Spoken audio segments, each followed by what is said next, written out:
Fans of The X-Files know that the show is more or less bifurcated into two types of episodes. The standalone, self-contained stories, which are usually referred to as the Monster of the Week episodes, and the episodes that deal with the show's long-running story that usually revolves around conspiracies and alien visitations, those episodes being referred to as the show's mythology. The mythology episodes have always enjoyed posing questions more than providing answers, and they never quite want to close things off and leave you feeling like things have been too spelled out for you so that there's no room for your own interpretation. And since by the show's second revival season, the mythology was a continuing storyline that it had at that point been running for over 25 years, and always wanting to add new layers and new mysteries to keep it mysterious and interesting, it's fair to say that all of it did get a little bit complicated. Because of the complexity and the fact that it always made people work to put the answers together for themselves rather than handing you everything, among a lot of viewers, probably most of the show's viewers, and even among hardcore fans, even people who base their whole lives around a love of the show and run websites about it or write books about it, even among those kinds of people, it's just kind of treated as common knowledge a lot of times that the show's mythology eventually became incoherent and impenetrable. Fans just will say this as though it's just an accepted fact, Well, of course the mythology doesn't make any sense. It hasn't made sense for a long time as far as a lot of people are concerned. This attitude used to kind of frustrate the hell out of me. I love the Monster of the Week episodes. I think many of them are among the best short stories ever written for TV. Some truly transcendent characters and with a level of writing and creativity and variety probably unequaled by almost any other TV show, maybe unequaled by any other TV show. At times, The X-Files could be the best sci-fi show, the best cop show, the best horror show, and the best comedy on TV. All of that while also doing weird experimental episodes that almost no other show could get away with. But in spite of that, the mythology episodes were what really kept me coming back. I love series with long, intricate stories and puzzles to figure out, and when most TV was episodic back then and didn't want to do serialized stories, X-Files was leagues and leagues ahead of almost any other show in that regard. It was a little bit more of a soap opera or an opera. It had that quality of being part of a larger canvas. So in some ways it was permitted to ask more questions than it answered. Most people, if they tuned in on that Friday night and turned it on and it was a monster movie, they go, oh wow, cool. I wish it was a mythology one though. Because the mythology ones always went deeper with the audience, I believe. They like to be scared by the monsters of the week, but it was the mythology shows that actually hook them. Even today, when now almost all TV shows are serialized stories, with 25 years to develop its continuing mythology arc, X-Files makes even something like Lost look comparatively straightforward and simple. And what kept all of it so engaging to me was that, although there were endless complications and mysteries added to the story, the mythology always felt to me like it was a puzzle that could be solved. I never felt like some fans that it was just random stuff that Chris Carter and the other writers were making up as they went along. Obviously, like any long-running story, the show's mythology expanded and it changed as they went, but I always felt like they had some idea of what they were doing. They might not want to pin themselves down, and they might have wanted to leave things open to develop and change them in the future, but I never felt at any point that they would just throw out a mystery without at least having a notion of what the possible explanation for it might be, even if that explanation might change a little before they actually got to giving it to everybody. There were too many little details that added up in the show, too many little things that paid off years after they were set up to reveal that they had made sense all along. Too many things like that for me to just think that it was all random. People working on the show were obviously paying attention to what they were writing. Something called Rausch. Rausch. Any idea what that is? Where the hell do you think we are? I think based on their travel time, probably Fort Marlene. And all the way from around seasons 5 and 6, when they started to give fans some big explanations of things, and up through the end of the original run with season 9, when other fans would complain about it not making sense, I would always scoff, and I was proud that I had an answer, or at least a pretty good guess, to explain just about everything on the show. Then the revival seasons happened, seasons 10 and 11, and the mythology episodes in those seasons had some gigantic new reveals that it seemed threw almost everything that had been explained in the mythology in the first 9 seasons out the window. It seemed like Carter was making an effort to update the mythology in order to fit a new era, a changed zeitgeist, and incorporate new conspiracy theories while throwing out the ones that weren't as resonant anymore. It seemed obvious obvious why he decided to go this route, apart from the fact that times had indeed changed and things that played one way in 1993 would have landed differently in 2016. Fans of the show knew that the mythology storyline had also always been building up towards an alien invasion that was supposed to happen in 2012, and by the time the revival seasons finally came together, that date had come and gone, so it seemed like Carter had to come up with an alternative for whatever had originally been planned. It seemed like the old mythology got tossed aside to a large extent to do this. That was how I felt anyway, and I think how a lot of fans felt when they watched the revival seasons. But I hadn't watched the show all that much since it had ended in 2002, and my personal headcanon of what the truth behind the mythology was and what the show meant, it had ossified in that time, and I hadn't seen some of the episodes for nearly 20 years by the time of the revival. I might have been a super nerd about the show at one point back in the day, and I still probably knew more about it than anybody ever would really need to know, but I was still stuck on what it had seemed to be to me at an earlier time when I was much younger, rather than really looking at what it was in 2016. Even though I had been disappointed by the revival seasons, I still had fond memories of the show, and I still loved it, and at some point I always wanted to go back and do a rewatch of my favorite episodes. I sort of thought in the back of my head that it might be interesting to examine the old mythology episodes in light of what had been revealed in what I thought at the time were giant retcons in seasons 10 and 11, and see if there was still a way that I could try to make sense of it all. If there was still any way to make the revival seasons fit even remotely with the seasons in the show's original run. What I started to notice almost immediately during the rewatch, though, shocked me. Trying to reconsider everything from a fresh perspective, I found that almost immediately the original explanations that I had in mind for the truth behind the mythology from the first 9 seasons didn't make as much sense as I had always thought that they had, and not only could you make the new explanations from seasons 10 and 11 fit with earlier seasons, but time and time again, looked at through the new lens of the later seasons, the earlier seasons not only still made sense, they actually made a lot more sense than they ever had before. Now, I know if you're a fan, you'll likely call bullshit on that because there are several gigantic things from seasons 10 and 11 that do seem to directly contradict the earlier seasons, or at the very least, they seem like giant stretches. But as I started to notice new things and view the old episodes in new ways, it started to get exciting to me, and I eventually ended up doing a complete rewatch of all 11 seasons, plus the movies, plus a whole lot of reading old articles about the show, books about the show, watching every interview I could find, and watching all the Blu-ray special features. I got into it again, I got into the show all over again, and by the end, I was amazed that I not only had a new picture of the show's mythology that made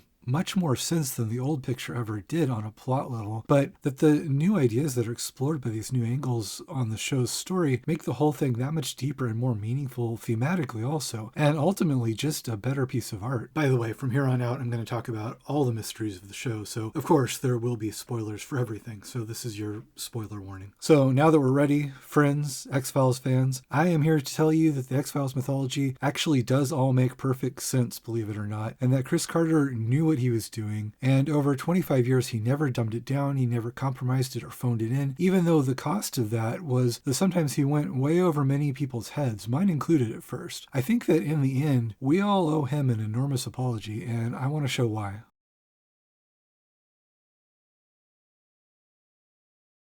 Although, of course, there were many layers added to it as the story went on, the mythology as it existed in the first 9 seasons of the show can be given a pretty straightforward explanation, and that explanation was more or less set out very clearly by different characters in the show and in the first movie, and repeated at several points. The general idea is that there were aliens here in prehistoric times, their genetic material was the origin of life on this planet, and they're planning to return and recolonize the planet. I believe that life came to Earth millions of years ago from a meteor or a rock from Mars. So what you're saying is life, human life, is extraterrestrial by definition.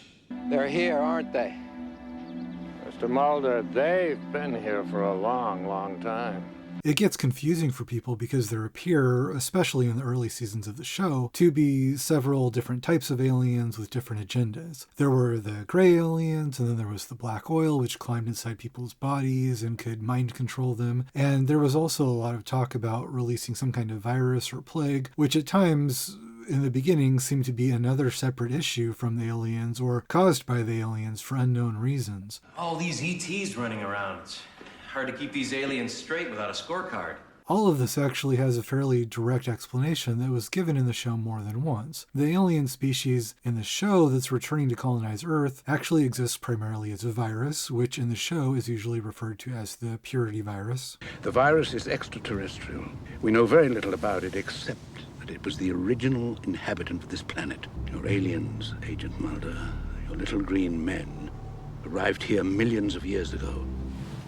Those that didn't leave have been lying dormant underground since the last ice age in the form of an evolved pathogen. So a meteor crashed to Earth, but along with the biological building blocks on it, there was something else, an alien virus.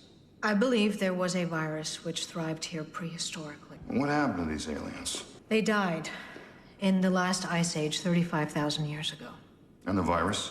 It lay dormant, underground, until it surfaced once again during our current geologic period. In all the many references to an alien virus, this is what they're talking about. The virus is sentient. It can move from person to person and it can control them. It's important to understand that when people are talking about the black oil on the show, the oil itself isn't the alien life form. It's simply a medium through which the virus can travel, just like it can travel in people's bodies. Traveling in oil is a way for it to move around in a limited fashion outside of a host body and to travel from body to body. But the oil itself isn't the alien. It's explained early on, after the virus has left, the oil that it was in is just normal oil. In the case of the black oil that traveled from a downed World War II airplane in the episode Piper Maru, they state clearly right there that the oil itself, without the virus in it, is just normal diesel fuel. The suit was covered in a thin film of oil, as was the French diver when I found him lying delirious on his kitchen floor. What kind of oil?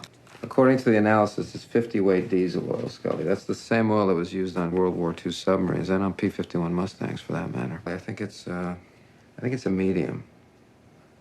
A medium being used by some kind of alien creature that uses it to body jump.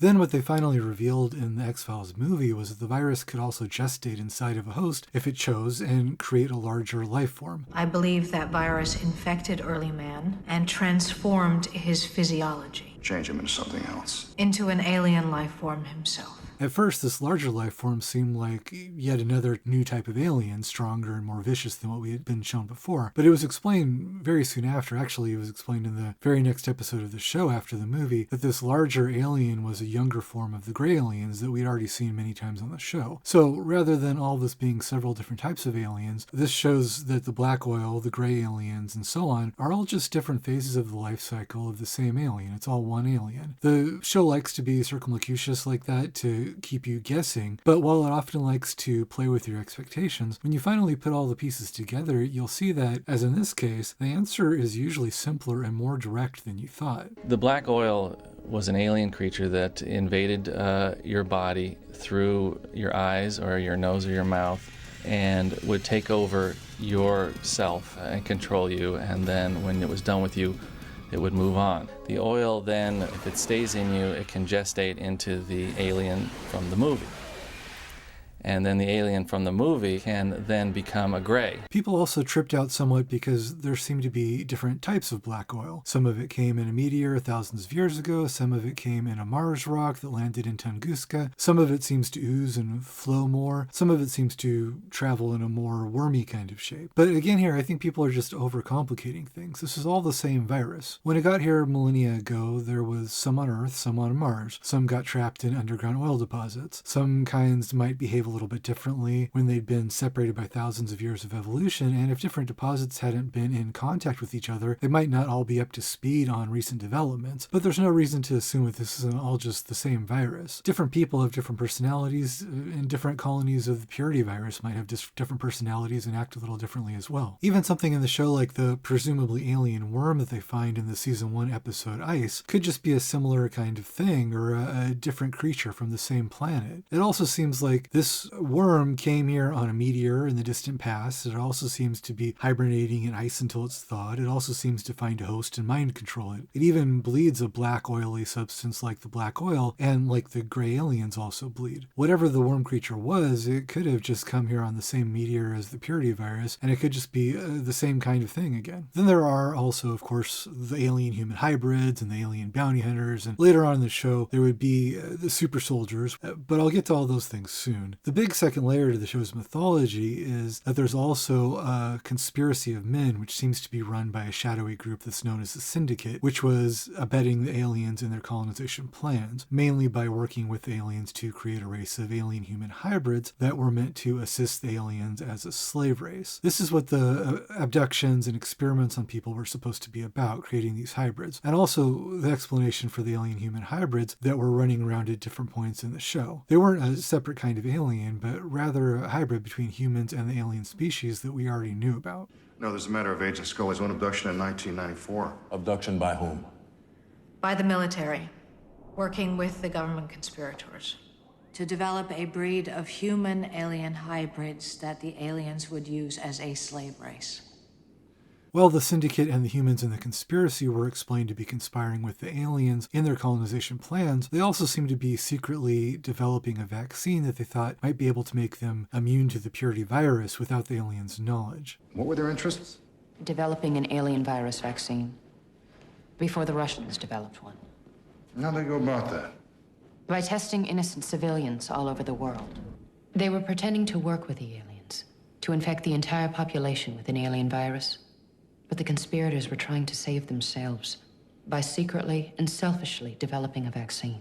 In addition to the alien-human hybrids, this basic story of the aliens and their human collaborators was complicated somewhat by the introduction of what again appeared to be other factions of aliens. The alien bounty hunters and the alien rebels, and later the super soldiers that seemed to be sent by the aliens to run colonization after the rebels destroyed the Syndicate. But even still, in the original versions of events, these things could be relatively easily explained as just new wrinkles in the evolving original colonization plot, different groups working with or against one central conspiracy.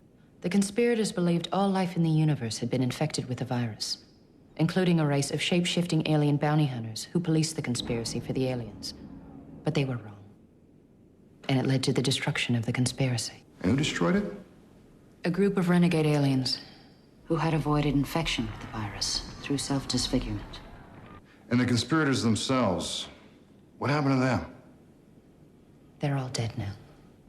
Killed by the same faceless aliens. After what were described as alien rebels killed most of the Syndicate in Season 6, another group of characters referred to as super soldiers started to appear. They were humans turned into and replaced by what seemed to be alien replacements that were mostly invulnerable, except for their one weakness, which was to a special form of magnetite, to which the metal alien technology in their bodies reacted very badly. The way I understand it, the only way to kill a super soldier is with some rare metal. Agent Scully says it's a form of magnetite from some meteor that fell to Earth. There's another level here to how the alien virus works that explains all this. As is shown a few times, the aliens, when they're in their virus form and traveling in black oil, seem to be able to interact in some direct way with the metal that makes up their spaceships. Since these aliens exist primarily as a virus, it's not like they would run the ship by levers and buttons. They're interacting with this metal in some way on a microscopic level. It seems like they must have a telepathic or telekinetic connection to the metal. But on a plot level, the important thing is that this metal, which is apparently vital to the aliens' ships and to their technology, and also to the super soldier technologies, is vulnerable to magnetite. The aliens, they fear this place. Its geology, magnetite. Like that which brought down the original UFO in Roswell. Indian wise men realized this over 2,000 years ago. They hid here and watched their own culture die. The original shadow government. The idea that the aliens have had contact with Native Americans in the past is a thread that establishes the idea that the aliens have been coming to Earth for a long time, and it's one of those things on the show that if you pick up on it, you can then use that to read between the lines and connect many more details in the show's mythology. I would see a lot of literature about the Anasazi, which is an Indian culture that just completely disappeared. And that was a culture that had created images that looked like they were extraterrestrial images. This historical connection between Native American cultures and the aliens is a link that explains many, many things in the show. For one thing, the link geographically explains why so many of the things in the show happen to occur around the American Southwest. We're on northwestern New Mexico this morning. Addiksha. Dina Hosan Hiteshna Agi. Hatisha Yahasnigo Atta. It's a disease called microtia. Children born without ears. It's most common in Navajo Indians. What's so striking is how alien it looks. I assure you that it is simply a random coincidence. The idea here is that the geology here is what brought down the spaceship in Roswell. It's also why the Anasazi hid there from aliens. Pueblos, Anasazi Indian. Abandoned 2,000 years ago. Nobody knows why. It's why the conspiracy has hidden evidence of some of their experiments there. And the historical connection between native cultures and the aliens is also hinted at by the fact that some of them have immunity to the black oil. Well, his employment records list Mr. Simon de la Cruz as of mixed Mexican ancestry, when in fact he is Huecha Indian. The Huecha are an indigenous Mexican culture that has a rare, undiluted gene pool. Now, these genes may have an innate immunity to infection. The writing is Cree, phonetic Navajo, but no literal interpretation makes any sense. In the show's mythology, this connection is also why the Mayans knew to end their calendar in 2012, a date that they apparently learned from the aliens would signify the beginning of the end for the human race. 10 centuries ago, the Mayans were so afraid that their calendars stop on the exact date that my story begins. December 22nd, the year 2012. The date of the final alien invasion. So all of those few things that I just laid out was the pretty direct basic structure of the mythology through the first 9 seasons of the show. The aliens had been here throughout history. They had long planned to come back, and it was going to happen soon in 2012, with the conspiracy of men helping to plan it and to cover it up. With that information, anything that wasn't explained explicitly in those seasons, you had enough to at least put together a solid explanation that made sense within that framework. There were always a lot fewer unanswered questions in the show than people think. By the time of the X-Files movie after season 5, they had plainly laid out general explanations for everything, much more than people realize. When the movie was released, we felt an obligation. Expectations were going to be huge, that things were going to be revealed in the movie. So there's a scene in the movie where the well-manicured man is in the back of a limousine with Mulder, and he really lays out the whole history of the aliens on Earth, and in very explicit terms. There are a couple scenes in the movie, especially the ones with the well-manicured man in the car, that lay out a clear explanation about what the project was doing, how the aliens work. At the time, the movie wasn't really just a tease of more stuff to come, at least not stuff that was going to come right away. The movie really was their big explanation for everything. They always meant to leave certain things open after the first movie and also after the end of the series, because Chris Carter always wanted to do more movies later on, and he had to save some things for 2012. But Carter also said a lot of times in the early years that his original rough plan for the show was for about 5 years, and then they were going to move on to a series of movies, hopefully. So I think that the movie really was originally the end of his big 5-year plan. It really laid a lot of things out, put a lot of the cards on the table. The super soldiers and other wrinkles that they added in the next 4 seasons after the movie developed a lot of things, and then there were other things that he was saving for the movie for 2012. But while people were always complaining about unanswered questions, we still had most of the answers already. I still today see people say stuff like, "Oh, remember the bees? That was so crazy. What was that all about?" So many unanswered questions. But I mean, the bees were explained almost as soon as they were introduced. The bees were being bred as a possible way to spread a virus, one of several mechanisms the conspiracy was looking at to release a mass contagion. They tell you this like the second or third time that the bees are in the show, and then that was it. The mystery was posed and it was solved. There were some other parts of the mythology that required a little more guesswork and had more blanks to fill in than others, but if you accepted that it was part of the concept of the show, that they never wanted to spell things out for you completely and to spoon feed you all the answers, and that you were supposed to have to put in a little work on your own to put it all together, to put all the puzzle pieces together, then you could feel that you did have all the puzzle pieces if you wanted to put them together. And it all did make sense, more or less, and the alien colonization plot basically was the explanation for all of it. Or at least that's what I thought at the time. You're wrong, Agent Mulder. I can't tell you how wrong you are. How wrong you've always been.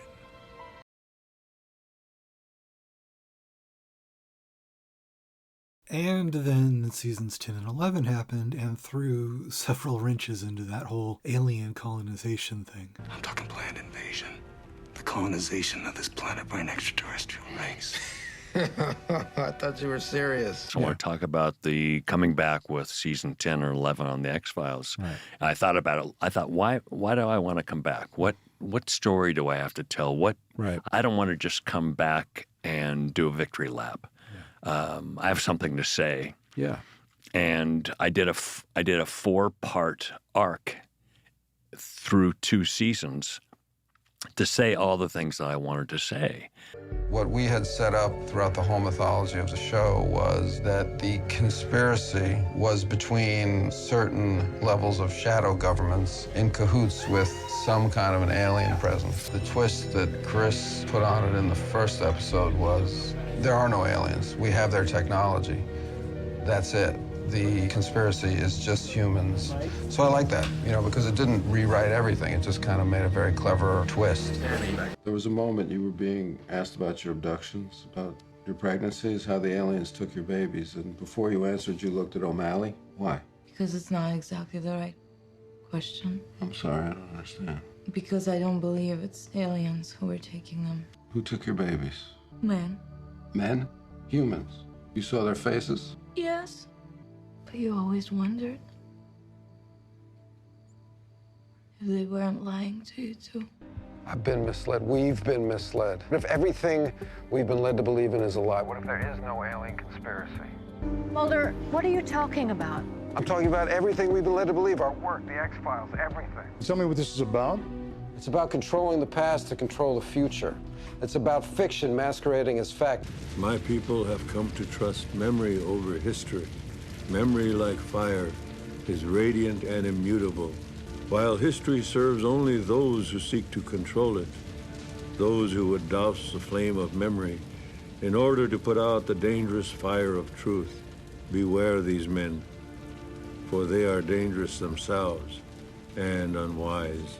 Their false history is written in the blood of those who might remember and of those who seek the truth. Of course, you weren't even close. Warring aliens, lighting each other on fire, and other such nonsense. What I'm saying, Mulder, is that there is no such thing as alien abduction. It is just a smokescreen. Roswell was a smokescreen. Roswell, that was a smokescreen. So I've been told.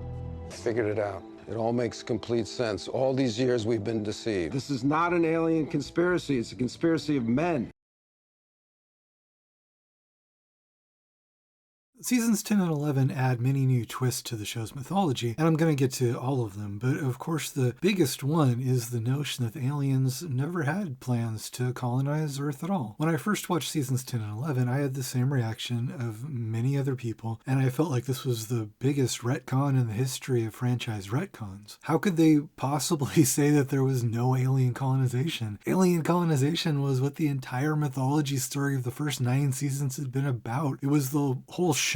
Saying that there were no plans for alien colonization seemed like Jurassic Park doing a sequel where they said that actually there had never been any dinosaurs in the previous movies. You just imagined all of those parts. The entire series, many times in many different ways, starting in season 2, had clearly said that they were counting down to 2012 when alien colonization would begin. In this time, the dawning of the age of Aquarius, 18 Earth years from the beginning of the new kingdom.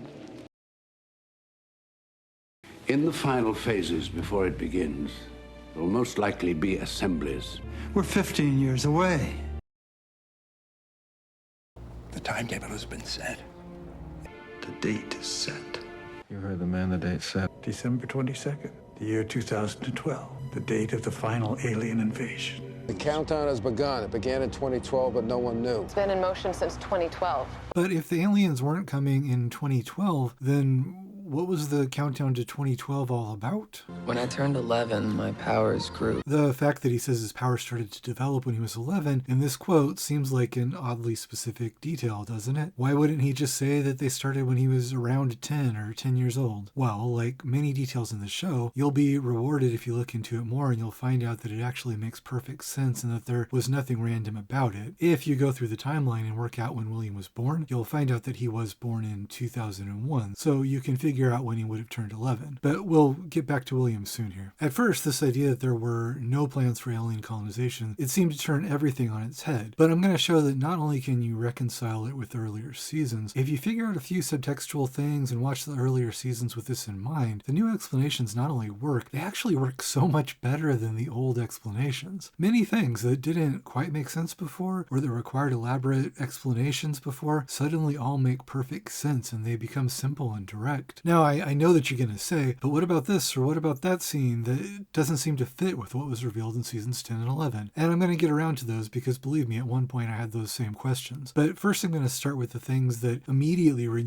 you rewatch not only make more sense after seasons 10 and 11, but that were practically telling us the twists of seasons 10 and 11 so plainly that when you see it in retrospect, those twists hardly seem like they were twists at all. They were always right there. They were out in front. In fact, things that felt like huge retcons in seasons 10 and 11 were actually plainly stated many times in the earlier seasons, but most viewers didn't see them at the time. If you prepare people well enough to believe a lie, they will believe it as if it were true.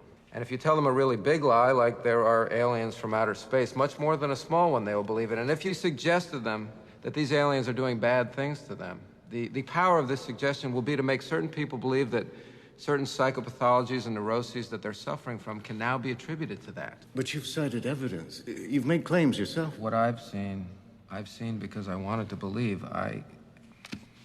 If you look too hard, you can go mad, but if you continue to look, you become liberated, and you come awake as if from a dream, realizing that the lies are there simply to protect what they're advertising. A government which knows that its greatest strength is not in defense, but in attack. It's strongly held by believers in UFO phenomena that there is military complicity or involvement in abductions. But what if there is no complicity? What if there is simply just the military seeking to develop an arsenal of weapons against which there is no defense? Biological warfare, which justifies, in their eyes, making an ass out of the nation with stories of little green men. A conspiracy wrapped in a plot inside a government agenda. And all these reports of abductions, you're saying they've all been lies? Well, not lies exactly, but citizens taken, unsuspecting, and tested. A classified military project above top secret and still ongoing. The seasons of the original run of the show do establish clearly that there are aliens that have made contact with us, and that part of what the conspiracy is doing is trying to hide the details of them from the public. And seasons 10 and 11 don't contradict that. What they change is the idea that we had before of why the aliens contacted us and what the relationship was between them and the human conspirators. No sooner had we defeated Germany than a new threat started appearing in skies over America, drawn to Earth by the latest threat to extinction, the H-bomb. Explosions acting as transducers, drawing alien life forms through wormholes in spaceships using electrogravitic propulsion.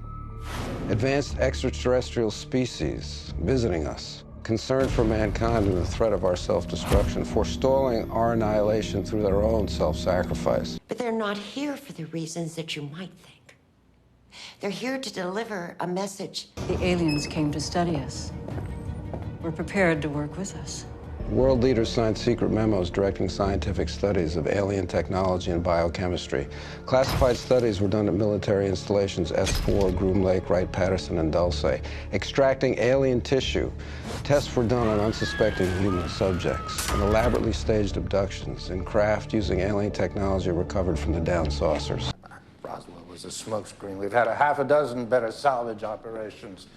Especially in the first seasons of the show, when you watch them now, you'll notice that there's scene after scene where it seems perfectly clear that the human conspiracy was not working with the aliens, and in fact they seem to be at odds with the aliens. In the episode Fallen Angel, there's a crash of an alien spaceship, and the military response is to try to hunt down and kill the alien that was on the ship. It hardly seems like they're working together, but it is exactly the reaction that the military is shown to have in seasons 10 at the crash site at Roswell. Actually, it's stated several times in the early seasons that it's government policy, both in America and in other countries through an international agreement, to kill any alien that they come into contact with. After the Roswell incident in 1947, even at the brink of the Cold War, there was an ultra-secret conference attended by the United States, the Soviet Union, the People's Republic of China, Britain, both Germanies, France, and it was agreed that should any extraterrestrial biological entity survive a crash, the country that held that being would be responsible for its extermination. Security Council Resolution 1013 states any country capturing such an entity is responsible for its immediate extermination. Again, a policy of killing every alien that they see hardly seems like they're cooperating with the aliens. Another interesting detail to this is that Deep Throat talks about them getting alien technology through salvage operations. Roswell was a smokescreen. We've had a half a dozen better salvage operations.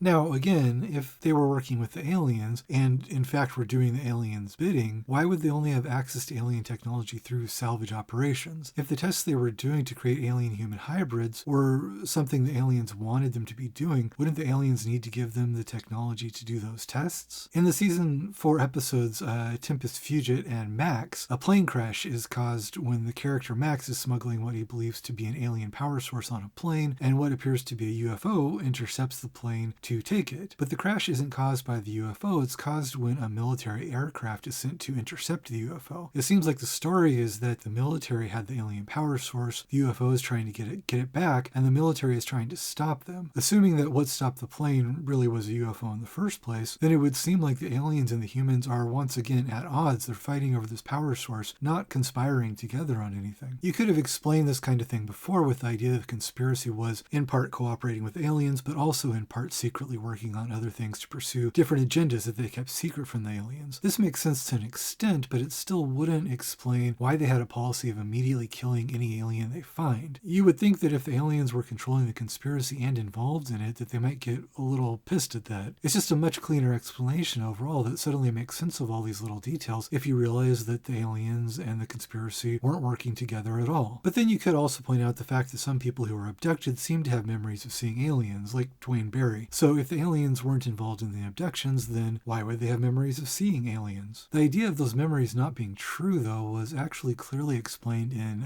the episode Jose Chung's From Outer Space, where they tell you explicitly that the abductions people thought were done by aliens were actually done by humans, and then their real memories were altered or replaced by implanted memories. But most people don't listen to what that episode explains because, of course, it's seen as a comedy episode. Rinse her out and give her the usual abduction rigmarole. He's stealing my memories.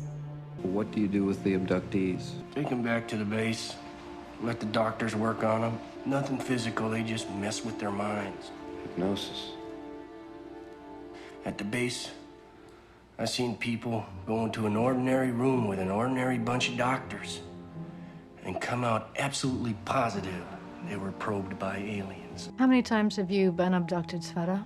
I lost count, and then there are the screen memories they implant. The memories implanted over actual memories to make abductees forget.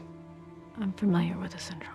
It's a detailed file of alien abductees, or rather, innocent people who've been brainwashed by the likes of Morris Fletcher. Wait a minute. It can't all be fake memory implantation. What about that third alien? What was that thing? Who, Lord Kimbo? The episode of Jose Chung's From Outer Space not only explains how and why fake memories of alien abductions are created, there's even a repeated joke in the episode where there's that guy that keeps telling them, "You can't hide the truth," and he yells, "Roswell, Roswell," every time they try to shut him up. Roswell! Roswell! The whole Roswell was a smokescreen idea, and mistakenly assuming that Roswell was the start of everything, is one of the points that was made back in Season 1, and which Carter returned to again in Seasons 10 and 11. The Jose Chung episode even explains the idea of military pilots flying ships created with alien technology, something that would finally convince Mulder humans were behind all the abductions when he saw one of those ships later on in Season 10, but which, again, this was hinted at all the way back in the first regular episode of the show, Deep Throat. The idea that all those memories people had of alien abductions were just fake would seem like it was a cop-out if it was something that had been introduced late in the series as a retcon, but it actually goes back even further than Jose Chung, way back to the beginning of the show. It's another thing that's there all the way back in the very first regular episode of the show after the pilot, Deep Throat. When Mulder sees a UFO on a military base, they establish that they wiped his memory of it. I did see something, but it's gone. They took it from me. If you look closely in that episode, you can see that what Mulder saw is actually the same type of triangular UFO he would see years later in Season 10 and would learn was made by humans, and which would finally convince him that humans were behind the abductions, not aliens. Do you know what an ARV is? That's what you brought me here to see? This is Garner. He'll walk you through the science. That's an alien replica vehicle? Given your background, I would have thought you'd seen them before. Never, not like that. In fact, all throughout the early seasons, when the characters see UFOs, they're always around or associated with military bases, and the show talks about them making experimental aircraft based on alien technologies. So why wouldn't you assume that those ships were just what they were eventually revealed to be? Alien replica vehicles, ARVs, created and operated by humans using salvaged alien technology. Mulder, the only UFOs that soldiers are likely to see are secret military aircraft. The Pentagon has all but admitted they've been testing a secret class of suborbital spycraft over the western U.S. Maybe these guys are flying those planes. The ship Mulder sees in Deep Throat in season 1 is at a military base again, and it's pretty clear that humans and the military are behind what he sees. Rather than cheating later on, the show is laying the seeds for these things right from its very first episodes. Way back in season 2, even Dwayne Barry, who of course believed he was being abducted by aliens, he's also very clear that the military is involved in the abductions and that he saw humans there during the abductions. The government knows about it, you know. They're even in on it sometimes. Right there in the room when they come. They work together.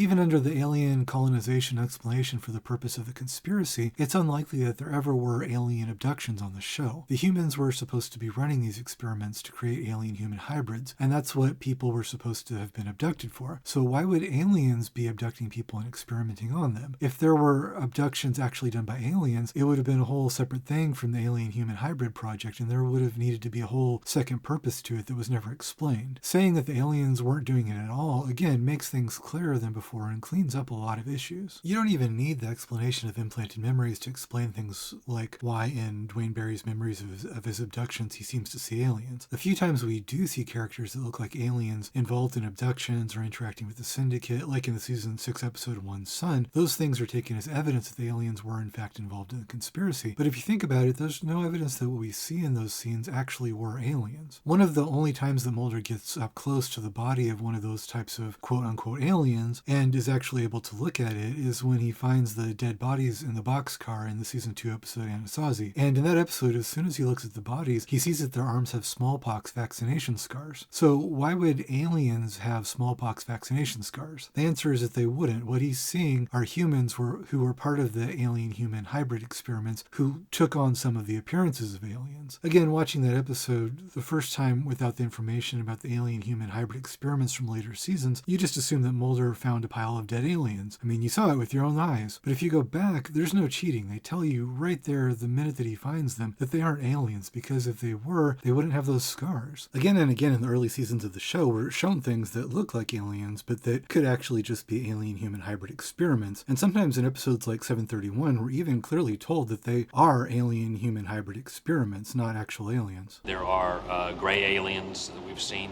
or maybe not seen. We've hinted at them. Scully has even seen some of these, but we don't know if they're aliens. The other time that Mulder finds a body of that type of alien-looking creature is in the episode Gethsemane and the 2 episodes that follow. This time he has the body a little longer, and he's able to do a scientific analysis of it. And as soon as he does that, he finds out that it's not an alien. It's manufactured artificially. Cellular material found in the ice core samples were a direct match for what this man Critchkow described. Hybrid cells, chimeras within the matrix. So in fact, when you look at it, even in the old mythology where the purposes of the abductions and tests were supposed to be part of the alien colonization plan, it was still always really clear that the abductions were being done by humans. 6 years ago, Agent Scully was taken in a military operation, staged as an abduction. When Scully's abducted, it's by the same people who are behind Dwayne Barry's abductions, and it's made very clear that she was abducted by humans, not aliens. We see her when she's abducted in a white room being experimented on by very human-looking medical technology. Later on, we're shown where she was taken, and it was to a train car. The character referred to as the First Elder in the Syndicate takes her to one of these train cars, and he shows it to her. They explain the doctors who were working on her, how they were tied to World War II Japanese medical experiments. There's no ambiguity that her abduction and what was done to her was all done by humans. What I'm saying, Mulder, is that there is no such thing as alien abduction. It is just a smokescreen. Roswell was a smokescreen. Scully here even uses the smokescreen line again to once again repeat the idea that the aliens being behind what's happening is a cover story. We were told this so many times in the early seasons that it's actually a testament to Chris Carter's cleverness that it still seemed like a twist in season 10. He was able to not cheat, to have the truth right there, but to have you misunderstand it until he wanted to reveal more. Of course, the biggest visual evidence we get of alien involvement in the conspiracy is the ship we we see at the end of the first X-Files movie. Being the first X-Files feature film, it needed a big climax and a big payoff, so this would be where Mulder finally sees a giant alien spaceship. But does the ship being there actually tell us that aliens were involved in the conspiracy? The ship does certainly seem to be using alien technology, but it also seems to clearly be run by the human conspirators. There are no aliens on the ship when they go there, other than the ones that had been brought there by the humans after gestating from the black oil in human hosts. They show human computer systems hooked up to the ship controlling its operations. In fact, it's established in the movie and also several places in the show that cold is bad for the purity virus. It's how Scully stops the virus's progress in the episode Endgame. For some reason, this retrovirus goes dormant at cold temperatures. And keeping the host cold is how they slow the gestation of the aliens in the movie. So if the ship we see in the movie is actually being operated by the aliens, or a place where the conspirators are in contact with aliens, then why would it be in the Antarctic? They take the people that have aliens gestating inside of them there, seemingly to freeze them and to keep the aliens from emerging from them. If you think about it, even if the ship was originally built by aliens, or if it was built with alien technology, the reason to have it in the Antarctic seems specifically to make it inhospitable to the aliens, or to hide it from them. Its location there seems to indicate once again that though the conspiracy is using alien technology, the aliens aren't actually involved in what's going on. But if they weren't working to aid in alien colonization though, then what was the conspiracy actually doing? The alien colonization project, as we understood it before, had two prongs. The first was the experiments to create alien-human hybrids, which I'll get to the true purpose of in a minute, because going into that reveals the ultimate goal of the project. The other part was all the experiments with things like the bees, which were about different ways to release a mass contagion. We assumed that releasing a contagion like this was how the aliens would take over, because the aliens primarily existed as a sentient virus, and these were ways to distribute that virus. But if the aliens weren't trying to recolonize the planet in the form of a virus, then what was all the work the conspiracy was doing in ways to spread a mass contagion actually for? I just want someone to tell me what the hell is going on here. A government hiding, hoarding alien technology for 70 years at the expense of human life and the future of the planet. Driven not only by corporate greed, but a darker objective. The takeover of America. And then the world itself. When we were young men in the military, your father and I were recruited for a project. They told us it was biological warfare, a virus. What killed those men? What killed them, I won't even write about. We have no context for what killed those men, or any appreciation of the scale at which it'll be unleashed in the future. A plague? The plague to end all plagues, Agent Mulder. I've seen it. You've seen what, Scully? I know how it begins. There's a virus. The Spartan Virus. It shuts down our immune systems. And it starts a pandemic. When a simple pathogen would kill billions and billions. There's going to be a contagion. A virus is going to be unleashed. People's immune systems will be decimated. Your immune system will go first, but this is what will finally kill you. The aliens are not coming, Mr. Mulder, just so you understand. No interest in a warming planet with vanishing resources. The beauty of a planet returned to its savage state, living as we were intended. So just unleash a plague. This is no ordinary contagion. This is an alien pathogen. The ultimate weapon. The ability to depopulate the planet. To kill everyone but the chosen. So, over the years, the show did a number of what I usually refer to as backdoor mythology episodes, which are episodes that tell basically self-contained stories and are usually considered monster of the weeks, but the mysteries of which probably have something to do with the aims of the larger conspiracy and the Syndicate in the mythology storylines. In addition to all the talk in the mythology episodes of some kind of massive plague or extinction, there are also several of these backdoor mythology episodes that also show projects that were going on with the goal of finding different ways to release a mass contagion. In particular, there's the season 2 episode F. Emasculata. Like all the episodes with the bees, this one again shows insects being used to spread an infection. Interestingly, the CSM shows up in this episode to interfere in their investigation and to give orders to Skinner, and towards the end, Skinner says to Mulder, You really have no idea who you're dealing with, do you? For every step you take, they're 3 steps ahead. I'm saying this as a friend. Watch your back. This is just the beginning.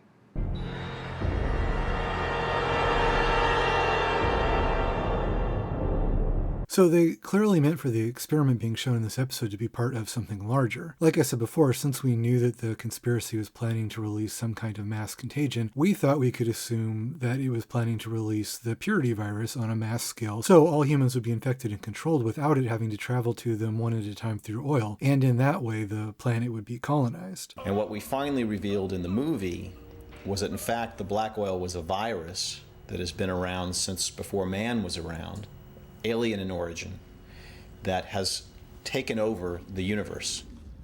And ultimately, that's what colonization on Earth would be this black oil infecting all of us. In season 10, it's revealed that since there was no colonization happening, the mass contagion they were actually releasing was something called the Spartan Virus. Again, this isn't actually a retcon, it's an explanation of something that they were already talking about in the show. The Spartan Virus is a version of the alien virus that they've developed, but this one has the goal of killing everybody that it infects. I was given a smallpox vaccine as a child.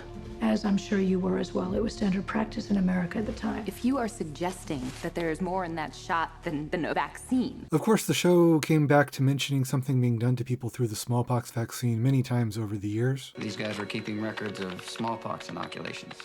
An inventory. Of what? Of us. Test subjects were tracked through DNA identifiers in their smallpox vaccination scars. Without the subject's knowledge? Mostly. Some developed suspicions. I saw Russians who cut off their arms to prevent being tracked.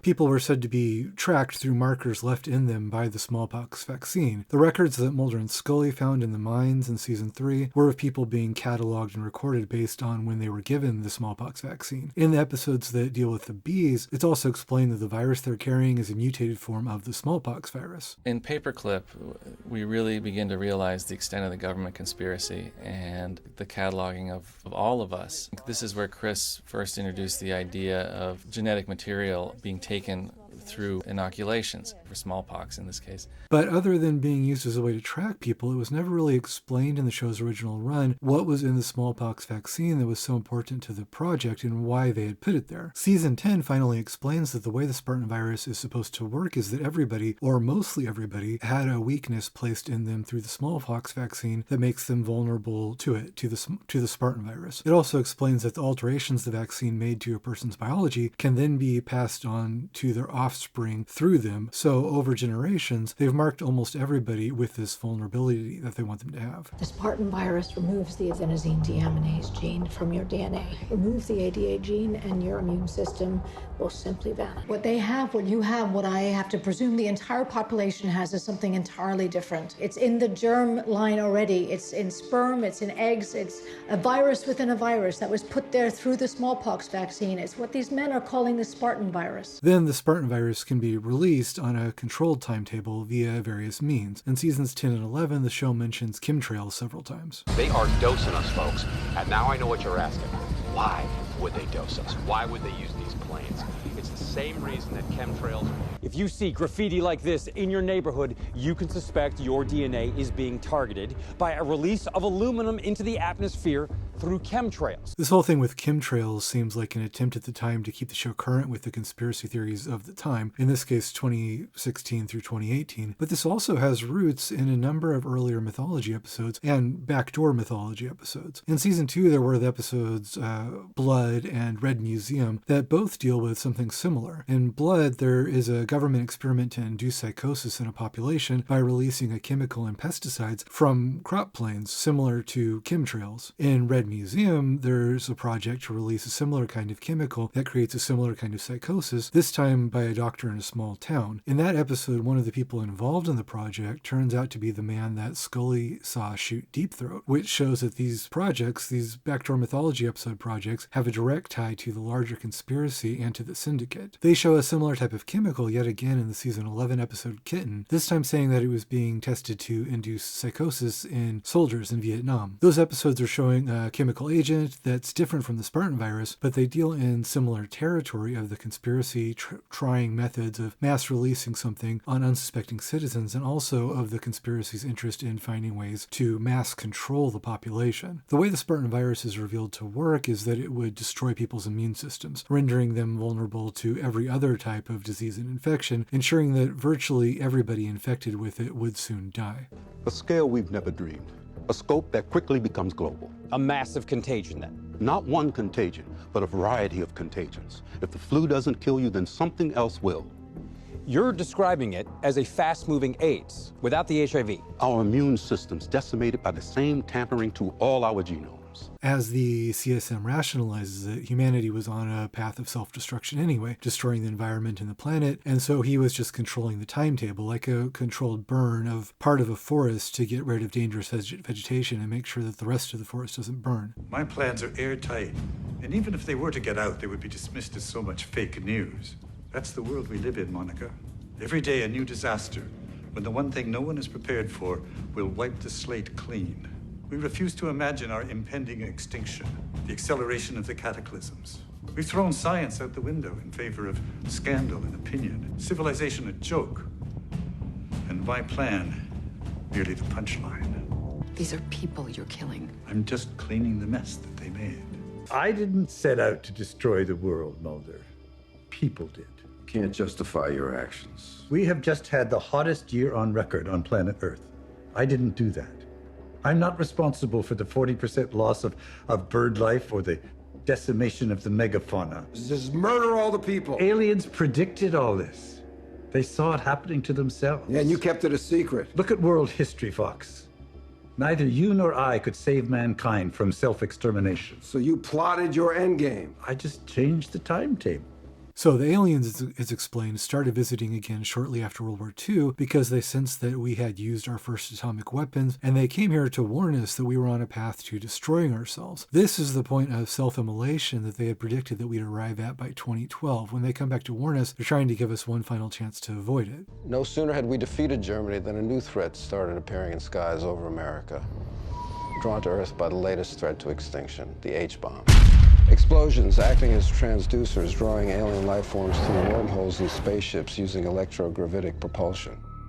Advanced extraterrestrial species visiting us, concerned for mankind and the threat of our self-destruction, forestalling our annihilation through their own self-sacrifice. This is one of those details that fits so well in retrospect that, like the link between the Magnetite and the Native Americans that wasn't explained until the last episode of season 9, this connection feels like something that Chris Carter must have had in mind and been sitting on for a long, long time before he actually got around to explaining it. The idea that the aliens were coming as a response to our using atomic weapons explains very nicely why Roswell happened when it did right after World War II, and how the whole conspiracy would have its roots in that war and the Cold War and escalate from there. But when the aliens came to try to warn us, rather than taking their warning as meaning that we needed to find ways to be less destructive, the men privy to what was going on, like the CSM, saw this as an opportunity to use the technology the aliens had brought to make even more dangerous weapons, but this time weapons that they could control for their own purposes. If everybody or almost everybody was going to be wiped out, they wanted to be the ones deciding how it all went down. A government preparing to use that data against you when it strikes, and the final takeover begins. And again, like all these other things I've been talking about, when you look back over the show, you'll see that this isn't a retcon. It was all hinted at really, really heavily. The show talked many times about the coming sixth extinction. It first appeared in the sea almost 4 billion years ago in the form of single-celled life. In an explosion of life spanning millions of years, nature's first multicellular organisms began to multiply, and then it stopped. 440 million years ago, a great mass extinction would kill off nearly every species on the planet. The cycle repeated again and again, reptiles emerging independent of the sea, only to be killed off. Then dinosaurs struggling to life, along with the first birds, fish, and flowering plants. Their decimations, Earth's fourth and fifth great extinctions. Only 100,000 years ago, Homo sapiens appear, man. From cave paintings to the Bible, to Columbus and Apollo 11, we have been a tireless force, upon the Earth and off, cataloging the natural world as it unfolds to us. Rising to a world population of over 5 billion people, all descended from that original single cell, that first spark of life. Will we pass as those before us into oblivion? into the sixth extinction that scientists warn is already in progress. Note that here when they're talking about this, they're talking about an extinction, clearly, not colonization with humans or human-alien hybrids living alongside aliens as a slave race. The prediction is that in the coming apocalypse foretold by the aliens, the human race would be wiped out, not enslaved, not colonized. The second of the sixth extinction episodes is entitled The Sixth Extinction 2, Amor Fati. Amor Fati translating as Love Your Fate, or Love Your Destiny, or Accept Your Fate. This is a counterpoint to another of the show's repeated lines, Fight the Future. This is what CSM has been saying all along. All of humanity is going to die soon, so there's no point in fighting it. We need to accept it. This also explains why various parts of the conspiracy were working on a vaccine in secret from one another. The Russians would obviously want a vaccine if they had an idea of what the Spartan virus really might do.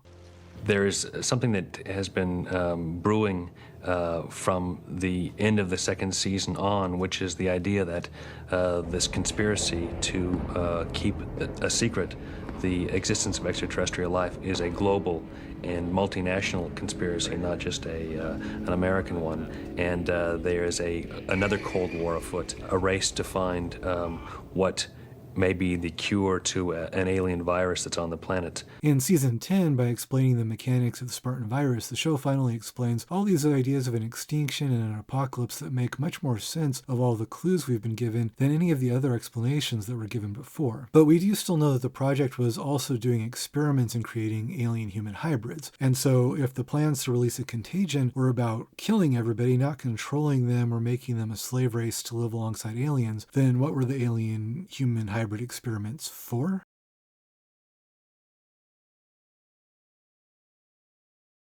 What are they trying to do?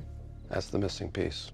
Why is more complicated than you may ever know. Scully, something was done to you. Something that you're just beginning to remember. You can't quite figure it out, but it can be explained and it will be explained. I'll explain everything. I have a long and complicated story to tell you. The larger plan. You mean colonization? Hegemony, Mr. Mulder. A new origin of species. Classified studies were done at military installations, extracting alien tissue. Tests were done on unsuspecting human subjects. They've been doing experiments since World War II, tests on innocent civilians. The aliens made you pregnant? A number of times. What are the tests for? You're nearly there. You're close. There are people with immunity. Agent Scully has it, and her son. They'll survive with a select few. You're protected. Your abduction. The tests, your DNA, Dana, you're safe.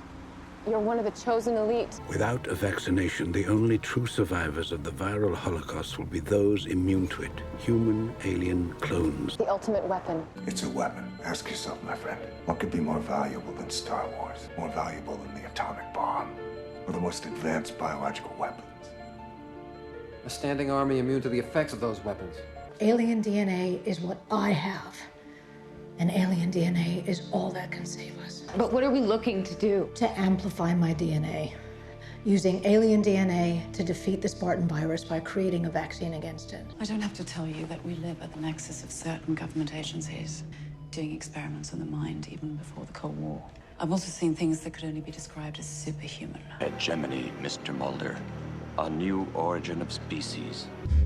You impregnated her? With science, Mr. Skinner. Alien science. To create the first superhuman child.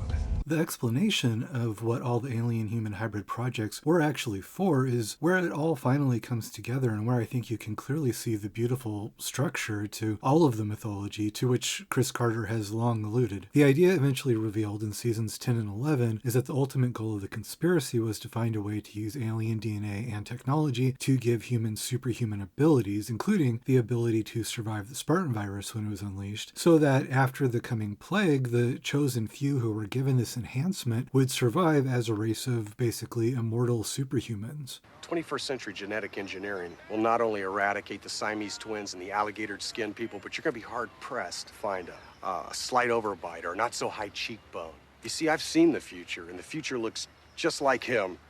Imagine going through your whole life looking like that. This idea that what the conspiracy was trying to do was create superhumans might seem like yet another layer and yet another divergent goal, another conspiracy within conspiracy, but I'm going to explain how what it actually does is tie everything together into one elegant super conspiracy that makes sense of everything throughout 25 years of the show. I talked earlier about how people got confused at the time because it seemed like the gray aliens, the black oil, these were all different types of aliens running around, but actually it's just different parts of the life cycle of the same alien, and Carter was piecing it out gradually and letting you put it all together. There were still the other kinds of aliens and alien-human hybrids, though, which people thought were even more confusing, but once you understand the idea of what they were doing to create superhumans, suddenly all of that has an elegant, simple explanation as well. There were the alien-human hybrids with the green blood that we saw running around as far back as season 1, and then there were the alien bounty hunters, which seemed similar, but seemed like they worked for the gray aliens, and then there was Jeremiah Smith, who seemed like one of those aliens, but working at cross purposes. There were also the alien rebels, who seemed similar again, but these ones weren't infected with the purity virus, which it seemed like the hybrids and possibly the bounty hunters were. And on top of that, the show eventually introduced the super soldiers, who seemed like still another kind of alien enforcer, like the alien bounty hunters, but different. The thing that you have to understand that makes this all not confusing at all is that these aren't all different things. They're all part of the same single project, which is the project to create superhumans. And this isn't a retcon. There were hints about this all along. There's one obvious clue that all these types of characters share, which tells you that they're supposed to have something in common. They all have something done to them on the back of their neck. You're feeling it too, aren't you?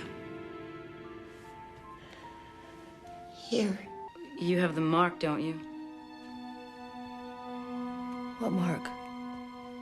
Here. On the back of your neck. We all have them. It's where they put the implants. Then one of them pinched me kind of hard. And then I was better right away. He pinched you where? Right here. Here, here, and here. Implants. A chip in the back of her neck. It's a weapon, isn't it? Used to pierce the back of the neck.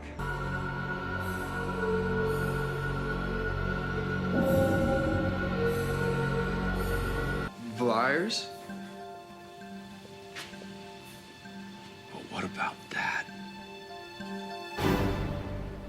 You kill the alien-human hybrids by stabbing or shooting them in the back of the neck. You do the same for the alien bounty hunters and for Jeremiah Smith. When Scully is kidnapped and experimented on, where did they put this chip that controlled the changes they had made to her body, which gave her cancer and then cured it? That would be in the back of her neck. The anomaly in the body of Scully's clone daughter Emily, that was on the back of her neck. In the episode Enemy, they cure the boy's cancer through some technology that they inserted into the back of his neck. In the same episode, they show an old woman that they helped to live to age 118 by some kind of technology that they inserted, again, in the back of her neck. When the super soldiers show up, how do you identify one? Through the metal with alien technology that's in the back of their neck. People seem to have the idea, and I had the same idea originally, that the alien bounty hunters and the alien rebels were another species of aliens separate from the gray aliens. The gray aliens had black blood, and then there were these other shape-shifting aliens with green blood, right? But if that's true, something about that never made sense. The defining attributes of these aliens, the bounty hunters and the rebels, were that they bled green blood and that they had shape-shifting powers. The weird thing about that is that they shared these attributes with the alien-human hybrids. As we saw many times, the alien-human hybrids also bled green. The alien-human hybrids, though, we know are attempts to create hybrids between humans and the gray aliens, the purity virus aliens.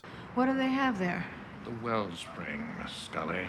So if the alien-human hybrids were humans combined with the gray aliens, the virus aliens, then why would they seem to have the attributes of this other species of green-blooded aliens if that's a separate species? The reason is because the green-blooded aliens, the bounty hunters and rebels, aren't another species of aliens at all. They're alien-human hybrids. I mean, think about it logically. Don't complicate it when there's no reason to. They look and act and bleed like the hybrids because they're the same thing as the hybrids. And the hybrids are a combination of humans and the gray aliens. aliens. There's no second alien species involved here. I always thought that the reason that the hybrids had this green toxic blood was because they were attempting to find a way to make alien-human hybrids that retained the desired alien attributes, super strength, immunity to illness, and so on, but also make them immune to the purity virus, or at least make it so that they weren't controlled by the purity virus. So that's why they had blood that was toxic to the virus, but they could still shapeshift and still had super strength and some other abilities. That's just part of my thought about why they had the toxic blood, but it makes sense, doesn't it? So there is no other species of aliens, no several other species of aliens, no alien bounty hunter species, and then a slightly different race of rebel shapeshifters and so on. Much of the confusion people have from the mythology is because they made incorrect guesses early on, and then tried to stick with their incorrect headcanon when the real answers were explained. I mean, trust me, I know, because I made this mistake too. But since we know that the alien-human hybrids have green blood and all of the attributes of the alien bounty hunters, and we know that the alien-human hybrids are hybrids between the humans and the gray aliens, then it follows that that's what the alien bounty hunters are too, and the rebels, and Jeremiah Smith. Some of them decided to work with the project, some of them rebelled and decided to work against it, but they're the same type of thing, the same type of hybrids. There are no half a dozen confusing different alien species and factions. It's all just one thing.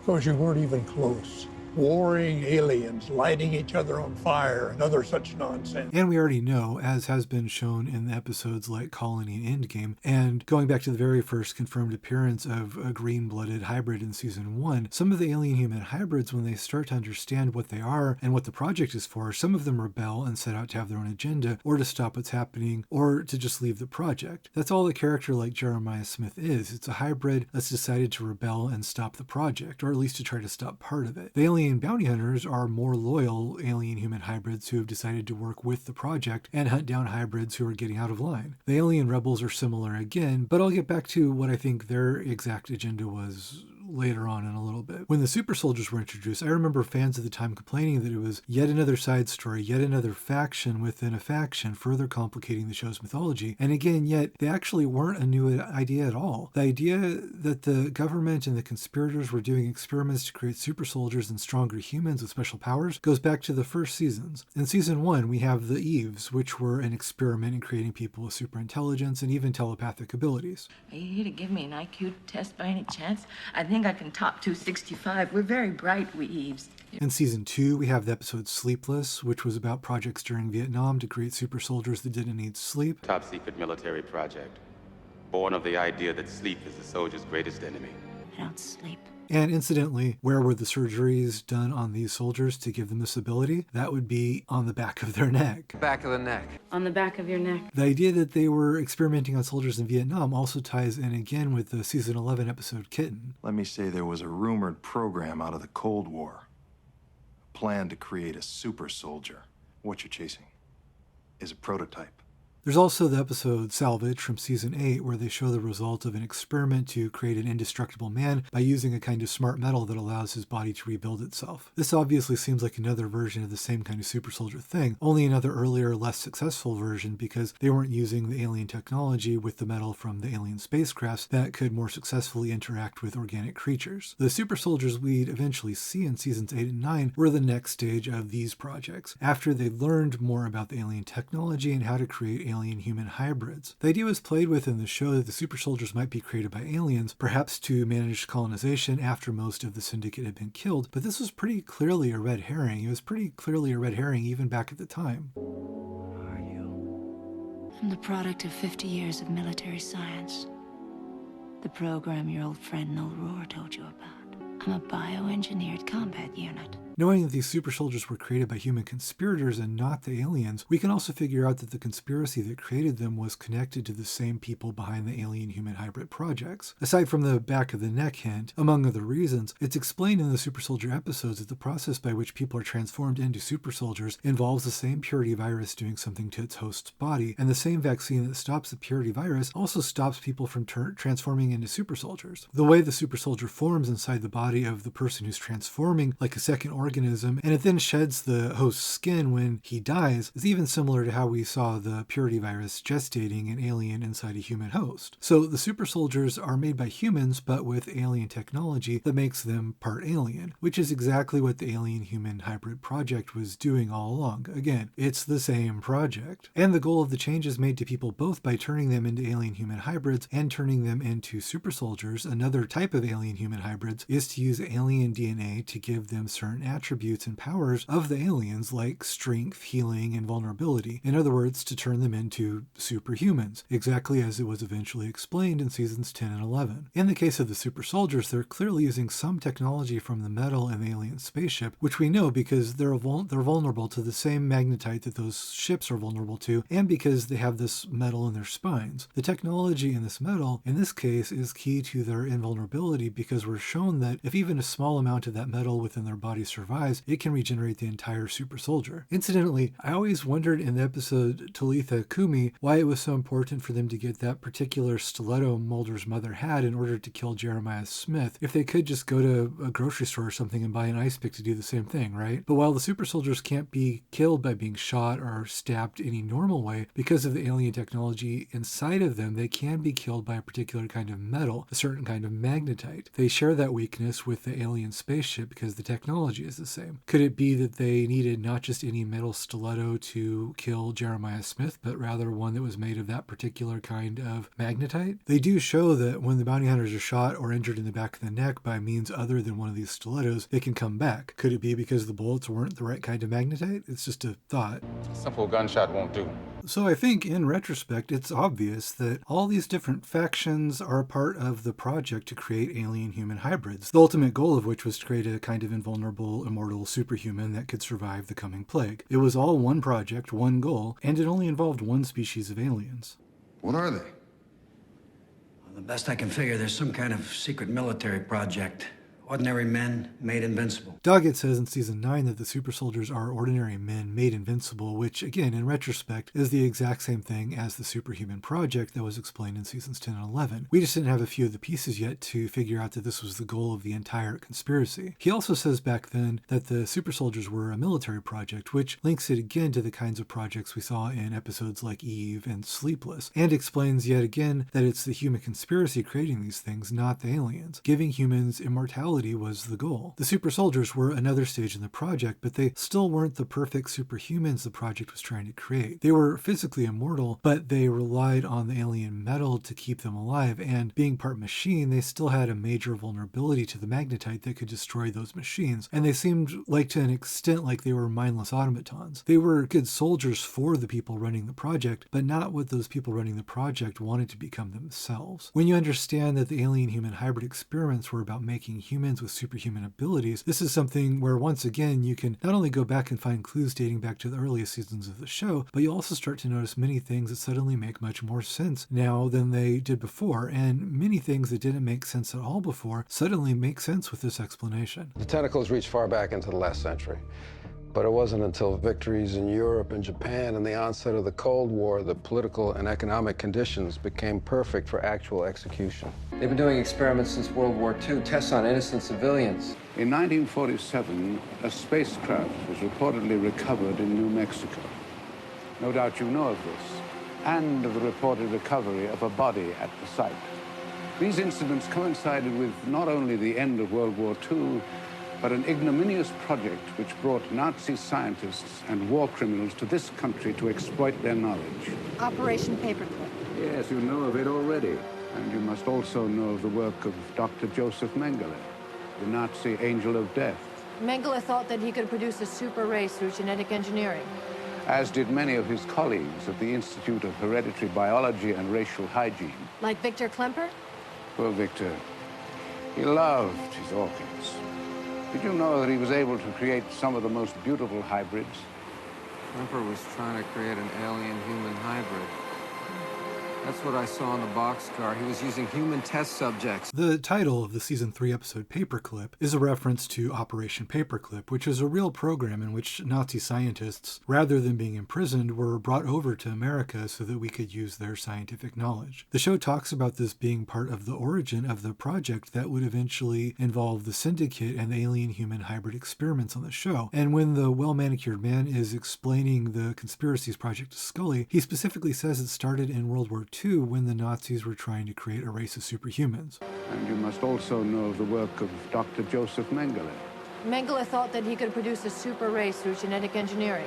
The well-manicured man then says that it wasn't until a few years later, until the crash at Roswell in 1947, that they had alien technology to advance the project that they had already been working on. In addition to telling you that the project is about creating superhumans, this explanation also clearly tells you that alien colonization wasn't the origin or the original driving goal of the project, if you think about it, because the whole thing predates any alien involvement. They've been doing experiments since World War II. I'd seen this episode Paperclip many times, of course, but it was a shock revisiting it how closely this lines up with seasons 10 and 11. Here, the well-manicured man is saying that the project predates the aliens. He's saying it was about creating superhumans. He's laying all of this out there back in season 3. Mengele thought that he could produce a super race through genetic engineering. It's one of several moments where, when you look at it back on it now, it makes the twists in seasons 10 and 11 hardly even seem like twists. They were already there. They're already telling you this. In retrospect, they barely even seem like twists, and they're certainly not huge retcons. And if you doubted what well-manicured man was saying here, it's worth noting that Chris Carter has always singled out the well-manicured man as being the member of the Syndicate with a conscience and the one who's always telling the truth. John Neville has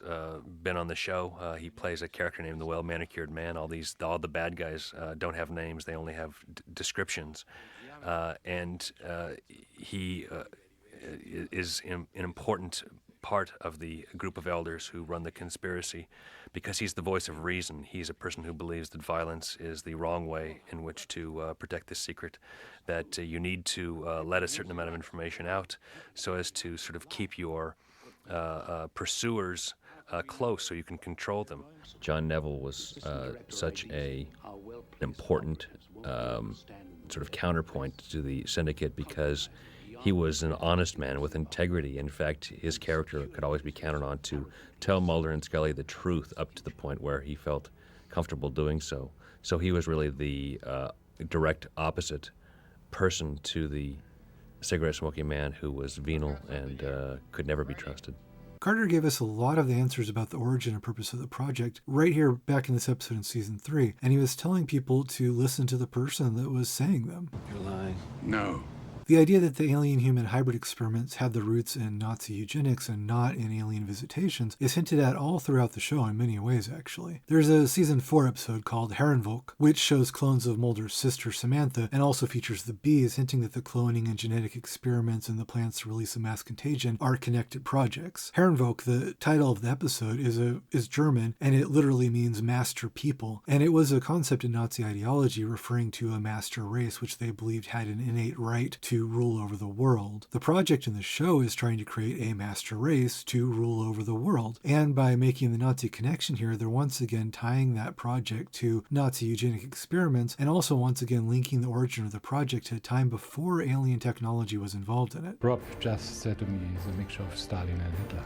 The actor who played Strughold in the movie says that they told him specifically that his character was based on Hitler. One of the first times that we get a good look at the subjects of the project's alien-human hybrid experiments in the episode Anasazi at the end of season 2. There's even very strong Holocaust imagery there to link what was done to these subjects to the kinds of eugenics experiments done to Holocaust victims by Nazi doctors, some of whom survived the war and continued working in America as part of Operation Paperclip. The alien-human hybrid bodies are found in a boxcar, and they're shown being gassed and then left piled up in a mass grave. The Holocaust connections couldn't be much more clearly implied here. And then, of course, there's also the fact that the 4-part mythology story running through seasons 10 and 11, the episodes were named My Struggle Part 1 through 4. My Struggle, of course, obviously being a translation of the title of Hitler's book, Mein Kampf. The title of the first episode is My Struggle, which could be sort of likened to Hitler's Mein Kampf. That wasn't my idea exactly. I was reading a terrific series of books by a guy named Knausgaard, the first one called My Struggle, about his life, and they were in intimate detail. And so I thought, why not get into the sort of intimate detail of Mulder's life as well? When Chris Carter has talked about this title, he's pointed out that the title My Struggle also has other sources besides Hitler, because he's trying to not be too on the nose about it and pin it down to one single meaning. But at the same time that he points out that there's other possible sources, he also says that he's obviously aware of the Hitler connection, and he even points this connection out himself. Even the name of the conspirators gave to the virus, Purity, hints at the purpose of the project, to create a pure master race, Herrenvolk, and to purify the world of all the people the elites see as unworthy. All that kind of obvious Hitler stuff. The first time we see the name Purity, it's on a flask titled Purity Control, again because they're trying to purify and control the world. Season 3 even goes into this World War II connection again when it talks about Japanese doctors that had been doing experiments on humans whose discoveries were also part of the project. Again, another thing dating the start of the project back to before the contact with aliens. In the episodes called Nisai and 731, 731 is referencing Unit 731, a covert unit in the Japanese army that did biological and chemical research and experimented on humans with lethal results, and Nisai being a Japanese term for the child of a Japanese immigrant that's born in the Americas. That's presumably referencing the work that they're doing being something that was imported from Japan to America with the doctors brought over after World War II. What is this? That's a group of Japanese medical officers taken during World War II. I've seen this man before. He was the commander of an elite section of the Japanese Medical Corps known as 731, a unit now known to have experimented on human subjects. They performed vivisections without anesthesia, tested frostbite tolerance levels on infants, exposed innocent prisoners of war to diseases, the plague. Like the Nazi connection, showing the link to these experiments during World War II both hints at the aims of the project to experiment with human biology, and also that these aims, once again, clearly predate alien contact at Roswell.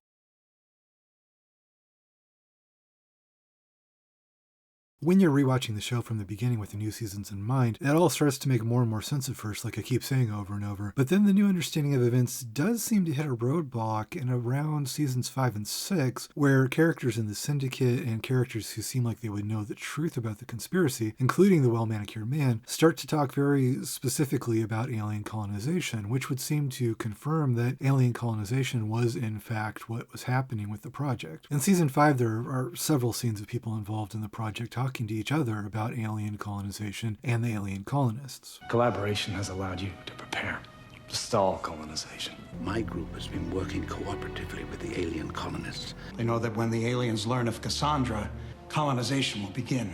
To put a stop to it, before the colonists intervene, he's a resistance fighter against the alien colonists. In these kinds of scenes, these are members of the conspiracy and they're only talking to each other, so they wouldn't seem to have any reason to be lying or to be trying to deceive an outsider. So it seems that they definitely believed that alien colonization was happening. So if we're going to go with the explanation that alien colonization wasn't the goal of the project, then what could the explanation for this be, right? Did some people in the project know and others didn't? It seems weird to think at first that people in the Syndicate didn't know what was happening, because before, when you watch the show, you always believe them to be the ones holding all the secrets. I'll admit at first glance during my rewatch that these scenes seem to blow any hope that seasons 10 and 11 could fit easily with the earlier seasons out of the water. And the first time I watched the series, before there were seasons 10 and 11, these types of scenes seemed to confirm unambiguously what the conspiracy in the show was all about. But when you look at these scenes and what we know about the Syndicate a little more closely, you'll realize that this actually isn't a contradiction at all either. And if you take the time to think it through, you'll find that, yet again, in light of the explanation of the conspiracy given in seasons 10 and 11, like many other things, like everything else in the show, these scenes with the Syndicate also suddenly make more sense than they ever did before. I'm going to give you an explanation. The simple thing that you have to understand to make sense of these scenes first here is that the Syndicate isn't the top level of the conspiracy, and they're not the ultimate decision makers, and they never were. This isn't a new idea either, it's not a retcon. Chris Carter more or less explained this on the audio commentary for the movie, the first movie back between seasons 5 and 6. The people who make up the conspiracy are mostly men in their 50s, 60s, and 70s. The idea being that these were people who were in positions of power or of burgeoning power during the Cold War, and as the Cold War escalated and then collapsed, these men were in positions to learn certain things as a result of secret scientific experiments, Cold War politics. They splintered and or split off from the body of government that they were working for and banded together with this new knowledge of the existence of extraterrestrial life and used that knowledge to their own purpose. They are elders, we call them, men from different nations, all of whom have kept the secret to themselves and will do anything to protect it. So what we are seeing is really the result of the predictions, I think, about the military-industrial complex, about global politics being shaped by not necessarily the good of the people, but by moneyed interest. And I think that it is allegorical in that way with what we're seeing in the world today. We do have a rather sort of far-fetched idea about alien life, but I think the world it takes place in and the players are all too believable as people who may, in fact, find reasons to be involved in something like a global conspiracy for purposes that are completely selfish. What the Syndicate really is are a kind of power brokers and managers for the project. They're people who have ties to different levels of power and ties within different governments who can coordinate and get things done, but they were never meant to be the originators of the conspiracy or the people who are ultimately running it. It's clear that they have people that they're answering to. When well-manicured man tells Mulder too much, they kill him right away. The members of the Syndicate are being controlled and they're not allowed to step out of line. The real power behind the Syndicate is a cabal of wealthy elites that are running the project for their own nefarious reasons. Who called this meeting? Strughold. They all are in service to the leader, a man named Strughold, who has been a name only in the X-Files. He made the somewhat far-fetched ideas of this science fiction notion that that aliens are plotting to colonize the world. He took it and made it believable. This is also made clear in the movie with the character of Strughold, who comes in and is able to give the Syndicate orders, make decisions about what they can do. Strughold was actually foreshadowed earlier in the show in Season 3. His name is on the mines where Mulder and Scully find the records of people's smallpox vaccinations. The photo was taken at the Strughold Mining Company in West Virginia. He's supposed to be some kind of billionaire who got rich off of these mining companies and off of things like the smallpox vaccines. I would say he is really the evil person. He's the maker, troublemaker in a certain extent, and he is creating his own world. And he's a mixture of, of evil. Rob just said to me he's a mixture of Stalin and Hitler. He's creating an awful new world. It's also implied that there are others like Strughold, and it's clear that the Syndicate answers to these people. It's ultimately all about money and self-interest, which we'll see is the key to everything as it's eventually laid out in the revival seasons. Looking back, it's clear the Syndicate was at odds with the CSM, right? That he had his own agenda that they didn't know about. They also don't know what was going on with the project in other parts of the world, like the groups working on the vaccine in Russia. Inside the intelligence community, there are so-called black organizations, groups within groups conducting covert activities unknown at the highest levels of power. The characters who make up the conspiracy have kept their secret a secret by sort of maintaining a united front, but inside the conspiracy there are politics. It was a big thing to show there was a syndicate, and now here we were creating a uber syndicate. Yes, international group. And after the main group, the Syndicate, we had been seeing this show, mostly is killed in Season 6, somehow the project and the conspiracy continued on. So that tells you again that obviously there was somebody more besides this one group of characters running it. It could continue on without them. And the conspirators themselves, what happened to them? They're all dead now. Killed by the same faceless aliens. And what are you afraid of now? Why resist testifying here today? Because the conspiracy continues. Just in another form, by other men.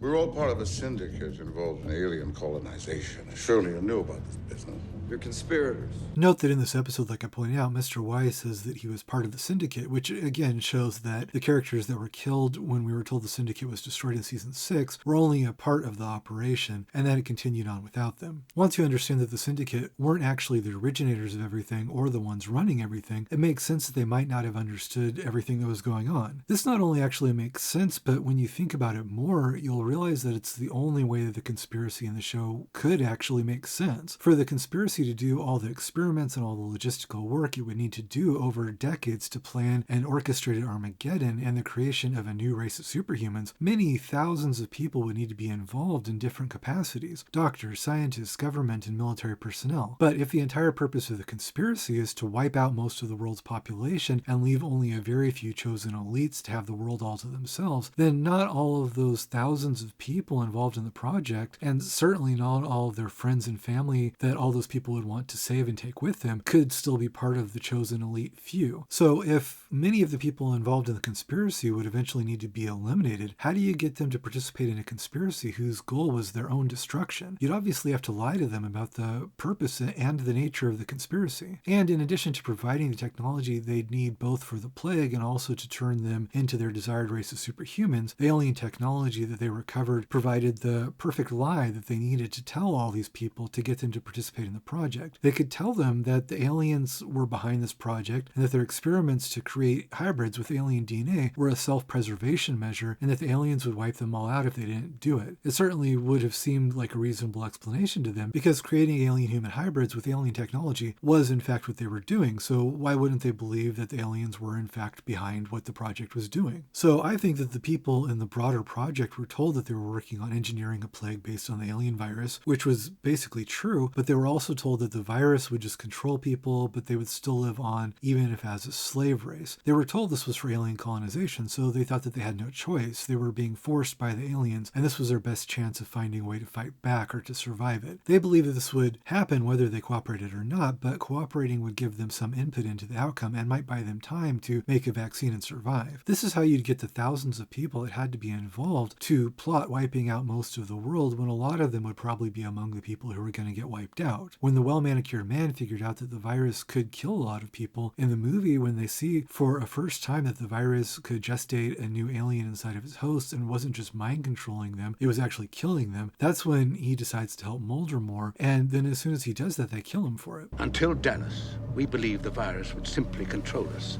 that mass infection would make us a slave race. Imagine our surprise when they began to gestate. We've been forced to reassess our role in colonization by new facts of biology which have presented themselves. The virus has mutated. Into what? A new extraterrestrial biological entity. My God. The geometry of mass infection presents certain conceptual re-evaluations for us about our place in their colonization. This isn't colonization. This is spontaneous repopulation.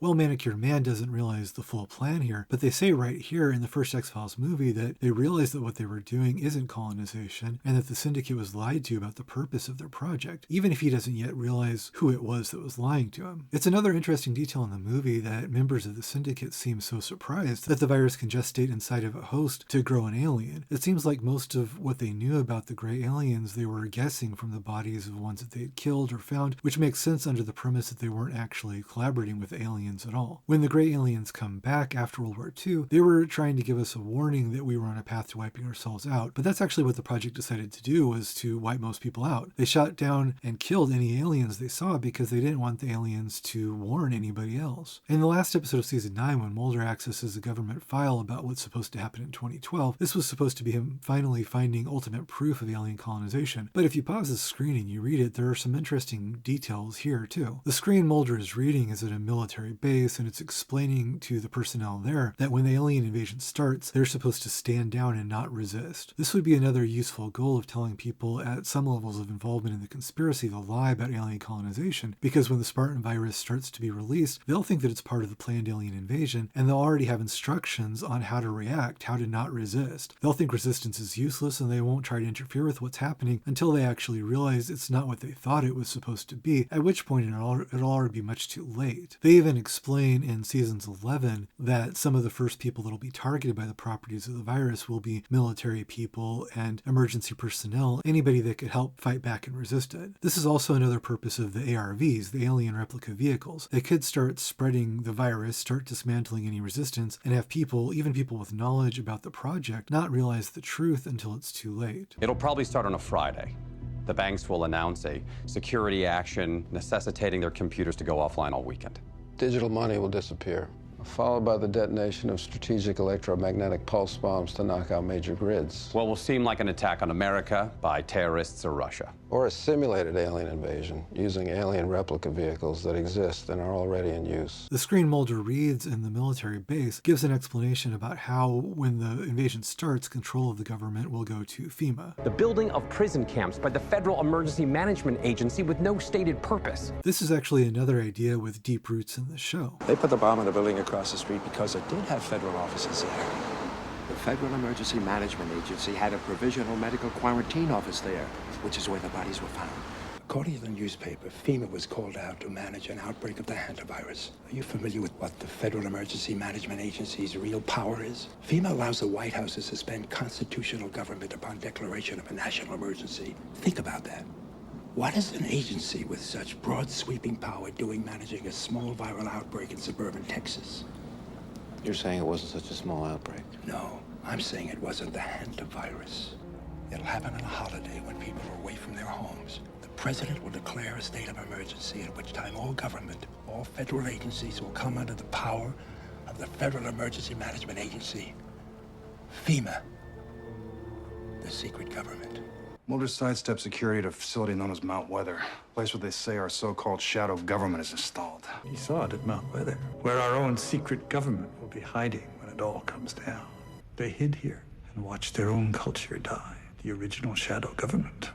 Mount Weather, where Mulder breaks in to find information about 2012 and where he's imprisoned when they catch him, is said to be the base of operations for FEMA and where they would operate from as a shadow government if our government collapsed, if you believe in that kind of thing. The show established, going back to the first movie, that the forward-facing government thought it was doing one thing, but that there were shadow levels of the government operating with their own agendas behind it. The document Mulder reads about 2012 lays it out that the military and one level of government think that this alien invasion is coming, and that's the pretext used to tell them that when it starts, they should just stand down and let FEMA take over. This is setting up the idea that even people with high levels of government clearance and some knowledge of the conspiracy might think they know what's going on, but then there's a shadow government that's really running things, and they've set up this alien invasion idea as a device by which the visible government will step aside and smoothly allow the people that are really running the show to transition to full control of everything. This show has always had a deep state feel that people are talking about all the time now. You know, that there's an ongoing government within the government that exists no matter who's elected and no matter whether it's a Democrat or Republican that gets in. It's kind of a government that runs itself, and that these are unelected but very powerful people that form a nexus between politics and business. So those have always been our villains. That's what Cigarette Smoking Man is, and that's what Mr. Y is, and that's what Erica Price is. The idea that there's a shadow government and a small group of people running everything behind the scenes, manipulating governments and nations for their own benefit, is something that, of course, goes back throughout the show. But with seasons 10 and 11, who these people are and their relationship to the rest of the project comes into much clearer focus. We did talk a lot about immortality and how technology could help you live forever. That was a big theme of the season. Of course, if you're rich enough and if the technology is developed enough, you might be able to cheat death. Ponce de Leon came here 450 years ago looking for the fountain of youth. The idea of the project all being in service of a small group of wealthy elites whose ultimate goal is their own immortality is something that's hinted at in several more backdoor mythology episodes in seasons 10 and 11. I don't accept the premise that we have to grow old. One of our best incentives here is that you and loved ones don't ever die. Skinner, tell us who they are. It's Perlu Services, an American security contractor with its headquarters in Moscow. A private contractor has ascendancy over the FBI? Under a classified security directive from the executive branch. We would have all saved lots of money and headaches if we only knew the Americans would have been just fine losing the Cold War. if they could only make a little money off of it. In the second episode of season 11, it's called This, a character named Erica Price recurs from the Mythology episodes, this time shown to be running a project that promises people immortality by scanning their brain patterns and recreating their consciousness in a digital simulation. This project is shown to have ties to a Russian firm that's been given authority over parts of the FBI by bidding for the job. The episode says that this was allowed by the current administration, the idea being that they're privatizing control of government agencies' authority over our privacy and safety being for sale to the highest bidder. Again, returning to the idea that the true power behind our institutions is a select group of moneyed elites that have their own interests at heart, not ours. The computer simulation project, ostensibly created to make the people whose minds are scanned immortal, turns out to be a scam. The episode says they're scanning the minds of society's geniuses and innovators and artists, but the reason that they're scanning the minds of these people is so that they can be a kind of digital slave, a simulacrum of the real person still existing in a server somewhere, so that the wealthy elites still living after the Spartan Virus can have the benefits of using that person's mind for their innovations and creativity, even after those same wealthy elites have killed those people off to have the planet to themselves. And I'm begging you, destroy it. We're living a lie here. It's a work camp. We're digital slaves. You take our uploaded minds to develop science that only the elite will use to lead your world. We turn theories of space colonization into realities for them. We dream, but we're not allowed to have dreams. And all the great minds that have died since they realized this place are here. Steve Jobs, Marvin Minsky, Michael Crichton. They all hate it here. They don't even know who they are. What we were in that life is completely opposite from what we are here. People being purchased and copied into a server in this way has an eerie echo of how back in season 2, Mulder's father said the project referred to its test subjects as the merchandise. You're going to hear the words, and they'll come to make sense to you. What words? The merchandise. Episode 9 of season 11 is called Nothing Lasts Forever, and is again about elites using people they see as a lesser commodity as a means to make themselves immortal. This time in a story about a TV actress and a doctor who are running a cult where they literally eat their own followers and other people in order to keep themselves from aging. I found a cure for the greatest disease to afflict mankind. Every human being has a time bomb built into their genes. I diffused it. In season 10, Mulder talks about a project in which a select group of wealthy billionaires would be able to avoid the sixth extinction by having the means to leave the planet. A runaway global warming scenario that leads us to the brink of the sixth extinction. Those with means will prepare to move off the planet into space, which has already been weaponized against the poor, huddled masses of humanity that haven't been exterminated by the uber-violent fascist elites, if you believe in that kind of thing. This is brought up again in season 11 in another episode with Erica Price and another character who's a part of the Syndicate, Mr. Y, talking about their plans to move off the planet. This is part of the portfolio of services that members of the Syndicate offer to the wealthy elites who are bankrolling them. He wants to exterminate humanity. What's your budding enterprise? The colonization of space. We're closer than you think. Building Dyson spheres and magnificent habitable structures. Oh, that's the plan. A secret space program? I don't think so. I think this is a power play. You want me to kill him so you can implement your own plan. You want to see blood in the streets. The colonization of space? How do you plan to do that? Transport all humanity off planet? 7 billion people? That's not possible. Only a chosen few. This is ripe for a conspiracy of men, taking the few, the elite, the people that can afford it off planet. Why are we going to Mars? It's not about going to Mars to visit once, but it is to make life multiplanetary so that we can expand the scope and scale of consciousness to better understand the nature of the universe and to ensure the long-term survival of civilization in the hopefully unlikely event that something terrible happens to Earth, that there is a continuance of consciousness on Mars. Mr. Y and Erica Price are trying to cast themselves as altruistic here, as though the CSM is the one that wants to hurt people and they're the ones offering to save them with this plan to leave the planet. But of course, Mulder immediately notes that there are no plans to transfer 7 or 8 billion people off the planet. They're doing the same thing that CSM is doing, letting the world burn and almost everybody die while saving only a very small number of people who have the money to afford it. Everything being for sale to billionaire elites is the theme theme that the show keeps returning to, which is the true reason they were running the project, out of their own self-interest. But by a venal conspiracy of men. And again, while seasons 10 and 11 delve into this theme more, it's also not new to the show, with Carter having explained this back on the commentary for the first movie when he talked about how it was moneyed elites who were really controlling the Syndicate. And ultimately, the idea that this plotting and conspiring we've seen in the show is all about evil men is more scary and disturbing than blaming it on aliens, because this version of the story has much firmer roots in real documented history and things that we know billionaires and governments have actually done. It's not much of a stretch to think that there are evil billionaires plotting how they'll take over and run the world if society collapses. One of them even recently bought a popular social media website so he could post about his plotting every day and make people listen to him go on about his plans to re-engineer society in his own image. They aren't subtle about it. You can, of course, see parallels to how the cult followers in the episode Nothing Lasts Forever seem to be happy to continue to follow their cult leader even as she kills and eats them, in the way that some people now idolize and hero worship certain billionaires with the idea that if they aspire to be like them, then one day they'll be asked to join the club and become billionaires themselves, when of course the billionaires they worship don't view them as anything more than fuel for their own ambitions. The merchandise.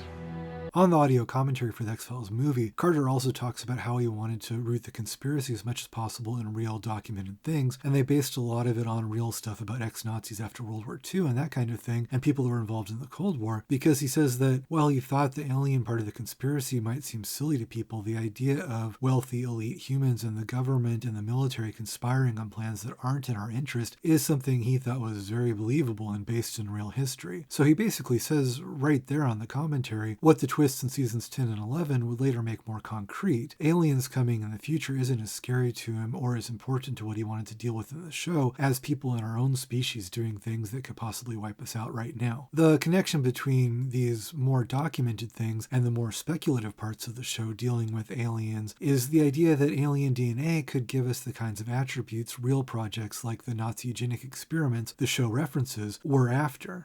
It was something that I'd seen in a movie called Shoah, which is about the Holocaust, and it was about how the Nazis had shipped Jews back and forth over the country, and in the ledgers, the human cargo were called merchandise. The merchandise. I actually met a man very early on during the course of the X-Files, and I told him what I was doing, and he told me that he was one of the people responsible for leading the U.S. project to map the human genome. And I became very interested in what he was telling me, and I realized this was exactly what I wanted to do with the show. Carter's talked about how early in the show's run he read about what was happening at that time with mapping the human genome, and he thought that the possibilities this opened about changing human biology were what he wanted to base the show around. On a plot level, it underlies everything. As I'll come back to soon, the search for immortality also underlies everything the show is about on a thematic and symbolic level as well. He seems to be some sort of a missing link here, a link between we mortal humans and the alien populace. I thought it was interesting in this quote from Kim Manners, who was the show's most frequent director. He referred to Gibson Praise as being a link between mortal humans and aliens, implying that the aliens could be the key to immortality. Their technology and genetic attributes could be the key to doing away with human frailty and cheating death. That's the connection that ties all of this together. But that immortality that the elites behind the Syndicate were pursuing obviously wasn't on offer to everybody. They just wanted that for themselves. So I think now I've established the idea that there was more than one level to the conspiracy, and that a lot of the characters in the Syndicate and their associates who we saw during the show weren't necessarily privy to the truth about what they were actually working on. This idea of a lie being used to control people within the conspiracy is also the same reason that the people in the conspiracy gave up children and family members, which means that it also happens to be the explanation for what happened to Mulder's sister, Samantha.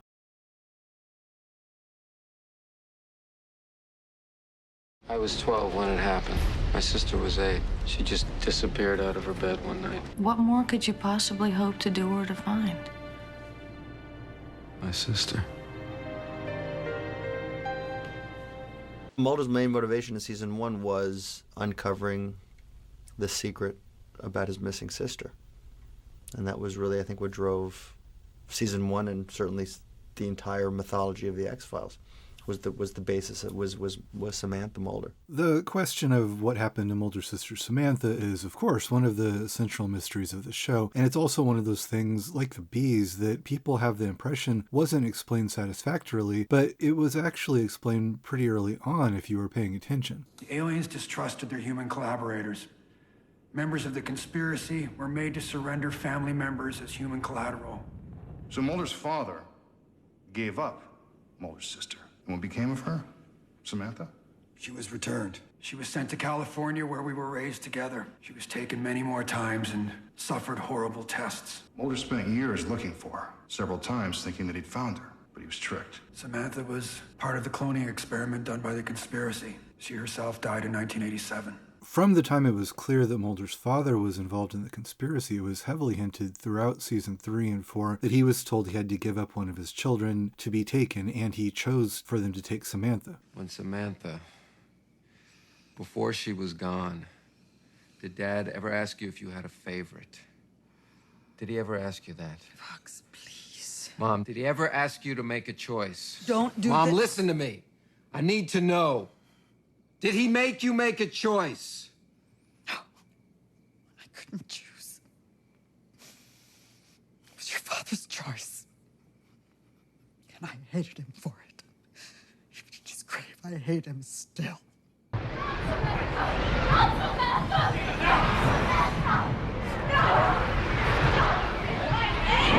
The question was why Mulder's father had to give up a child like that, and that was explained pretty soon as well. As he will explain, Mulder's father eventually came to go along with the Syndicate and reluctantly agreed to surrender his daughter Samantha, just as the rest of them agreed to surrender members of their family as security. They were to surrender members of their own families in exchange for being given an alien fetus, which contained the DNA necessary to do the research to create the alien-human hybrid.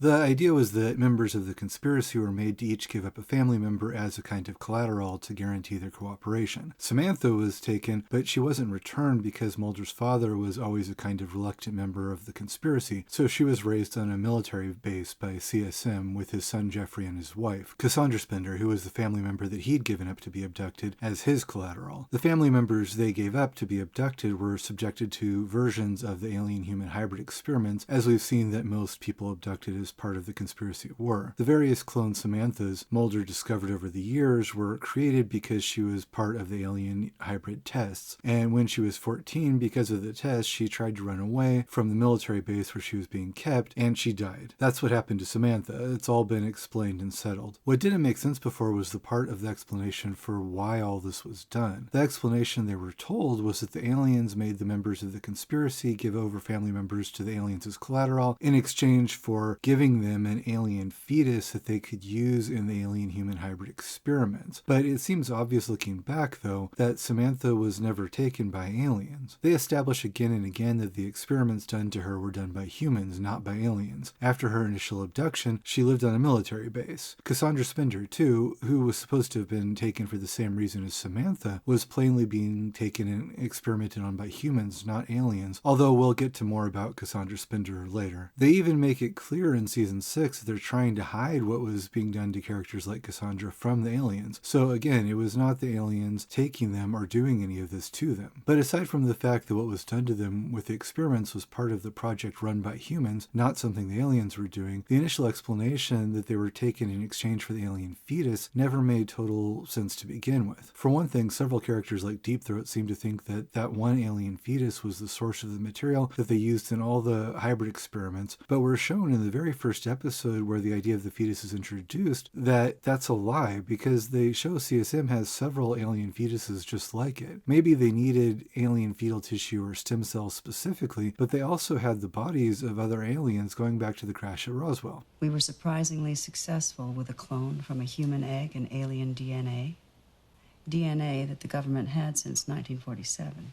It seems like not only did they have more than one alien fetus, they would have had alien DNA for a long time before 1973 when Samantha was taken. So the idea that in 1973 they needed this one fetus doesn't quite make sense. In the Erlenmeyer Flask, there's an elaborate scenario where they kidnap Mulder and demand that Deep Throat get the fetus in exchange for Mulder, and then they shoot Deep Throat when he makes the exchange. Deep Throat and the people demanding he get them the fetus seem to believe that this is vitally important, but then as soon as they have the fetus, CSM just sticks it on a shelf in the Pentagon with a bunch of other ones just like it. It seems like he never needed the fetus at all. I think what was actually happening in that episode was that they kidnapped Mulder and then told Deep Throat he had to steal something from the project in order to get Mulder back, and when Deep Throat did it, they learned both that he was helping Mulder and that he was willing to betray the project, so then they shot him. The point of the whole thing in that episode was to flesh out Deep Throat and see if he was a traitor, not to get the fetus, which they actually didn't need. I think the alien fetus was similarly used as a lie to get members of the conspiracy to give over their family members. They believed this idea that in exchange for the family members, they were getting the fetus for genetic material that they needed, but that part of it doesn't make sense if you know what CSM knows. This is another example showing that not all of the people working within the conspiracy knew everything that was happening, and that some of them were lied to about who was actually behind the alien-human hybrid experiments and what the purposes of the experiments were. Deep Throat thought the fetus was necessary, but it clearly wasn't. The idea of them giving over family members that would be experimented on in the alien-human hybrid experiments also suddenly makes more sense if you think of it in the context of the superhumans' explanation for the tests. You could ask before, why would they be doing those tests on their own family members? Why wouldn't they do tests on random other people? But he sacrificed my sister. He let them take Samantha. Without a vaccination, the only true survivors of the viral holocaust will be those immune to it, human-alien clones. He allowed your sister to be abducted, to be taken to a cloning program, for one reason. So she would survive as a genetic hybrid. Even CSM gave over one of his own family members to be experimented on, so it wasn't just people lower in the conspiracy being forced to do this. Through all the abductions and the tests, that it was you. Ordered them, yes, but it was never my intention to harm you. It was to save you.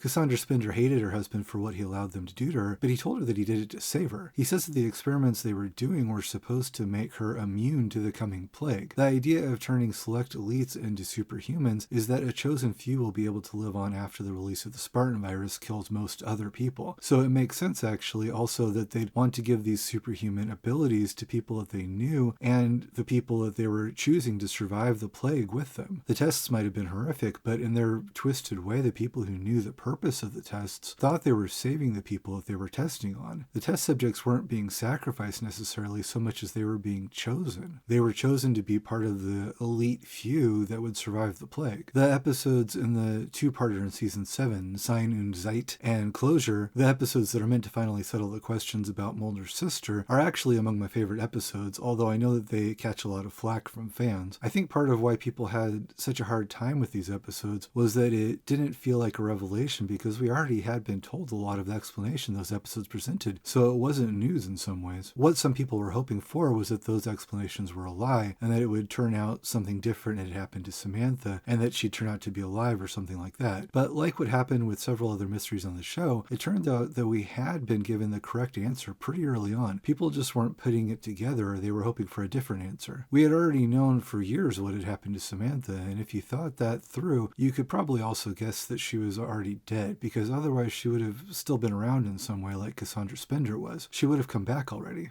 What we wanted to do was finally deal with the story of Samantha and give people an answer to that. And we didn't want it to be an easy answer. So we thought the more emotionally honest thing to do, without damaging what Chris has in mind for the end of the series, was to give the answer then and there that Samantha was indeed dead.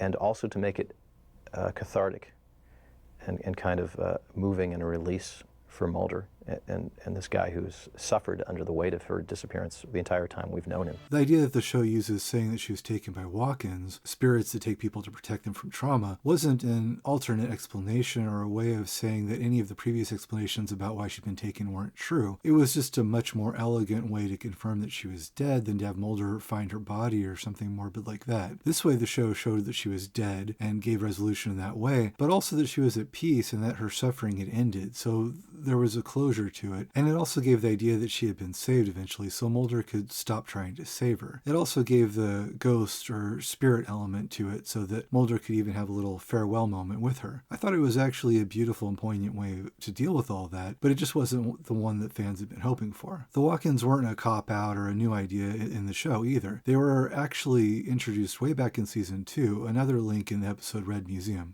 Walk-ins. In prayer. What are walk-ins? We, second souls of the first bodies. We, second souls of the first bodies. Bearers of the word and keepers of the sacraments of a new enlightenment. Believers in soul transference, enlightened spirits who have taken possession of other people's bodies. The guides speak through me today as messengers of the word, that we may be free from death and the passage into spirit.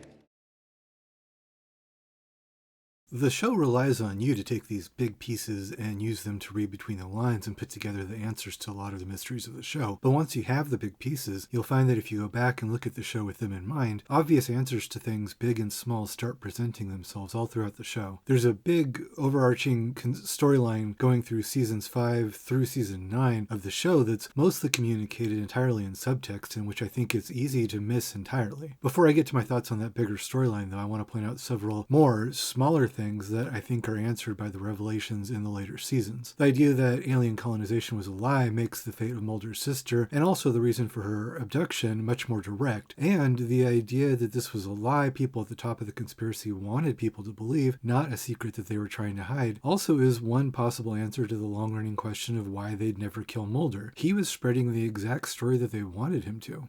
But I've seen aliens. I've witnessed these things.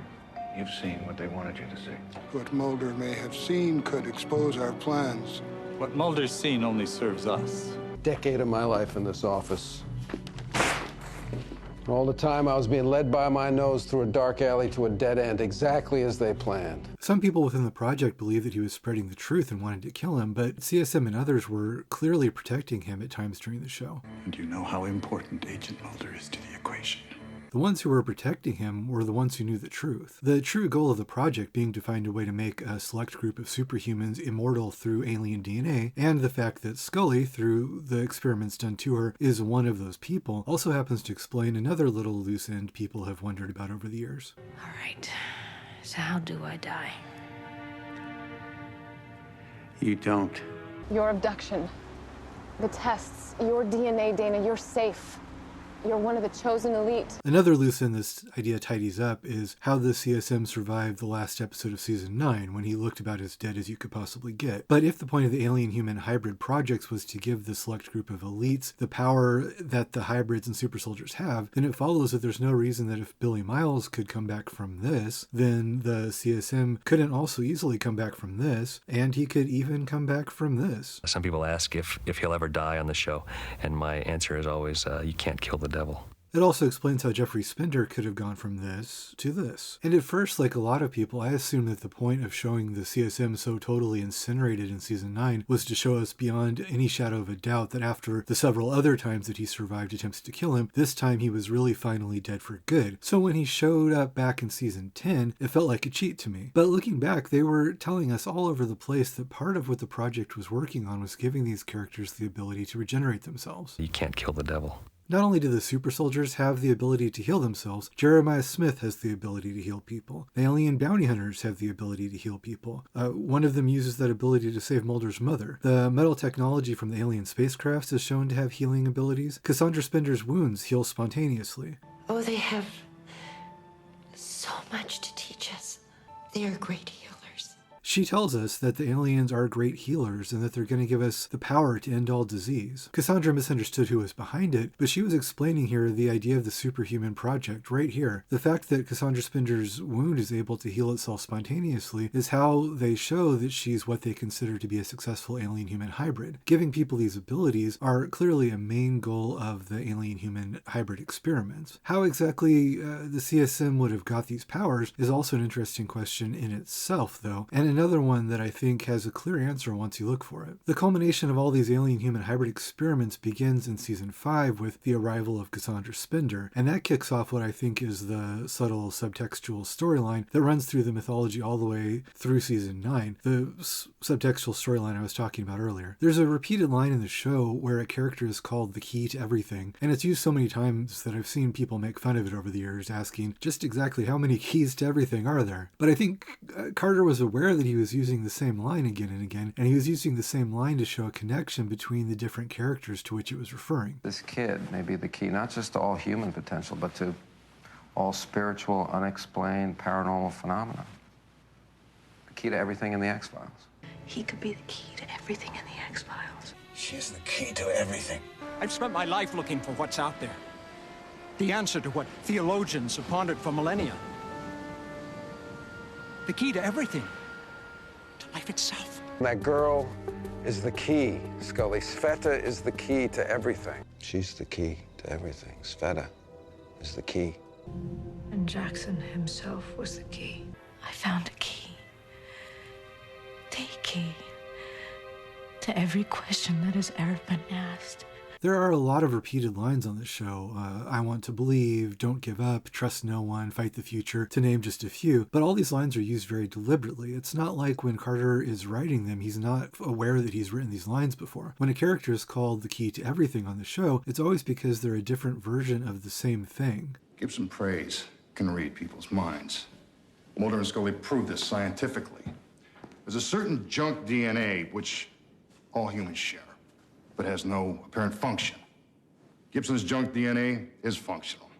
DNA which is believed to be alien. Whichever of these characters they're referring to, Gibson, Cassandra, Sveta, or William, what makes them the key is that they're a combination of alien and human DNA that has led to a human being able to have some of the kind of desirable alien attributes. Telepathy with Gibson, healing with Cassandra, and we'll get to William in a minute. I have alien DNA, for sure. This is what makes them the key to everything, because that combination of alien and human is the goal of the whole conspiracy, to be able to make humans with the desired powers that the conspirators think that they can get from alien DNA. And this is also a key to everything in the sense that it's an explanation for everything else in the X-Files as well. The idea that's alluded to in the show is that alien DNA could be the explanation for almost every X-Files case, for telepathy and telekinesis, for all the various monsters and mutants with special powers that they encounter. And Carter and Frank Spotnitz have talked about how this was their intention. This was the overriding concept tying together everything on the show, from the conspiracy to all the monsters of the week. One of the ideas Chris and I had discussed for years before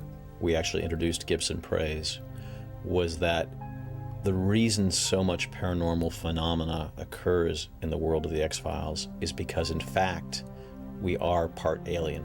But there's something alien about human beings, and that's why there's telekinesis and psychics and all these other things. So that led to the creation of the Gibson Praise character, who was the missing link, whose incredible ability demonstrated that we are, in fact, related to aliens, and so indirectly proves that alien life exists. Don't you see all the mysteries of science, everything we can't understand or won't explain? Every human behaviorism, cosmology, psychology, everything in the X-Files, it all owes to them. It's from them. I am searching for the key that was the seed to all of these terrible genetic abnormalities. Alien DNA. So when they keep telling you a character is the key to everything, that's actually what they mean. They're trying to tell you, look here, the concept we're illustrating with this character is what ties the whole show together. It's the key to everything. Cassandra Spender is the key to everything because she's the first fully successful alien-human hybrid that the project has managed to create. They don't spell out the extent of what was done to her, but they show that she's able to heal wounds almost instantaneously, which would of course be one of the desired attributes they'd want their planned superhumans to have. Illustrating again how this all ties together, by the way, they show her being experimented on in train cars, exactly the way Scully was experimented on. When the experiments on her proved to be a success, immediately there are certain parties that want her killed. The explanation given for this at the time is that if the aliens know that she's been a success, then they'll start colonization. This doesn't really make much sense though, since when they're talking about colonization, it's always been said to have a set date when it's beginning. It begins in 2012, not whenever they make a hybrid. The date is set. It makes sense, though, that certain parties would want her killed if not having a successful hybrid would mean that the people behind the project had to wait to release the Spartan virus because they weren't guaranteed to survive it. Cassandra has some interesting ideas about her own abductions, and she definitely believes that she's being kidnapped by aliens. So if we're going with the idea that aliens weren't involved in the conspiracy, then we have to also assume that her memories have been altered in some way, in the ways that we've established earlier that abduction memories could be altered and false memories could be planted. Cassandra, you were found in a train car. You'd been operated on by doctors. Yes, that's right. And these are the doctors who cured you? No, the aliens cured me. The doctors were working with the aliens. That's what I wanted to tell you. Cassandra's not crazy, though, and what she's saying about why she's being abducted actually makes a lot of sense in the big picture. Cassandra talks repeatedly about how the aliens are great healers, how they can cure any illness, and how they have so much to teach us. I don't need a wheelchair.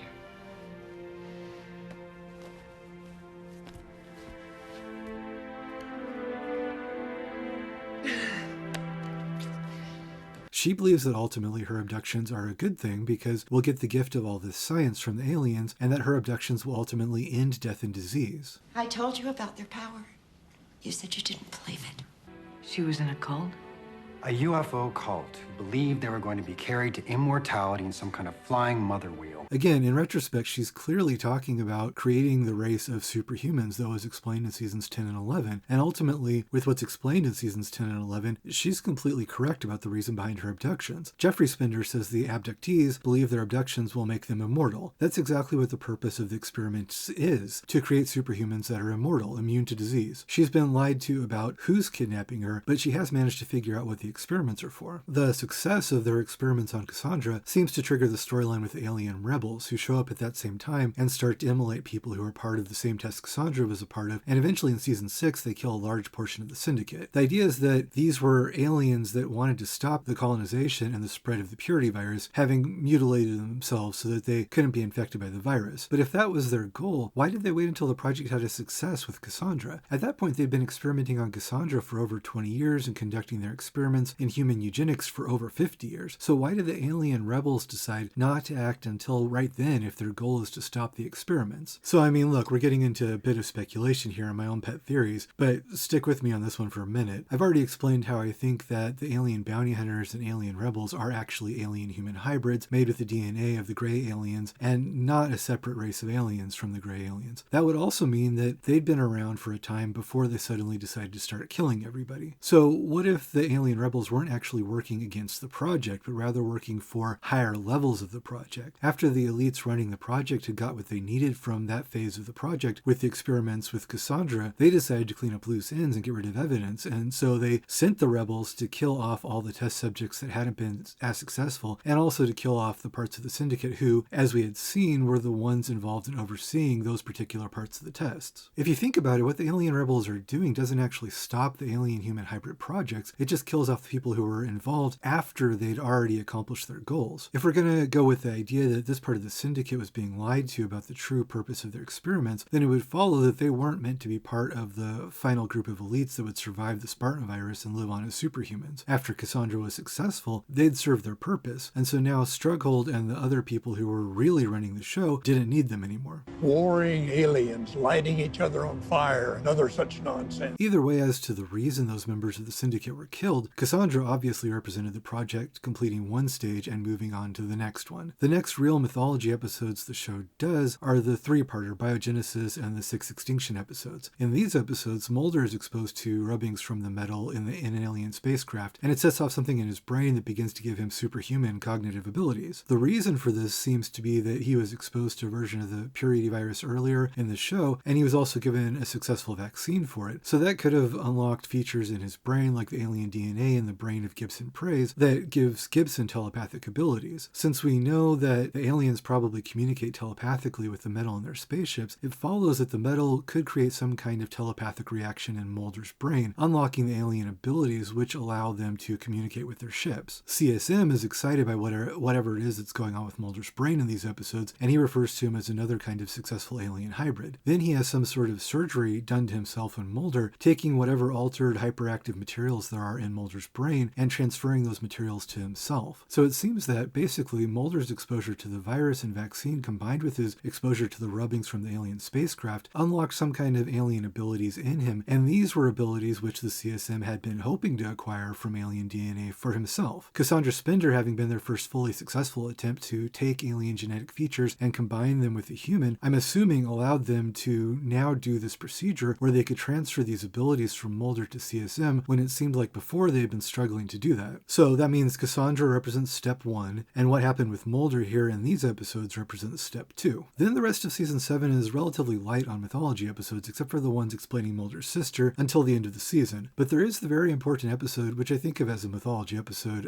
In Ami. The title of this episode is a pun. The phrase In Ami is French, and it's an expression that means from a friend, meaning something is coming from a good place or from friendly intentions.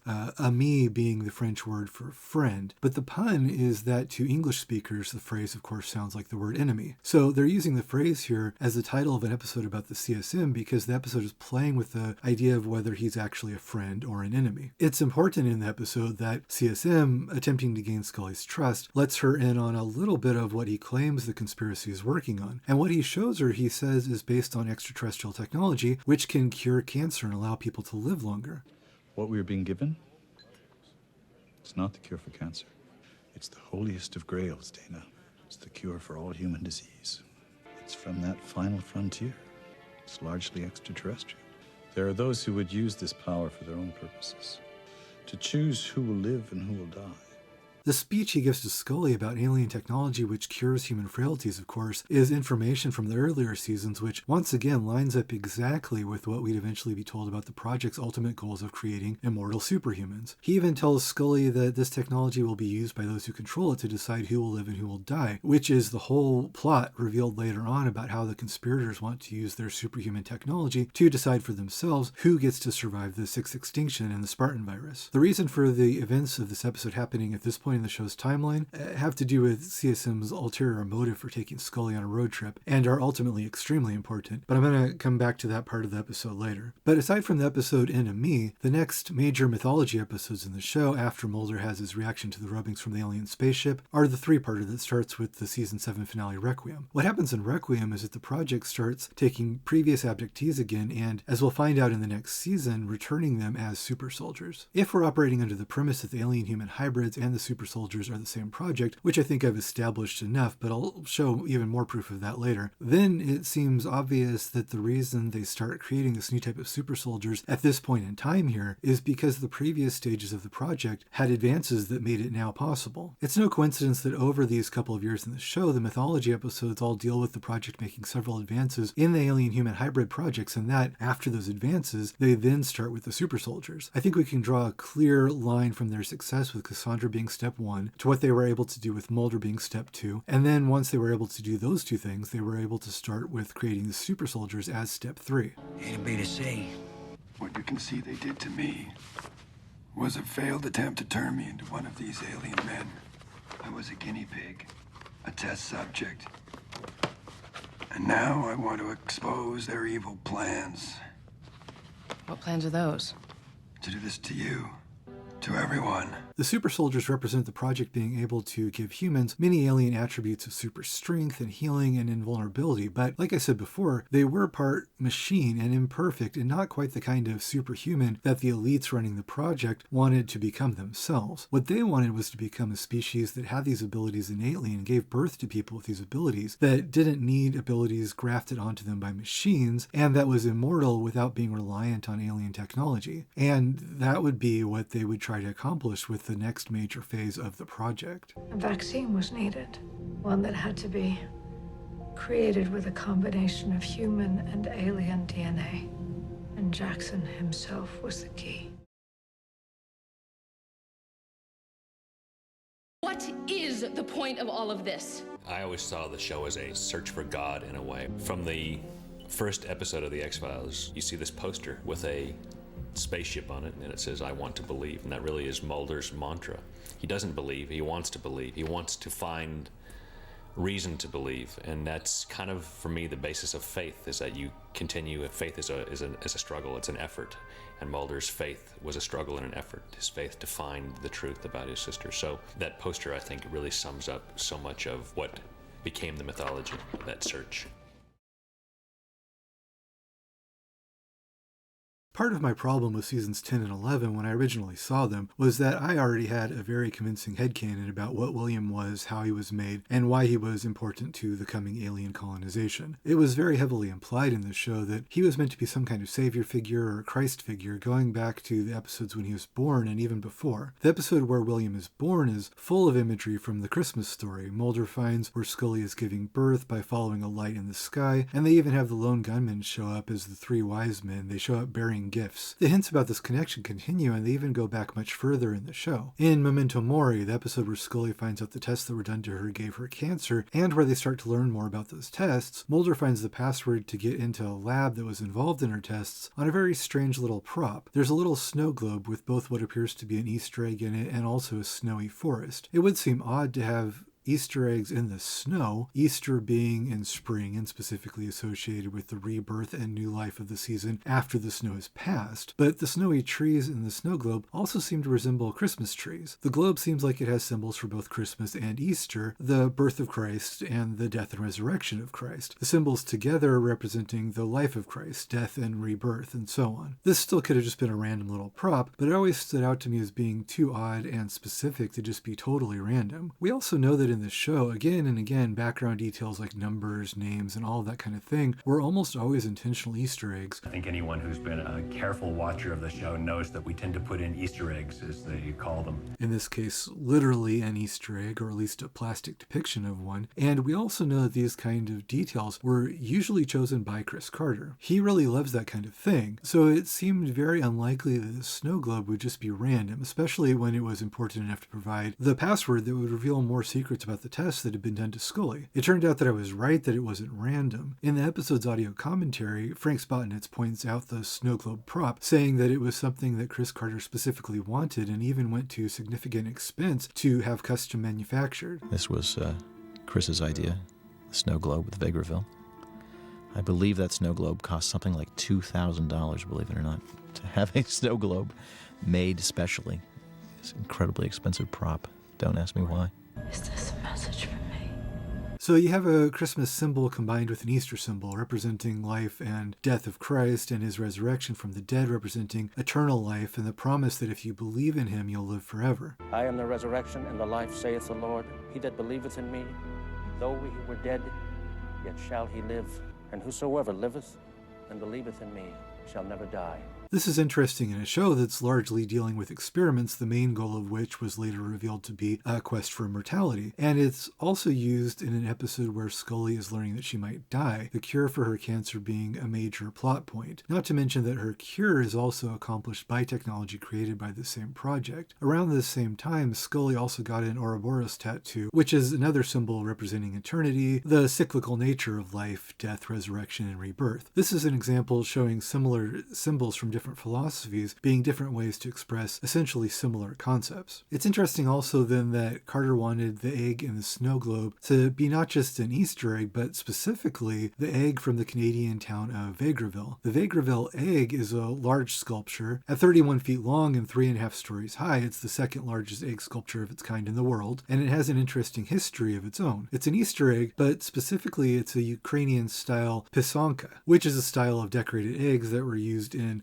Slavic pagan traditions that are thought to predate Christianity. Like many symbols in Christianity, Easter eggs have similar counterparts in other belief systems, some of which predate Christianity. I think this is interesting too, as the X-Files will later start to delve into the idea that different human religions and mythologies all have common ancient origins. In the mythology of the show, ancient alien origins. The egg in Vagreville was constructed to celebrate that town's large Ukrainian heritage, and so it's this specific type of an egg with an associated style of decoration as as opposed to a more generalized modern Easter egg. And again, Carter wanted to specifically reference this particular statue in Inveigle and to also have the name of the town on the snow globe prop to be clear about exactly to what he was referring. One more interesting layer here is the history of the construction of the egg itself in Inveigle. Made in 1974, creating an egg-shaped design with the flat metal panels that they wanted to use was a complicated engineering problem that eventually required creating a computer program and writing an algorithm to solve. Because of that, this egg is considered to be the first physical structure whose specifications were completely designed with computer software. The unique software that they designed to create it would later go on to be used to design a space shuttle. So a giant Jesus symbol that was used to create a spaceship seems very appropriate for the X-Files version of the Christ story, doesn't it? And even the title of this episode, Memento Mori, means remember you will die, which is deliberately discordant to the imagery from the Christ story, the promise of which is that if you believe in Christ, you'll have eternal life.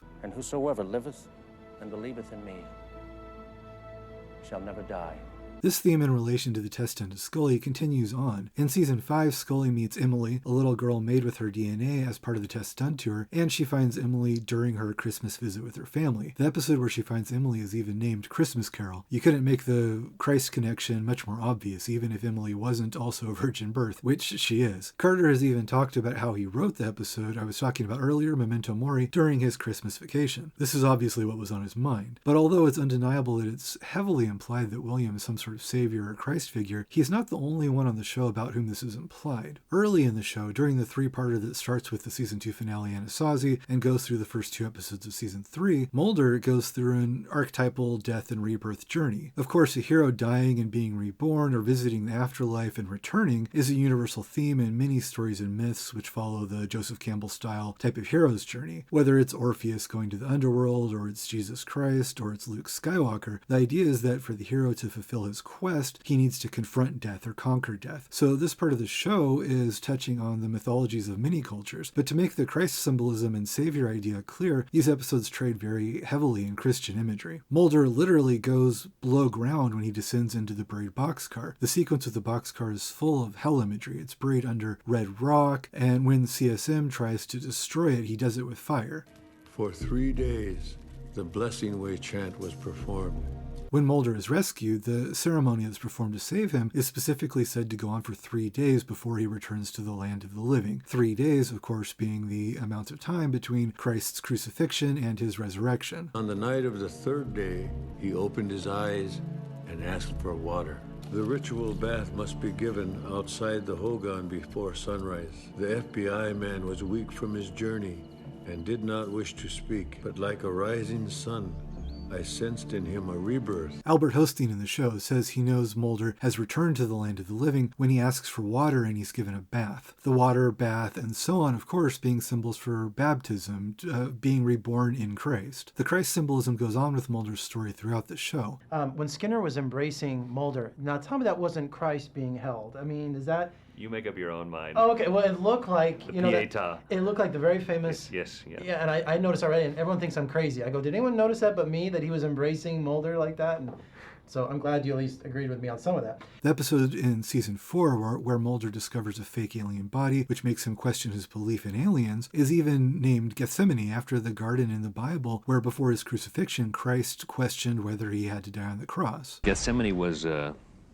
It was one of these big idea episodes about the existence of God or not. What I especially loved about that episode, aside from the production value of shooting in a frozen set for the cave where they were digging out this supposed alien corpse, was this idea about religion. Because what became increasingly clear to Chris and me in years of working on these mythology episodes was that Mulder's quest for extraterrestrial life was akin to trying to prove God existed. That's also the episode that leads to Mulder's loss of faith for the entire season. In the Season 7 episode, the 6th Extinction 2 Amor Fati, when Mulder is undergoing a medical procedure after rubbings from the spacecraft unlocked alien abilities in his brain, they not only show him tied to a table in a crucifixion pose, he even has a crown of thorns and a halo. The fact remains he's become our savior.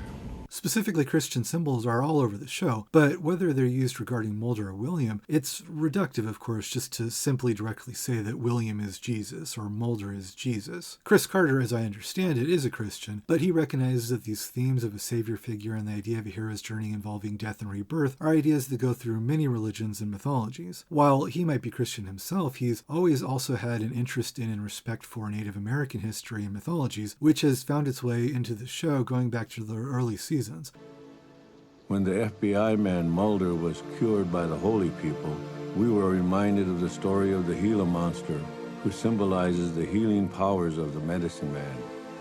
In this myth, the Gila monster restores a man by taking all his parts and putting them back together. His blood is gathered by ants, his eyes and ears by sun, his mind by talking God and pollen boy. Then lightning and thunder bring the man back to life.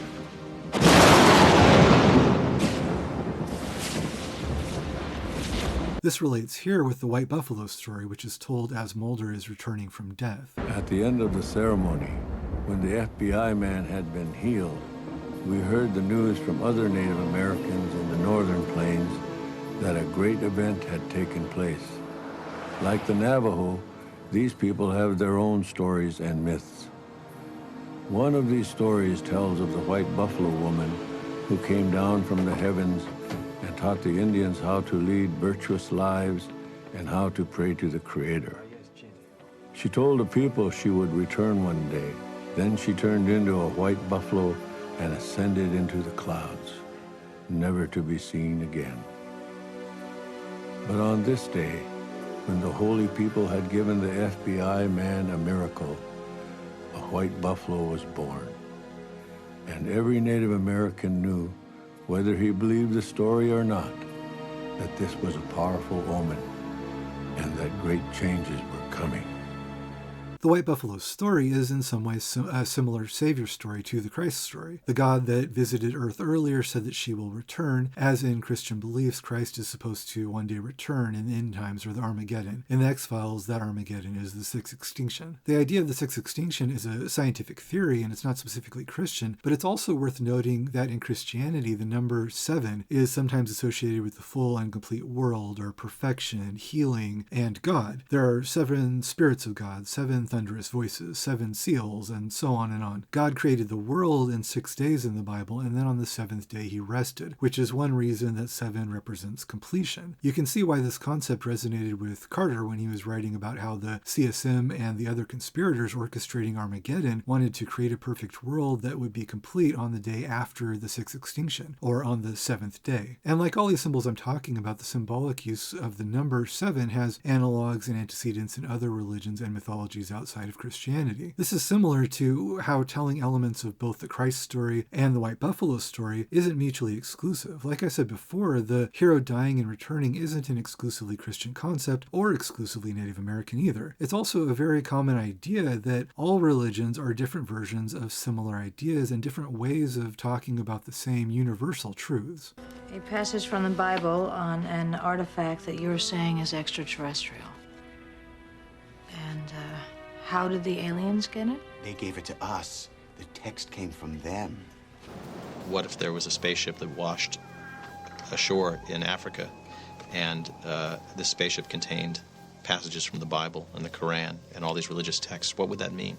No, it would mean nothing, Mulder. No, it would mean that our progenitors were alien, that our genesis was alien, that we're here because of them, that they put us here. The show explores that the aliens might be the progenitors of human religions and mythologies, and it says that the ancient ship, which has the Bible verses on it, also had verses from the Quran and other religious texts. The Christ analogies in the White Buffalo story are used to show different cultures and belief systems foretelling the same thing, the appearance of some kind of savior figure which will save us from a coming apocalypse. apocalypse. Of course, the implication in season 3 when they tell the White Buffalo's story is that Mulder is some kind of savior figure. But then later in the season 9 episode William, they also spend a lot of effort to clearly imply that the White Buffalo story is actually being used in reference to William. With the symbols in season 8 and 9 so heavily pointing to William, at first it seemed clear that William was supposed to be the chosen one that would save people from the coming apocalypse, which we thought was supposed to be alien colonization. So because of this, the way he was presented in seasons 10 and 11, where he suddenly seemed dangerous or possibly even evil, at first that seemed to me to throw all that earlier symbolism out the window and to disregard what we learned about William in those earlier seasons. It turns out though, like with all these things that I'm talking about in this video, if you go back after watching seasons 10 and 11 and reevaluate everything, not only did Chris Carter not disregard or forget what had come before, it actually now all makes much more sense than it ever did before. For one thing, in the episode My Struggle 4, which is the one that focuses on William and his true nature, the tagline in the opening credits of the episode has been changed to Salvator Mundi. Salvator Mundi is a reference to the Da Vinci painting of Christ, and the words translate to Savior of the World. Putting this phrase as the tagline of the episode, which focuses on William, shows that Carter obviously not only didn't forget the whole issue of William or somebody on the show being a Christ figure and a savior, actually he's calling attention to this issue. It's just that the question is whether or not William is that Christ figure.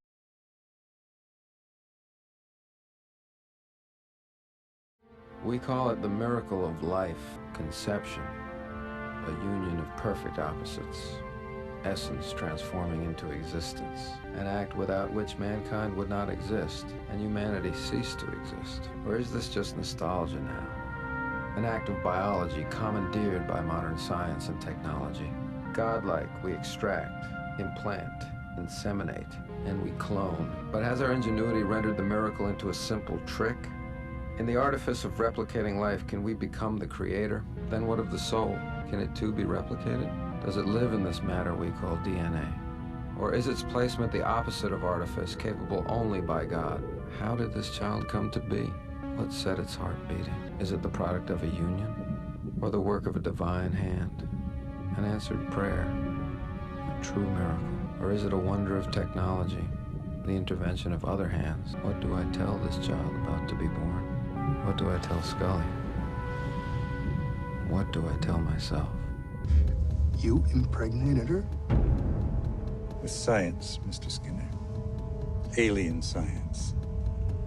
To create the first superhuman child. Mulder's not the father. I'm asking, who's the father? I am. William is my son.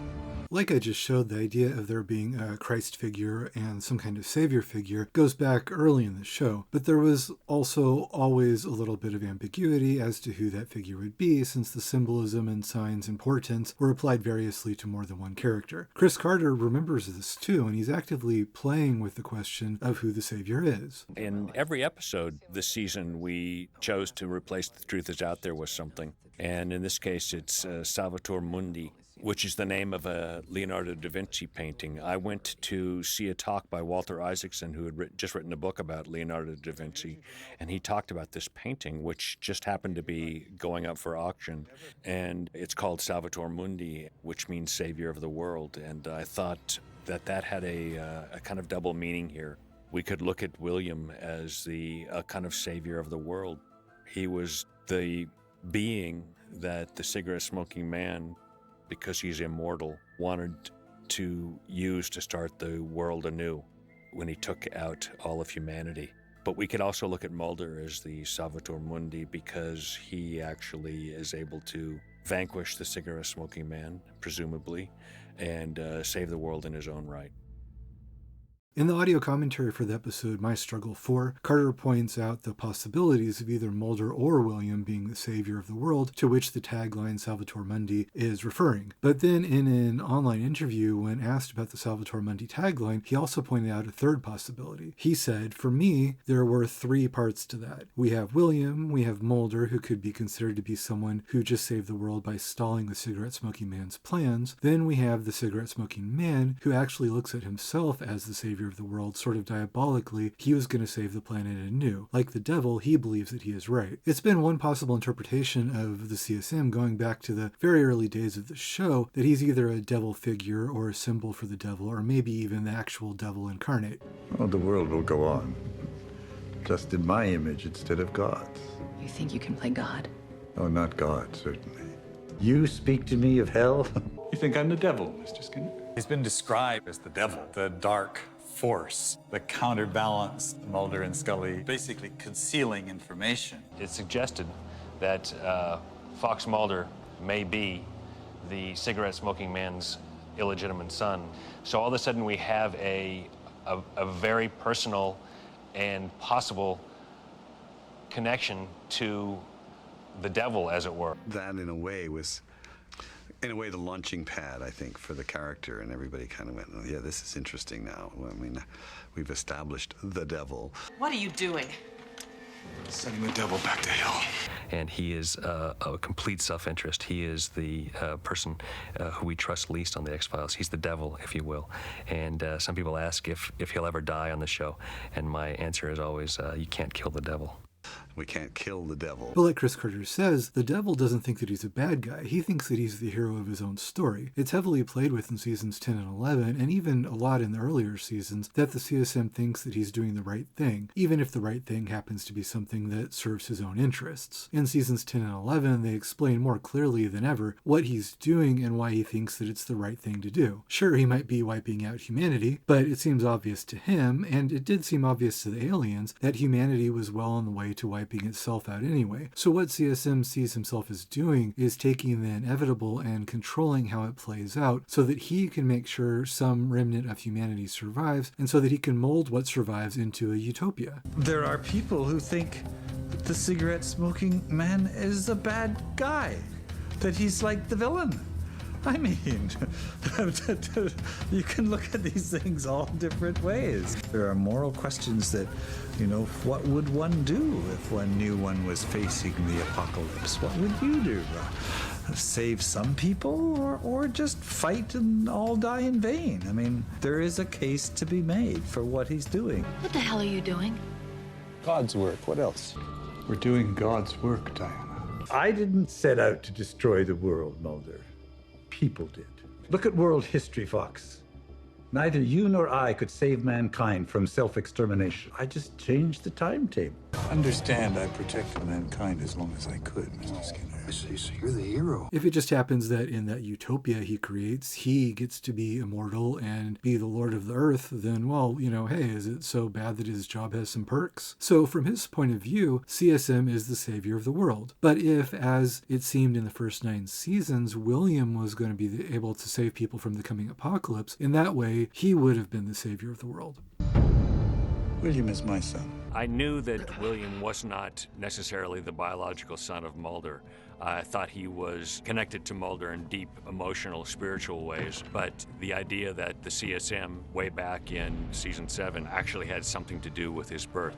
That was something I had thought about back then and something that I wanted to bring forward. Salvator Mundi means savior of the world, and we play with this idea that William is the golden child of sorts. This idea that William could be this perfect child, I saw it quite the opposite. I thought of him as, something that owed more to the Omen.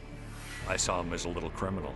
But if you believe that the CSM is the devil and that he created William instead of William being a Christ figure, that would make William the son of the devil, or the Antichrist, a Damien figure, like Chris Carter said. If you're looking at it all from CSM's point of view, that he's saving the world from the humans who are destroying it, then if William was what allowed him to carry out his plans, then William would be the savior of the world in that way. Alternately to CSM saving the world with his plague, or William helping him with his plan, or William helping to save the world from his plan. The other way you could look at it is that by Mulder shooting the CSM, he stalls the CSM's plans to release the Spartan Virus, and in that way, Mulder is actually the savior of the world, just as was implied by the White Buffalo story and the symbolism in the earlier seasons, going way back to season 3. Rather than ignoring the symbols implying that William was the chosen one or a Christ figure, Carter is fully aware of those symbols and playing with them in a way that makes them actually now much deeper and more interesting than they were before. But you might also say it's still a retcon and still undoing things from the first 9 seasons to say that CSM made William, because back then we thought it was pretty obvious that Mulder was William's father. And hey, back then I thought that too.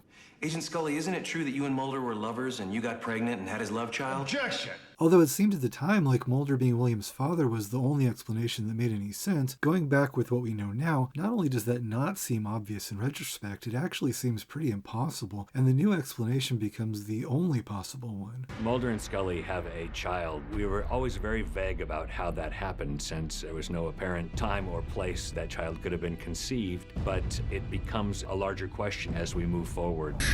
I knew that William was not necessarily the biological son of Mulder. One of the episodes that benefits most from a rewatch after seasons 10 and 11 is the episode Enemy, which I talked about earlier, where Scully goes on her road trip with CSM.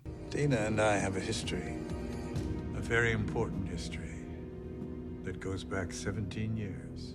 The idea that CSM is William's father instead of Mulder might have seemed like a retcon at first, but when you watch this episode again, it becomes so obvious that it seems confusing that people ever bought into any other explanation. This is another of those things that seems like a retcon because a lot of people, myself included at first, never got it, but where in retrospect, Chris Carter was telling us the truth as obviously as he could all along. There's the obvious part of the episode where whatever they do to Scully happens when she passes out and wakes up, her clothes having been changed and her having been moved from the car to a bed. CSM laughs it off at the time and just says that she fell asleep and so they put her to bed. But seriously? I mean, she was sleeping in a car so soundly next to her arch nemesis that she didn't wake up when they carried her across the house and changed her clothes? You drugged me.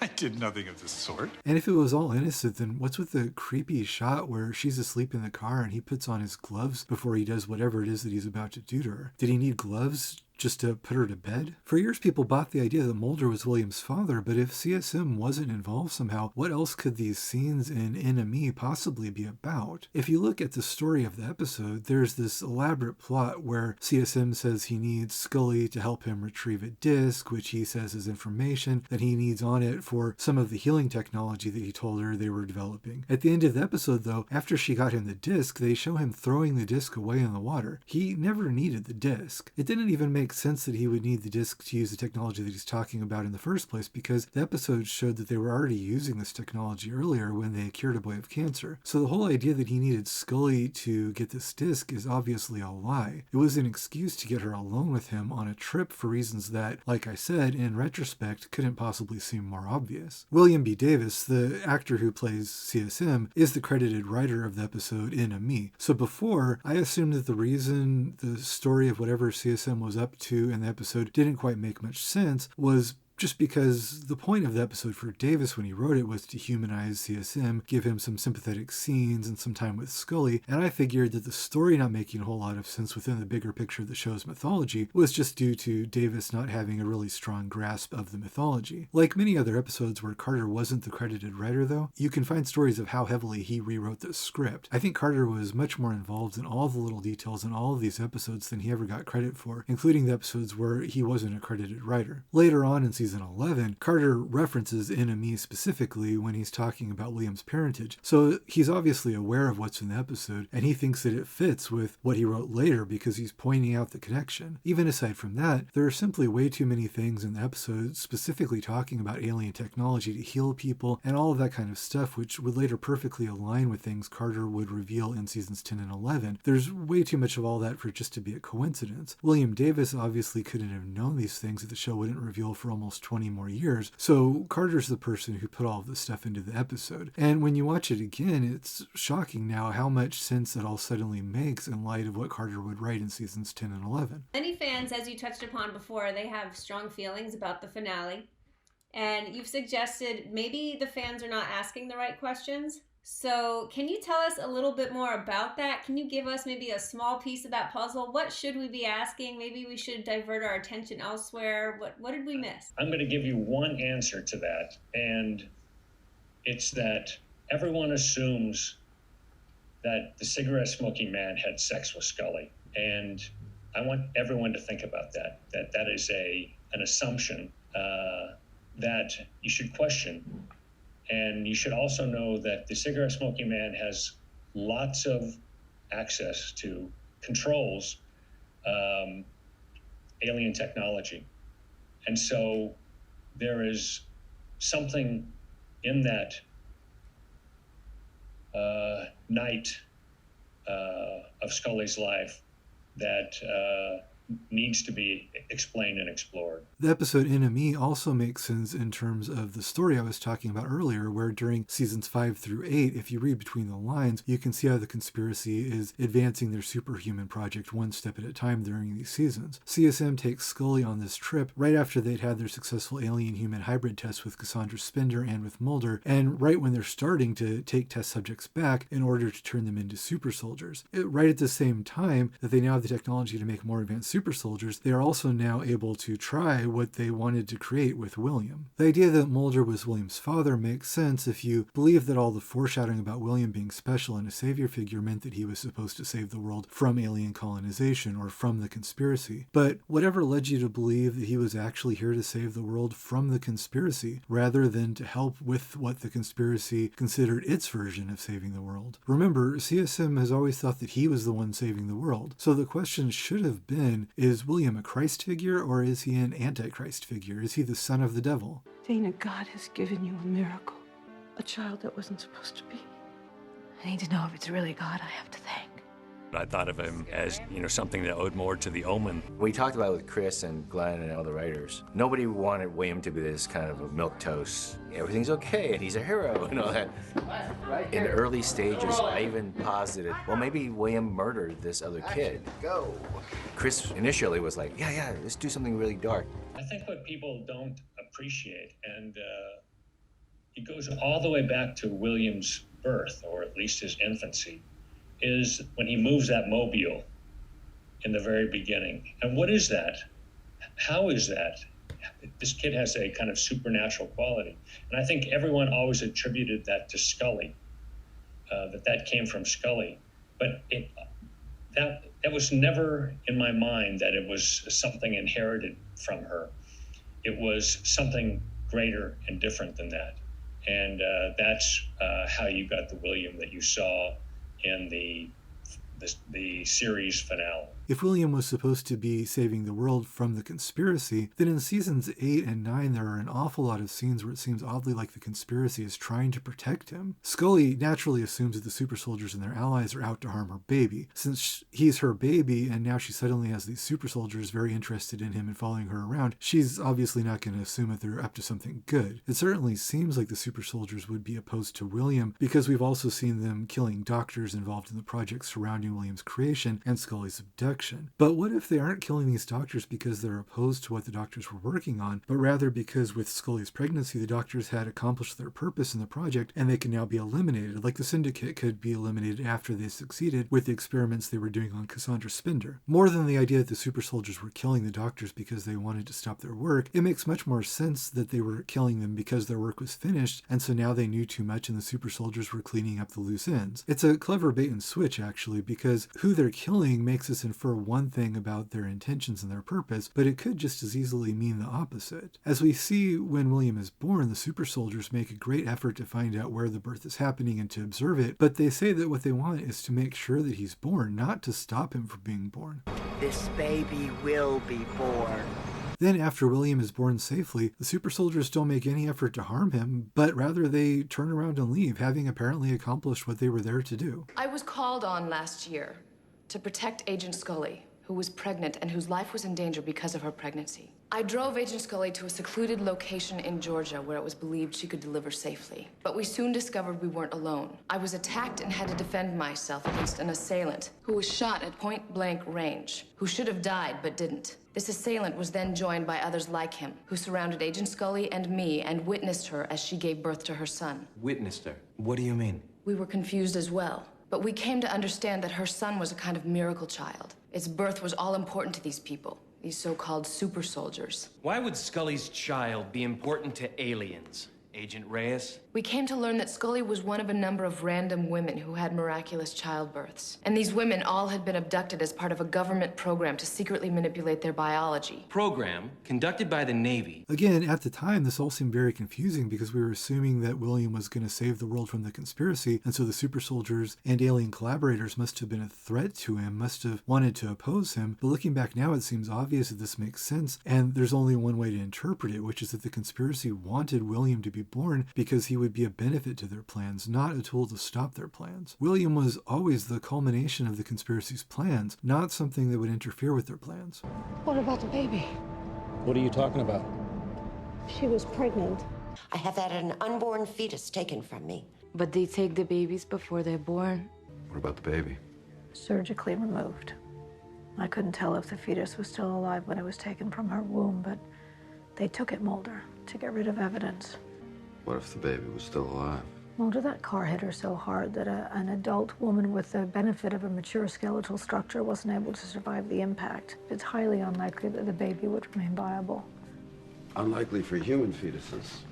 In 1973, the Syndicate was convened to assist in a project to colonize the world by creating alien-human hybrids. The project was ultimately unsuccessful. I doubt they ever stopped trying. The idea that William was created by CSM in the conspiracy and was a tool to help CSM is the only thing that makes any sense of everything that happens with him in seasons 8 and 9. And when you let go of your assumptions and watch those seasons through that lens, suddenly everything about them starts to make sense. Krychek hated CSM and he wanted to stop his plans in season 8. So what is he trying to do in regards to William? He wants them to prevent the baby from being brought to term. Make sure Scully doesn't come to term. Krychek obviously thinks that the best way to hurt the conspiracy is to not let Scully have her baby. All you wanted was to save your own ass. I tried to stop them. I tried to kill Scully's baby to stop them. When Mulder says Krychek only was trying to help himself, Krychek says that he tried to kill Scully's baby to stop the conspiracy's plan. I mean, again, they're telling us once again right here that William is a good thing for the conspiracy and for their plans of a sixth extinction, not something that will act against their plans or stop the coming apocalypse. So how are we ever surprised to find out that he was created by CSM? It's one of these things I keep bringing up where they told us the truth over and over and people just didn't see it at the time. William was never going to grow up to be a force for good, and these seasons wouldn't have made any sense if he did. There are many more examples, but I think I've made the point that the only way William makes sense is if he was made by the project and is there to serve the project's purposes, not to save the world from them. I know they used you to create the child. It's insidious, Scully. Award for pregnant woman paid for by Augustus Goldman, the founder of a company with deep ties to the Department of Defense. This could be another phase of the project. Their experiments in eugenics. Is this what you believe happened to me 15 years ago? When I got pregnant, when I had my baby? Was I just an incubator? It started decades ago when they decided to combine alien and human DNA to create hybrids. After the crash at Roswell, our government's interest in alien technology exploded in all directions. And finally, in the 70s, our science caught up to our ambition. The eugenics program was initiated by Dr. Masao Matsumoto using components of alien technology, hybrid DNA. Project Crossroads. I believe that through the smoking man, you were an unwitting participant in a eugenics program called Project Crossroads. It was spearheaded by Dr. Masao Matsumoto. I believe our son was one of his test subjects. So then if the conspiracy made William, then the question is why did they make William, and what is he supposed to accomplish for them? This again only makes sense with the superhuman project that they explain in seasons 10 and 11. We play with this idea that William is the golden child of sorts, that he could in fact be the basis of a new civilization. What you're talking about is changing the genetic makeup of a population. That's the next step in evolution. Every new species begins with a founder's mutation. One child with the correct combination of DNA could be a start. I used to have this idea that the reason William was so special is that he would be immune to the purity virus and thus safe from alien colonization, and in that way he would provide a way to save everybody when colonization started. In retrospect, one flaw with this theory is that in the show there were already populations of Native American people and their descendants that are immune to the purity virus, so that ability actually wouldn't have made William so special or unique. Those populations wouldn't necessarily be immune to the Spartan virus though, which is the immunity William turns turns out to have, which is actually more valuable to the conspiracy. It's established in seasons 10 and 11 that William's unique biology makes him immune to the Spartan virus. In her visions of the 6 extinctions, Scully realizes that they need William because his genes could provide a cure for the Spartan virus, and this is what sets them off looking for him in season 11. CSM and others involved in the conspiracy are also looking for him, but he has more that they want than just his immunity. The fact that he's immune to the virus is a result of his alien DNA, but it's only one result. In the way that they say that alien DNA is the key to everything in the X-Files, that it explains all the different kinds of mutants and paranormal activities they've encountered over the years, William is sort of the ultimate X-File. He's telepathic, telekinetic, super strong, invulnerable. He has healing abilities. He has every advantage from the alien DNA that the elites conspiring to create superhumans wanted to give to themselves, without the disadvantage of being a part machine super soldier. He is the exact superhuman that they've always wanted to create. This, again, isn't new to seasons 10 and 11, but was actually hinted at so heavily in earlier seasons that it's amazing that we didn't already see it. Why does everybody want my son? You still don't understand, do you? Your son has what everybody wants, what people would kill to have. A perfect human child, but with no human frailties. It's the holiest of grails, Dana. It's the cure for all human disease. The beginning of the 6th extinction was when William was 11 and he started to fully come into his powers, which was 2012. William manifesting his powers was confirmation that he had the abilities the conspiracy sought. After William goes on the run, though, CSM can't start his plan without him. They need him so that they can make more like him and make themselves like him. Like Krychek, Jeffrey Spender also hated CSM and wanted to thwart his plans, and he makes an attempt by injecting William with the type of magnetite that is the vulnerability of the alien spacecrafts and the super soldiers. He thinks that this will remove William's powers, which make him valuable to the conspiracy. It's an unknown metal that you injected into my son. It's a form of magnetite. I took revenge on my father by taking William away from them. By showing that Spender wants to remove William's abilities, yet again they're telling us that William's special powers are something to help the conspiracy, not something to thwart it. The fact that Jeffrey thinks the magnetite will stop William's abilities is also telling. The magnetite is the weakness of the spaceships and the super soldiers because of how it interacts with the metal of which they're comprised. Super soldiers have the same metal and alien technology in their spine as the alien spacecraft, and this seems to be the source of their invulnerability. If there's even a little bit of this metal left, they can regenerate, so this metal obviously is the key component of how they work. The fact that Spender thinks that William should have the same vulnerability to the magnetite as the super soldiers shows that he thinks they were created using related technology. We also know that the experiments done on Scully to create William were part of the alien-human hybrid projects, so showing clearly that William is a product of both the super soldier technology and the alien-human hybrid tests shows again that these were the same project. When Jeffrey injects William, it seems to work to stop his powers for a while, but the difference with William from the super soldiers and alien hybrids, and what makes him so valuable and unique, is that he's born organically, not created with the metal like the super soldiers are. They put a chip in the back of her neck to monitor her. It was also used to make her pregnant with the first organic version of that same super soldier. Rather than dying and being reconstructed, he's born with his invulnerability. So he doesn't even have the one vulnerability that the super soldiers have, which is to magnetite. Jeffrey thinks that he stopped William's powers, but he didn't. I think that CSM has a version of these regenerative powers like the super soldiers and even Cassandra Spender do, but William is the gold standard for these powers. He's the test that turned out perfectly. Dealing with the show's religious symbolism is, of course, important to understanding the hints Carter is giving us about the purpose of William and the purpose of the project, so it needs to be understood to go into those things. But the ideas about a savior figure and an Armageddon aren't just window dressing or just about that one particular plot issue. The show's religious symbolism is ultimately integral to every other part of the show as well. During the original run of the show, I was, of course, aware of the obvious themes that were stated plainly, like the believer versus skeptic dynamic, the idea of science versus religion, and all of that, but I didn't give it that much thought because those are very obvious themes and very broad archetypes, and I didn't think that there was that much more going on there to understand. In truth, though, while those things are stated that way as surface-level conflicts, it's because that's only the surface of what the show is doing on those topics. The deeper you go, the more you can see these issues as the key to everything, to use a familiar phrase, everything in the show, not only on a plot level, but also on thematic levels that become much more meaningful and complicated when you think about them longer. When you get down to it, the entire show, the impending apocalypse, the search for truth, the return of a god who came from the heavens, all of it operates elegantly as analogies for the stories of the Bible in one way, but also for other religious and mythological belief systems as well. Mulder wants to believe in aliens, Scully wants to believe in God. These are both analogies for each other and are both exploring the same concepts from different angles. The idea that the search for aliens can be seen as a metaphor for the search for God is something that the show discusses explicitly many times. Before the exploration of space, of the moon and the planets, man held that the heavens were the home and province of powerful gods who controlled not just the vast firmament, but the earthly fate of man himself. But for all our knowledge, what no one can say for certain is what or who ignited that original spark. Is there a plan, a purpose, or reason to our existence? We wait for a sign, a revelation.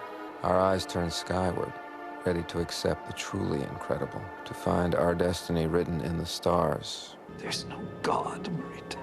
What we call God is only alien. I got to do something that I always like to do, which is to talk about science, real science, and have Scully talk about it in terms of God and of meaning and of our lives and of our futures. And that is one of the themes that has also developed in the X-Files over the years, is the relationship between searching for aliens and searching for God, and how in so many ways they're very similar. They ask a lot of the same questions, and the answers,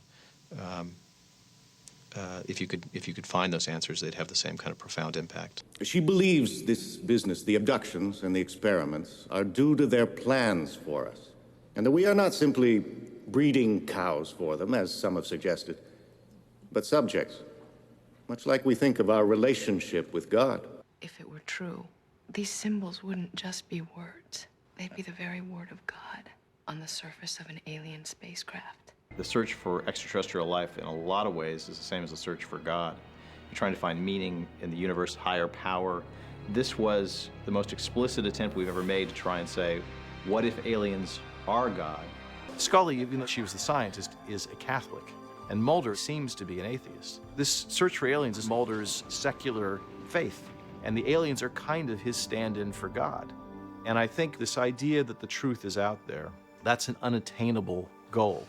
The truth is the mystery of the universe. This idea that the aliens are God or are a symbol for God, or that our ideas of God and our religious mythologies are a symbolic way of talking about the aliens, that all is kind of the starting point with these ideas in the show. But the show takes this basic concept that structurally underpins the story, and as it goes, they do so many deeper things to develop these ideas from that starting point and find meaningful things to say with them. The aliens being God or a metaphor for God is one thing, but if the aliens gave us our religious mythology as an allegorical way to understand them and to talk about them, then all those other stories have relevant applicability to the show's stories as well. The White Buffalo story is used in the show as a way to hint that Native American cultures might have had contact with aliens in the distant past. In the story, the being seen as a god is said to come from the heavens and then return to the heavens, promising to come back to Earth one day. In the show, this story, of course, could be taken as being a way that Native Americans talked about having been visited by aliens. That concept, though, that there was ancient contact between aliens and Native American cultures is something that is then used to explain and explore so many points that I've mentioned, like the importance of the date 2012 to the show and the connection between the geology of the American Southwest and the crash of the alien ship at Roswell. One of the earlier times in the show that the aliens are very clearly compared to God is in the season 3 finale, Talitha Kumi, in which it's shown in many different ways that the character Jeremiah Smith is meant to resemble a god and to be seen as a god by people because of his healing powers. It was unclear at this point in the show, when the episode originally aired, how he related to the aliens and the alien-human hybrids, but they were already showing you that one of the main powers of the aliens, and one of the powers that the alien-human hybrid projects gives to its test subjects, were healing abilities and invulnerability to injury and illness. Roy Thinnis actually came out different than I had imagined. I originally imagined the Jeremiah Smith character to be more Christ-like, but he came out actually with a little bit more arrogance sense some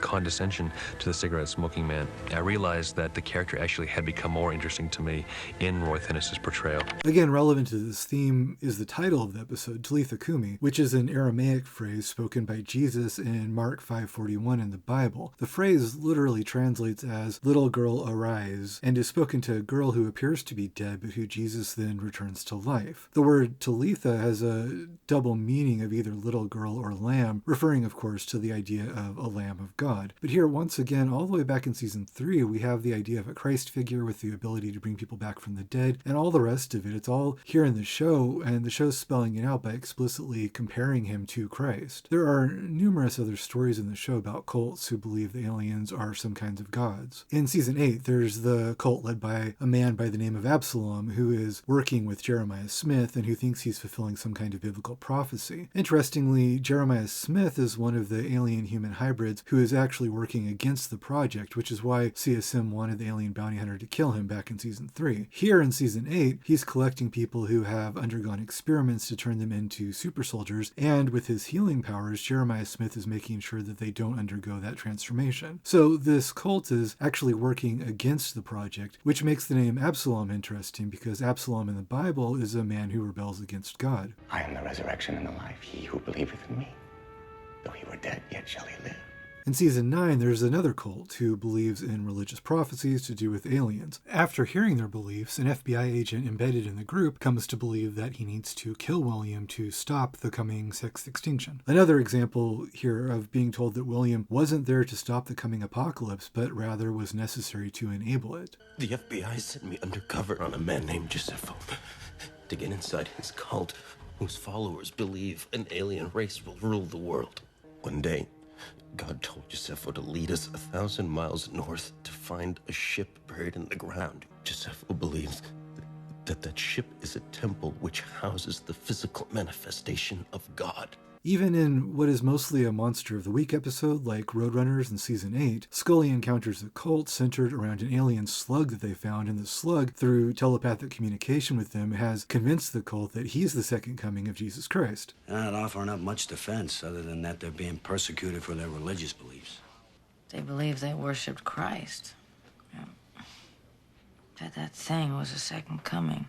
If aliens were the source of human religions, as the show hints, that makes these stories work on a few different interesting thematic levels. The alien stories in the show closely follow biblical stories about the Armageddon and Christ returning, and also stories in other religions, so you can look at the alien storyline in the show as being an analogy for these things, or you could look at the stories religions tell as being analogies for secret truths about aliens. One reason Christ is important in Christianity is because he's the result of union between God and a human woman, a mortal woman, but being from God means he's able to return from death after he dies. Likewise, William in the show is born from a combination of Scully with alien DNA, the aliens being God in the show, and this is hinted at to be the key to his immortality, his ability to return from death. Like God created the world in 6 days and rested when it was complete on the 7th day, CSM in the show wants to destroy the world, or in his view, to save it and recreate it into a new world with the 6th extinction, and on the 7th day he will have his utopia. It's his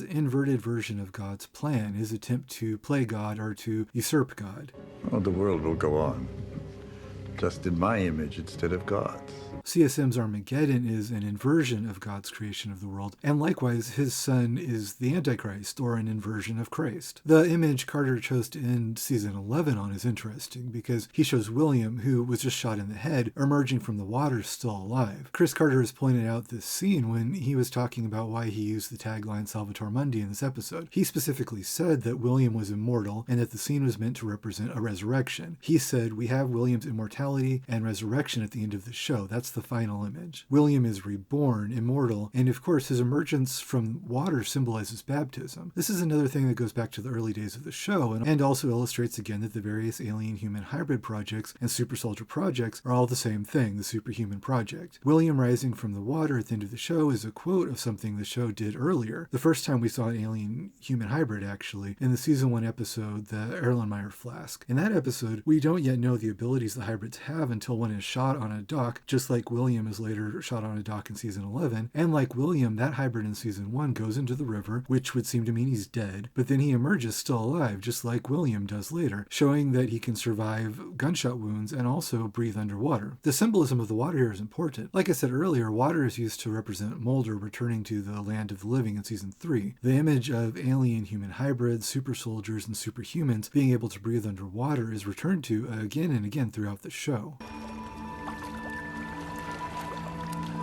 She fell in the pool, and nobody noticed. Molly was underwater for at least 10 minutes. She should have been dead. I never told anyone else this. Not only was she alive, she was breathing in the water. They were alive, Scully, underwater. I can breathe underwater. All these scenes are baptisms, deaths, and resurrections, pointing to the symbolic meanings of these superpowers created by the project and hinting at the true goal of the project to create immortal superhumans. It's also important that the way the super soldiers are created is by the person who's being transformed being medically dead and then shedding his old skin and being reborn as a new immortal being. More death and rebirth, more resurrection. I am the resurrection and the life, saith the Lord. This issue of death and resurrection is also why in season 7 it's shown that the CSM is sick and it seems like he's dying. What are you dying of? Cerebral inflammation, a consequence of brain surgery I had in the fall. The doctors give me just a few months. In the beginning of season 7, they do the operation on CSM to give him the alien abilities that have been unlocked in Mulder. You're turning him into a zombie. Only part of you is dying. Rise out of your bed and come with me. Arise. You're not Christ. There's no way for you to cheat death except by disappearing. The fact remains, he's become our savior. We're forcing the next step in evolution to save man. We're doing God's work, Diana. Without this immunity, everyone would die. This knowledge is God's blessing. Then, after they do this procedure to CSM to give him Mulder's ability, in Me, CSM says that he's dying. In Season 8, they later also reveal that during the same period and following the same medical procedure, Mulder also thought that he was dying, going so far as to get a tombstone made for himself, and in flashbacks in the episode The Gift, secretly investigating a case of somebody who was thought to have the powers to cure people of terminal illnesses, which he thought he might be able to use to cure himself. They think what he has is killing him, but in actuality, he's never been more alive. So, following what was done to them in the beginning of Season 7, both Mulder and CSM seemed to be dying. Mulder would seem to be fully dead when he was returned after being abducted. What was actually happening to both of them, though, was that they were being given superhuman powers with alien technology, but to go through that process, they have to first medically die and be reborn. More death and resurrections, more Christ analogies. But if you understand what was happening to Mulder at this time was that they were trying to turn him into a super soldier, even though that ended up not happening, and you understand that what was happening to CSM at this point was a version of the same process, then the fact that CSM had what appeared to be a terminal illness in Me is the hint that explains how he was able to survive what happened to him in the Season 9 finale. He had already gone through a process to get superhuman regenerative powers, and his return after being incinerated isn't to cheat anymore, because they had already shown that he was going through this process. If the aliens are God's messengers or emissaries to humans are often different types of angels, and the show repeatedly refers to alien-human hybrids or the people creating them in these terms. You're looking at God's work. Jason's life owes to his grace and exalts his name in the highest. Praise the Lord. Praise the Lord. Praise the Lord. And you say that you saw angels? Yes. May I ask what they look like? They look like men. Again, in the episode Me, the boy at the beginning of the episode has cancer, which he says was then miraculously cured by angels. His father says the cure was God's work. The scene that the boy describes as a visitation from angels, though, is deliberately shown to resemble the earlier scenes of alien abductions in the show. Much like the White Buffalo story, the boy says that they came from the sky in a ball of light. When the boy sees the light, he raises his arms in another crucifixion pose, again underscoring that what some people in the show consider to be alien abductions are actually being carried carried out by human conspirators. The figures which emerge from the light look like humans, and the boy later says that the angels that cured him looked like men. It's interesting here that the purpose of the perceived angelic visitation is to cure him of cancer. The father says that it's God who gave the boy his illness, and so it's God that has to cure it, which is making the story point about why they won't let the boy get medical treatment because they have religious beliefs that preclude it. But it also could be a hint that the same project that would cure his cancer is also the project that gave the cancer to him as a test. God gave him cancer, God has to take it away. If this is what happened, it would be the same thing that the same project did to Scully earlier in the show, giving her cancer and then curing it. Either way, the episode is playing in an interesting way here with the show's themes about science and religion. The boy's father won't accept a cure that he thought came from man and not from religion, but he accepts the boy being cured when it's delivered with the trappings of an angelic visitation. It's dealing with the interesting line between science and religion and how the two can overlap, and how what we consider to be one or the other is subjective to our experience. Much like how the whole show is blurring the lines between God and aliens, and the similarity between Mulder's faith in aliens and Scully's faith in Catholicism, and so on, all of those themes. But to go back to the cancer issue, of course it also ties back here to the goal of the project being to create humans without frailties, and Cassandra Spender's statements that the aliens are great healers who will cure all illnesses. But cancer specifically is a theme that the show deals with repeatedly, the biggest example of course being Scully's cancer. In the episode Memento Mori, which, like I talked about earlier, focuses on Scully's cancer, there's an interesting speech where she compares cancer to demonic possession. This is the evil of cancer, that it starts as an invader, but soon becomes one with the invaded, forcing you to destroy it, but only at the risk of destroying yourself. It is science's demon possession. My treatments, science's attempt at exorcism. The analogy of cancer being science's demon possession is again an interesting play on how science and religion are two different explanations for similar things, in this case a foreign entity invading somebody's body. As the voiceover says, it's like cancer is medicine's demon possession. It's this thing that takes over your body, sort of turns your body against itself. But I think the reason that the show keeps using cancer as a symbol is that its main antagonist, its devil figure in the show, is of course called the Cancer Man. I think this is why Carter liked him so much as a symbol, the irony of this man who's in pursuit of eternal life, also constantly chain-smoking cigarettes which could kill him. It's about how in life we're always living with the possibility of death, we're always in the shadow of death, and the CSM's efforts to stop that is his unnatural defiance of God's plan. He has the hubris to tempt death and still demand to live forever. But back to the analogy of the agents of this alien human project being referred to as angels, it's brought up in the show more than once. I am my angel of mercy. Dr. Joseph Mengele, the Nazi angel of death. Death came to take my man, but not me. I was left as a witness to a vision. Angels from heaven. Behold, a whirlwind came out of the north, and a brightness was about it. And out of the midst came the likeness of 4 living creatures, and they had the likeness of a man. The Bible, describing giants who walked the earth. Who'd believe it? Only the faithful, and we who have seen them, these super soldiers, the true sons of God.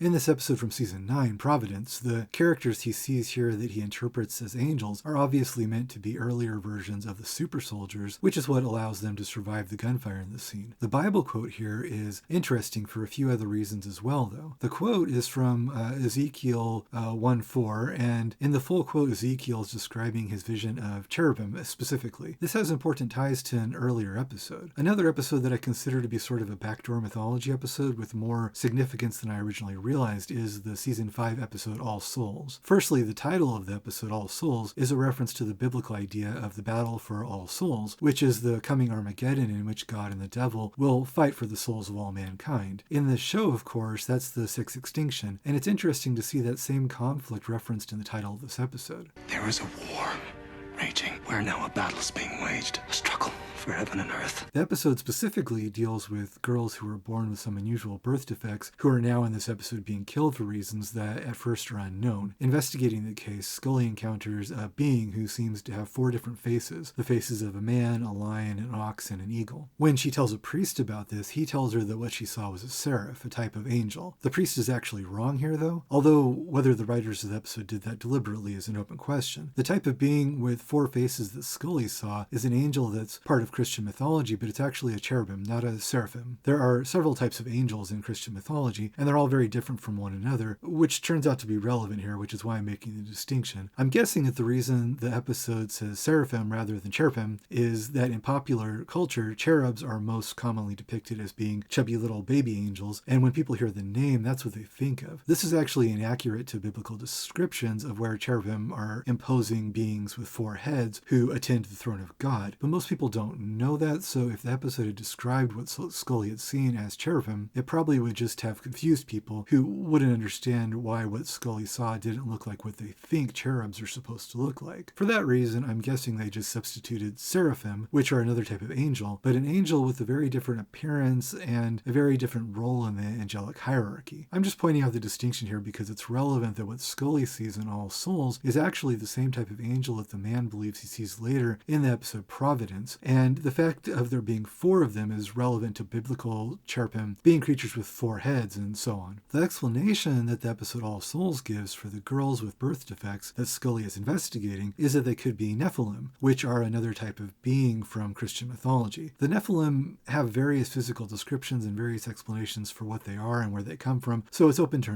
interpretation as far as the biblical description goes, and the episode All Souls isn't too close to any of the biblical descriptions of them anyway. But the relevant part here is that it's explained in the episode that they're children produced by a union between a human and an angel, and this is the reason that they're being killed in the episode, because they're unnatural and they weren't meant to be. The idea that Nephilim are created by a union between an angel and a human is accurate to one possible biblical interpretation of them. But the reason I think that all this is important to the bigger picture of the show is that when Scully is investigating the Nephilim, she begins to have visions of her daughter Emily. Emily was created unnaturally without Scully's knowledge by men in the project using her ova that they had harvested, and ultimately it's revealed that Emily is unhealthy and not able to survive, and Scully has to let her die. She was an unnatural creation who wasn't meant to be, wasn't meant to live. The visions of Emily in All Souls lead Scully to come to the same realization about the girls that she believes are Nephilim, that they were unnatural creations that weren't meant to live. And so she realizes that she has to let them die. Who are the men who would create a life whose only hope is to die? In the episodes where Scully finds Emily and finds out that Emily is probably going to die, she is distraught, understandably, and wonders what kind of men could be behind these experiments that create a child that they know is probably going to die. The question has some irony, though, as of course God created Christ specifically for the purpose of him dying, and God creates all of us with the knowledge that we will die. Memento mori. Again, they're hinting here at the idea that the conspirators behind these projects are playing God. CSM also kills his own son, Jeffrey Spender, just like God would kill his own son, and eventually CSM also tries to kill his other son, Mulder. You shoot your own firstborn son? Shot my second-born son once. In the episode All Souls, making this parallel between Emily's inevitable death and the unnatural Nephilim also, in retrospect, foreshadows William. William, of course, like the Nephilim, being a product of the union between a human and a god or an angel, you could say, between Scully and alien DNA, to put it another way. The episode being called All Souls also foreshadows that Scully would have a child that would have an important role in the battle for All Souls. The other interesting thing here, though, is that if the Nephilim and Emily were meant to foreshadow William, they also foreshadow the eventual revelation in seasons 10 and 11 that William is the unnatural product of an experiment and that he wasn't meant to be. He wasn't meant to be. William was an experiment, Mulder. This child was not meant to be. They have the souls of angels, but they weren't meant to be. They're deformed, tormented. Like many other things that I've pointed out, this is telling us pretty heavily many years before seasons 10 and 11 things that surprised us when they were revealed in those seasons, but that, in retrospect, really shouldn't have been surprises. William was never meant to be the child of Mulder and Scully or somebody who was going to fight on their side. He was always going to be, through no fault of his own, an unnatural creation made for the wrong reasons. There's even another episode of the show, which doesn't seem like a mythology episode at all, but it does play with similar ideas yet again. In the episode Terms of Endearment in season 6, the episode episode is about a demon who is marrying and impregnating women only to kill the babies. It turns out that the reason that he's killing them is because what he wants is a normal life and a normal baby that isn't a demon like he is. Again, this returns to the theme of a supernatural being having a baby with a mortal woman, and the result of that union being a baby that comes out unnatural and deformed. Imagine all a woman's hopes and dreams for her child, and then nature turns so cruel. What must a mother go through? Apparently not much in this case if she just throw it out with the trash.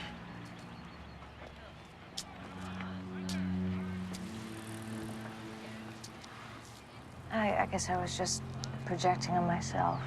Why, is there a history of genetic abnormalities in your family? No. Well, just find yourself a man with a spotless genetic makeup and a really high tolerance for being second-guessed and start pumping out the little uber scullies. That the religious symbolism in the show is used frequently in regards to both the alien-human hybrids we see and the super soldiers we see is another way of showing us, once again, that these were all the same project. In the Season 1 episode I mentioned earlier, Eve, the Eves are another early experiment with superhumans or super soldiers, and of course their name has obvious biblical significance. We're very bright, we Eves. It runs in the family. Where are the others? The Adams and the Eves? You're such a special little girl, Cindy. You're a very special boy, Gibson. A very special child. He's a very special boy. Underscoring the connection, in Season 9, the super soldier Shannon McMahon uses the same language, saying that super soldiers like her were Adam and Eve of their kind. Aurora and I were drafted right out of Bravo Company together. We were Adam and Eve.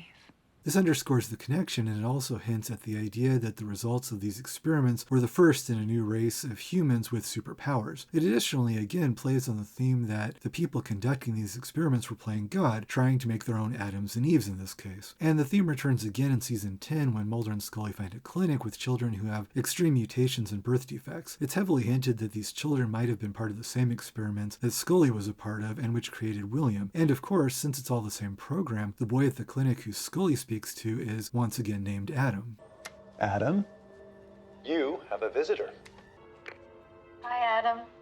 Like in all these examples, the second X-Files movie in particular is helped if you view it trying to understand the show's religious themes. I remember being disappointed with the second movie when it came out, but like with seasons 10 and 11, my opinion has changed a lot with further reflection. When you read Chris Carter and Frank Spotnitz or the director Rob Bowman talk about the first X-Files movie, they talk a lot about how they thought people would expect that an X-Files movie delivers something bigger than what they could get on the TV show, so they felt pressure to put on a large-scale spectacle. With the second movie, though, Chris Carter took basically the opposite approach, opting to do a small-scale horror story, basically an expanded Monster of the Week episode. Combined with the fact that they were extremely secretive about the movie up until release, most people who went to see it didn't really know what to expect, and whatever they were expecting, it probably wasn't a very quiet movie about a couple of gay Russians making two-headed dogs out in a cabin. So you want people talking about the show as early as possible. It's a lesson I learned also in making the second movie. If you keep things too secretive and too under wraps, you can actually shoot yourself in the foot. But in retrospect, rather than spectacle, what Carter was trying to do here was something that was more meaningful in terms of the show's themes and something that meant something to him personally. He had something to say, and the movie has many beautiful little moments talking about these themes. It's solid ice. No. It's dirty glass. This moment here in particular is one where you have to get the religious reference in order to know what's going on. Scully, what does he mean, like, through dirty glass? Agent Drummy says it's solid ice, and Mulder says no, it's dirty glass. But it is literally solid ice, so what's Mulder's point? It's a reference to an earlier line in the movie, but it's also another biblical reference, this time based on 1 Corinthians 13:12. The quote goes, "For now we see through a glass darkly, but then face to face, now I know in part, but then shall I know even as also I am known." The original wording is ambiguous, and the words for glass and darkly can mean glass, or a mirror, or a dim reflection, or a cloudy reflection, or an image obscured by the glass through which you're seeing it. The phrase is commonly used to talk about trying to see reality with imperfect vision. It's taken to mean that we try to see God, but that with our human senses we can only get an imperfect glimpse of him, as if seeing him through dirty glass or a poor reflection in a mirror. I see a face. I see eyes staring out. Who is it? It's unclear. like through dirty glass. In the movie, Father Joe is having visions of the killers and their victims, but he only gets unclear flashes that don't tell him everything, and he describes it as being like seeing them through dirty glass. This is what Mulder is referring to, and Ice explains in a literal way what looked like dirty glass in Father Joe's vision, but specifically using the phrase dirty glass to allude to the biblical passage makes the ice and the unclear visions into a metaphor for what the movie is really about, the struggle to understand God and to see him in his plan. It's dirty glass.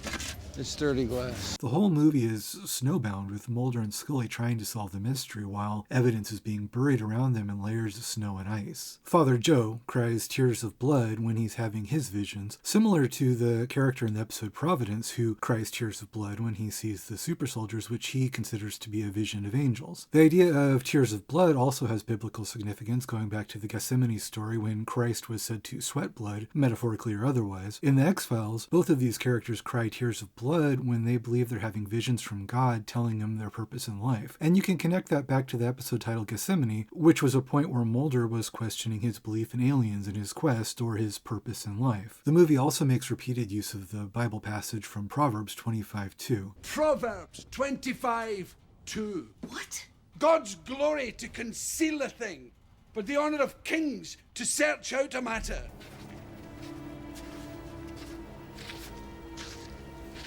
Proverbs 25:2. This is the theme of the entire show right here, the quest to seek out the truth. If aliens are God on the show, then it's the truths that they've concealed that Mulder is seeking, and saying to seek out that truth is the glory of kings is saying that trying to understand truth in the world and the truth of God's plan is the highest possible human endeavor we can engage in during our lives here. The idea of the truth being concealed by God and us searching to be able to see it or understand it is something that's subtly reinforced by Father Joe struggling to see and understand his visions, as though he's looking at them through dirty glass. The struggle to seek out the hidden truths about aliens or God is Mulder's quest and the impetus for the entire show. It's dirty glass. It's dirty glass. It's dirty glass.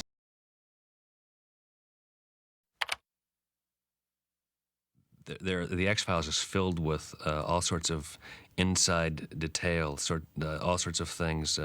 One of them has become quite well known now, which is the clock reading 11:21, which is my wife's birthday, November 21st. Do you mind if I ask you your birth date? November 21st, 1948. X-File number 112148993. 11:21 p.m. Case number DP112148. The package ID number is DDP 112148. So you'll see those numbers and they will are meaningful.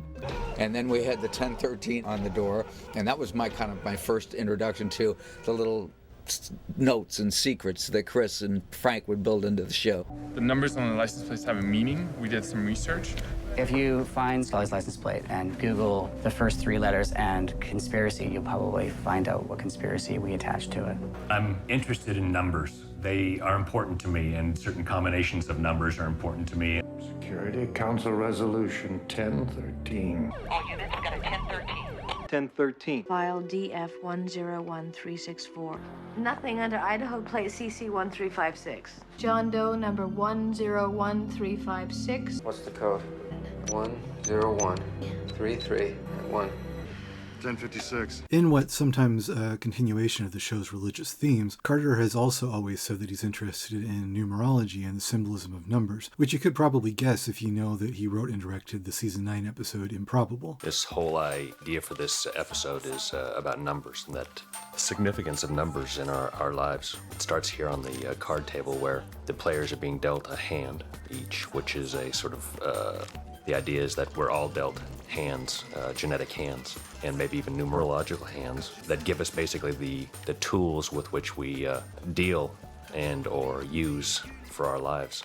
So this is the idea is that there is free will and there is fate, and fate is somewhat determined by our genetics. But how much is it determined by our genetics is the question. To do this the way I wanted to do it, which is I wanted to deal with some of the ideas that I was reading about, which is the idea that the world is probabilistic, that it can be statistically determined what is going to happen in the world if you, in fact, go about the proper equation. This episode is about patterns also, and pattern recognition about the things that we don't see in life because we either don't open our eyes to them or we don't have the perspective, the ability to see through the trees, if you will, to the beauty of the patterns and the numbers in life. You'll see the number of tools on the table is significant, as is another piece of evidence here. You see the curls on her forehead form the important numbers 666. There's another 6, which matched back to the dominoes. Scully finds a tape is stopped at 666. So everything's interconnected. You start to see why Carter's preoccupation with numbers is relevant to the themes of the show when you listen to him talk about the significance of numbers in Improbable. He sees numbers as representing patterns and structures, the underlying structures that give meanings to and explanations for the reasons why things are the way they are in the universe around us. He talks about how searching for these numbers, or more broadly for patterns, is in a way what science and religion have in common. They're both searching for explanations behind things, for the answers to the big mysteries of how the universe works and why it works the way it does. The numbers games that he's playing with are what unify the two main themes of the show, science and religion, both of which he sees as the search for God. The show often deals in twos, or in pairs of things that are oppositional or complementary, or both. Mulder and Scully, religion and science,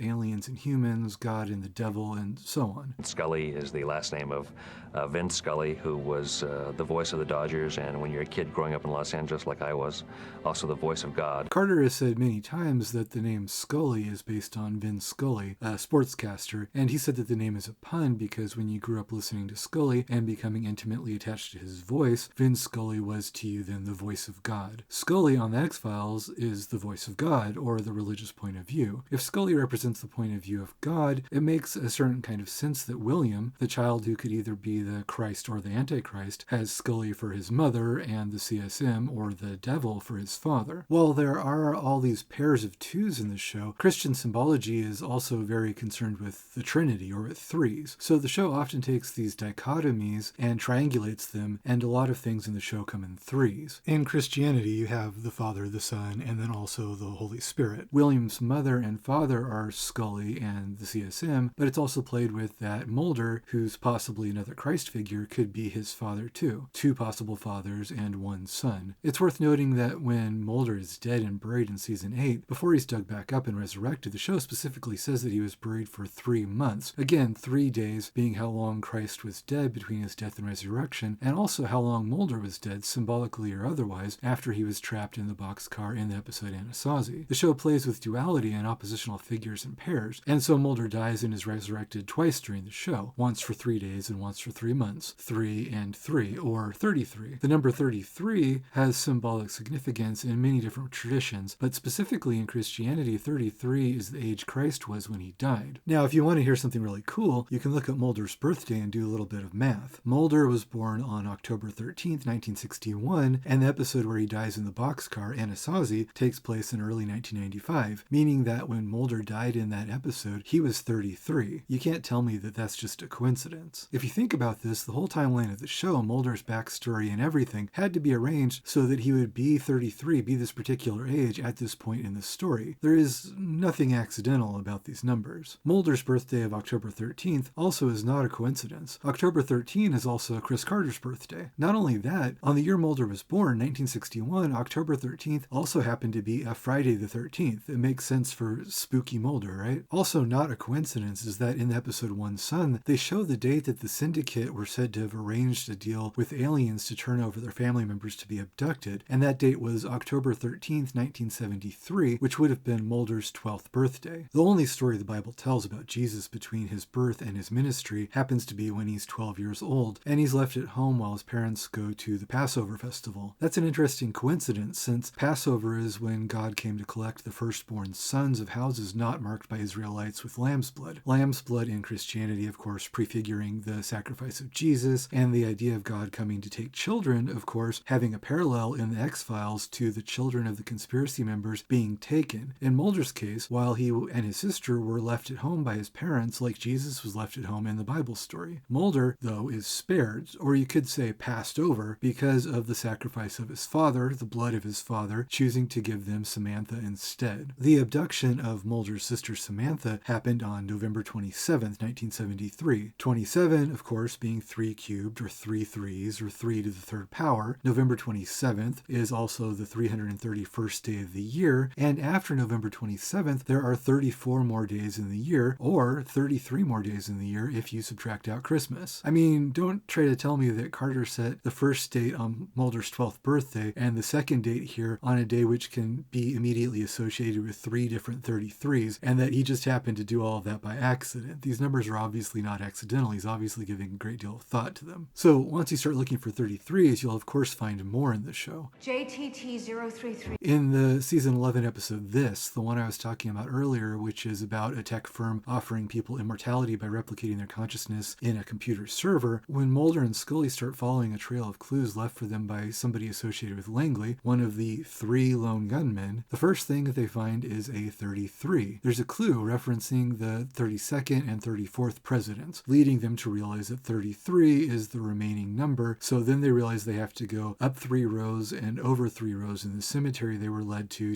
find a headstone with the next clue. 3 and 3 leads them to the grave of Deep Throat, where they find that there's a code hidden behind a cross. When they eventually find the building of the firm with the servers, it's located at 33 Church Street. And remember, the point of this episode is it's about a firm offering to resurrect people and give them life eternal. The significance of the number 33 here isn't subtle. If you want something else really interesting with the number 33, one reason why it's significant in mythologies aside from the Christ story is that there also happen to be 33 vertebrae in the human spine, and so the number is sometimes seen as representing consciousness or enlightenment or spiritual ascendance. And where have we seen something else about spines in the X-Files, right? Looks kind of like a vertebra.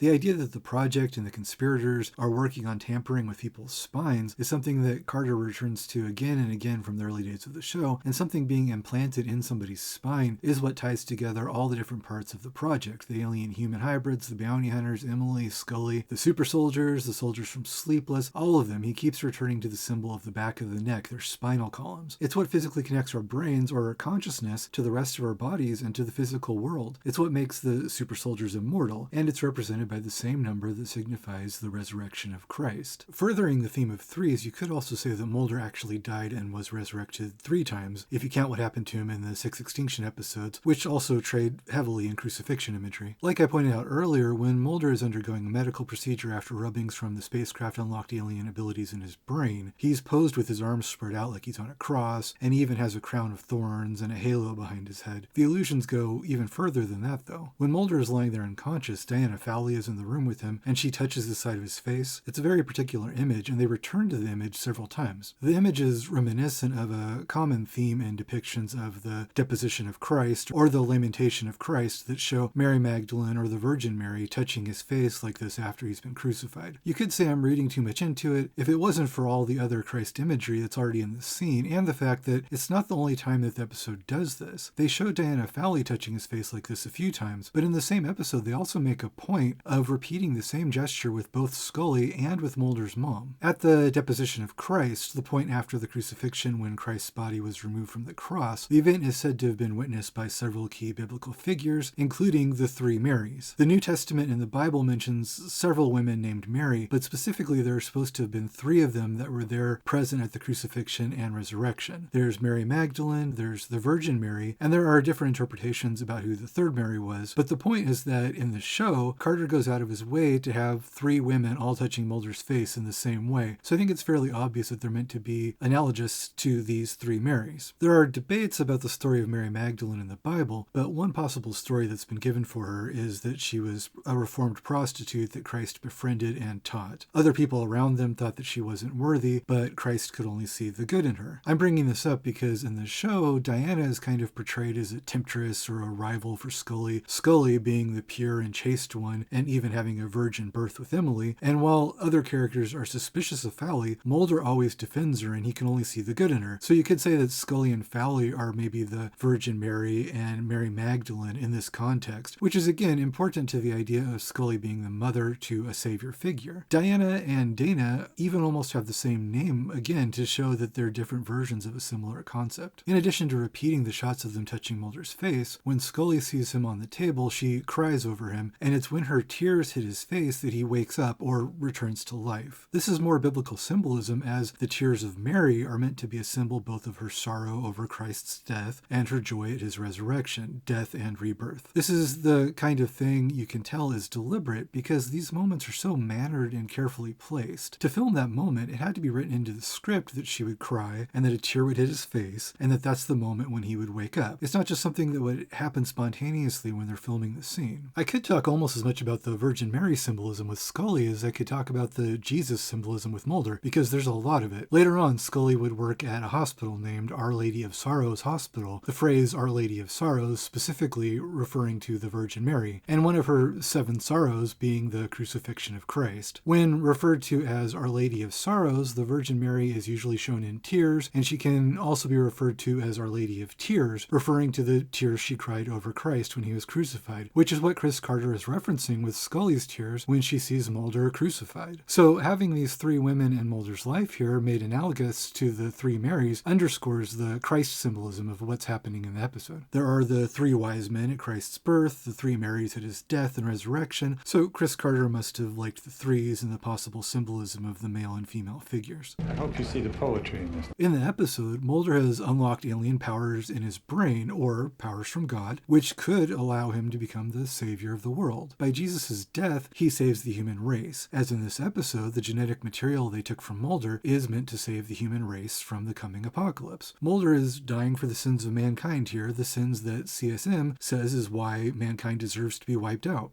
We're forcing the next step in evolution to save man. We're doing God's work, Diana.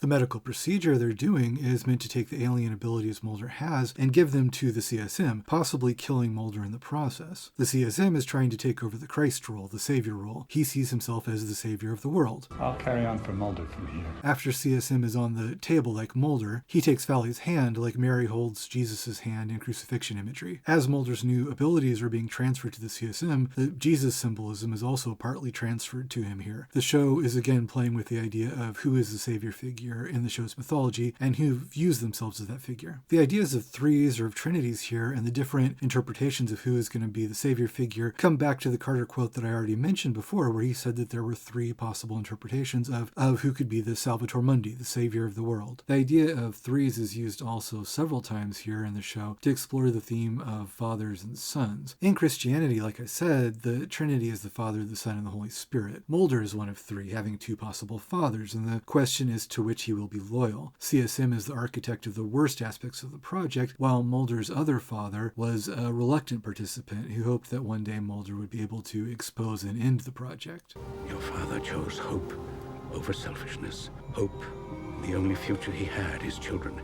His hope for you was that you would uncover the truth about the project, that you would stop it, that you would fight the future. It could be a bigger question where all humans in a way have 2 fathers or 2 aspects, dark or light or good or evil or God or the devil, and the question of free will is which one of the 2 that they'll choose. Again, dealing with the idea of dualities or pairs, while Mulder has 2 fathers, he's also one of 2 possible Christ figures, and if William is his mirror, it makes sense that they also play with the idea of William having 2 different possible fathers, either Mulder or the CSM. So William and his 2 possible fathers are another possible trinity. Mulder and William and the question of whether they're descended from God or the devil being represented by 2 3s, another 33. There is even a pair of mythology episodes called 2 Fathers and 1 Son that explores this idea from a few different angles. While the titles of the episodes would seem to be about Mulder and his 2 possible fathers on a story level and possibly some other meanings on a symbolic level, on the audio commentary for the episode 1 Son, Frank Spotnitz talks about how they were also thinking about the theme of fathers and sons in a different way, with the CSM being a father or a father figure to 3 possible sons, the 3 sons being another trinity or triumvirate.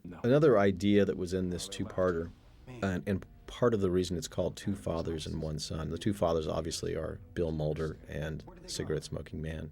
But who is the one son? Jeffrey Spender is the biological son of the cigarette-smoking man and Cassandra Spender. Krycek is not biologically anybody's son, but he aspired to be the cigarette-smoking man's protege. He was son-like to him and wanted to be his heir, if you will. And Mulder, it was always unclear whether he was biologically the cigarette-smoking man's son or Bill Mulder's son, because we found out earlier that cigarette-smoking man had an affair with Mulder's mother, so he could be cigarette-smoking man's illegitimate son. But in any event, there are these three young men, Mulder, Jeffrey Spender, and Alex Krycek, who are all vying, if you will, to be the one son. And Krycek has been rejected by cigarette-smoking man, who doesn't consider him a worthy successor. Spender is turning away from the cigarette-smoking man, and we'll see the tragic results of that at the end of this episode.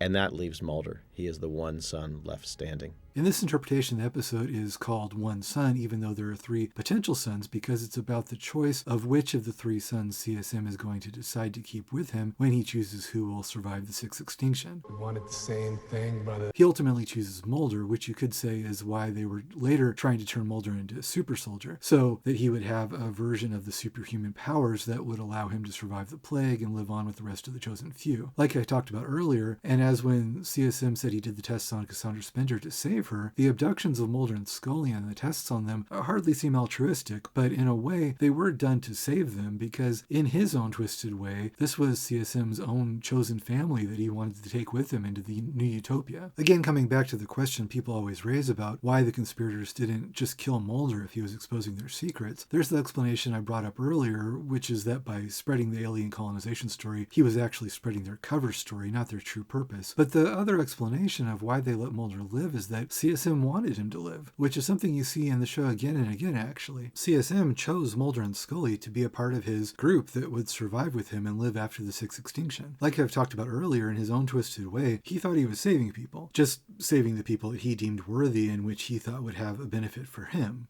He loves Mulder. You may not believe this, but I really want to save your life.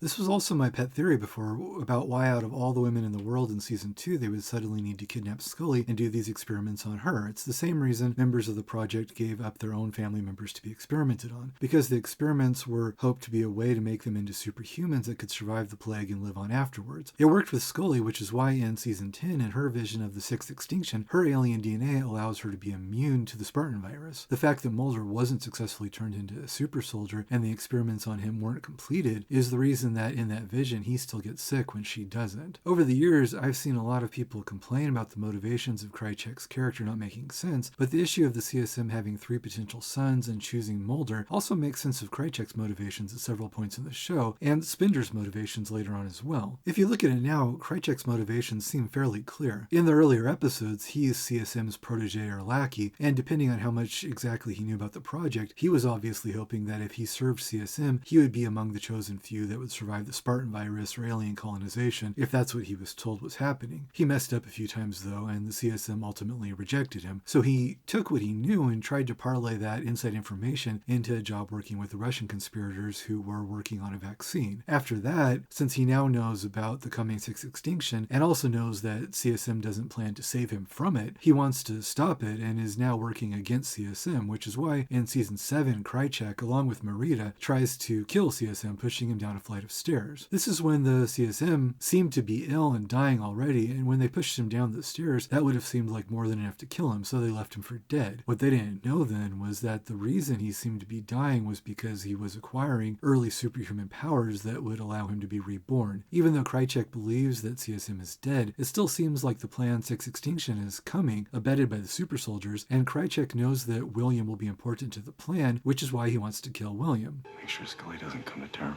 It makes Krycek seem like a bad guy, of course, at that point, obviously, since he's trying to kill Scully's baby, and he was always acting in his own self-interest to an extent. But now that we know what William actually was, it wasn't so selfish of Krycek that he didn't want William to be born. Like I pointed out earlier, he even tried to tell Mulder that the reason he wanted to get rid of William was to stop the conspirators' plans. I tried to stop them. Tried to kill Scully's baby to stop them. It adds a bit of a tragic element to Krycek's death that when Skinner killed him, he was actually trying to stop the conspiracy just like they were. Sorry if I hurt your feelings. When you get off copying this attitude, I mean, you don't know the first thing about me. I'm not here to kill you, Mulder.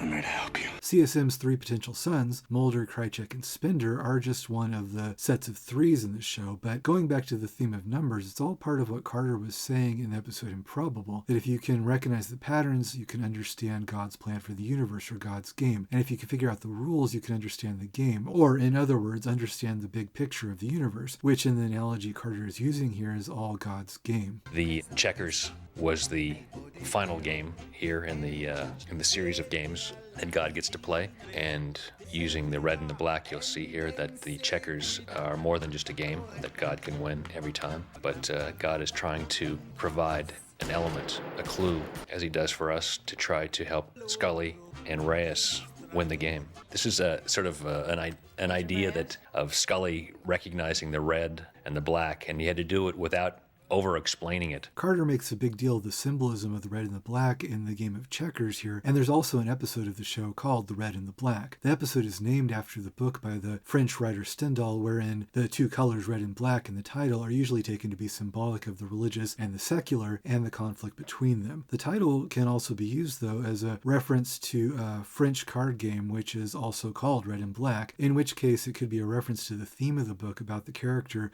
Julian Sorel's fate being decided by chance and luck like a board game. This ties to the meaning of the board game in the episode Improbable, and also back to the themes of God and science and religion in the X-Files mythology story. God does not play dice with the universe. Nor does he play checkers.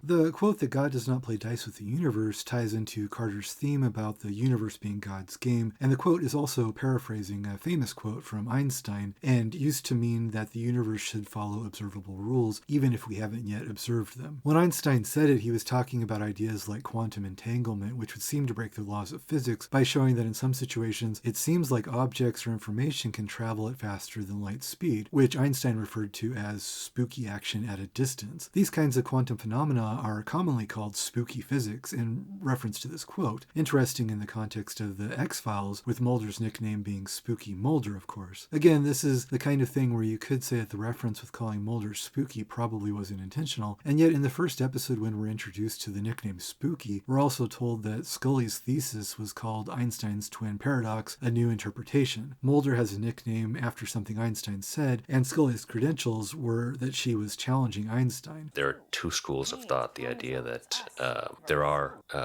forces outside of the forces of science, the laws of science, and this Einsteinian idea that nothing travels faster than the speed of light.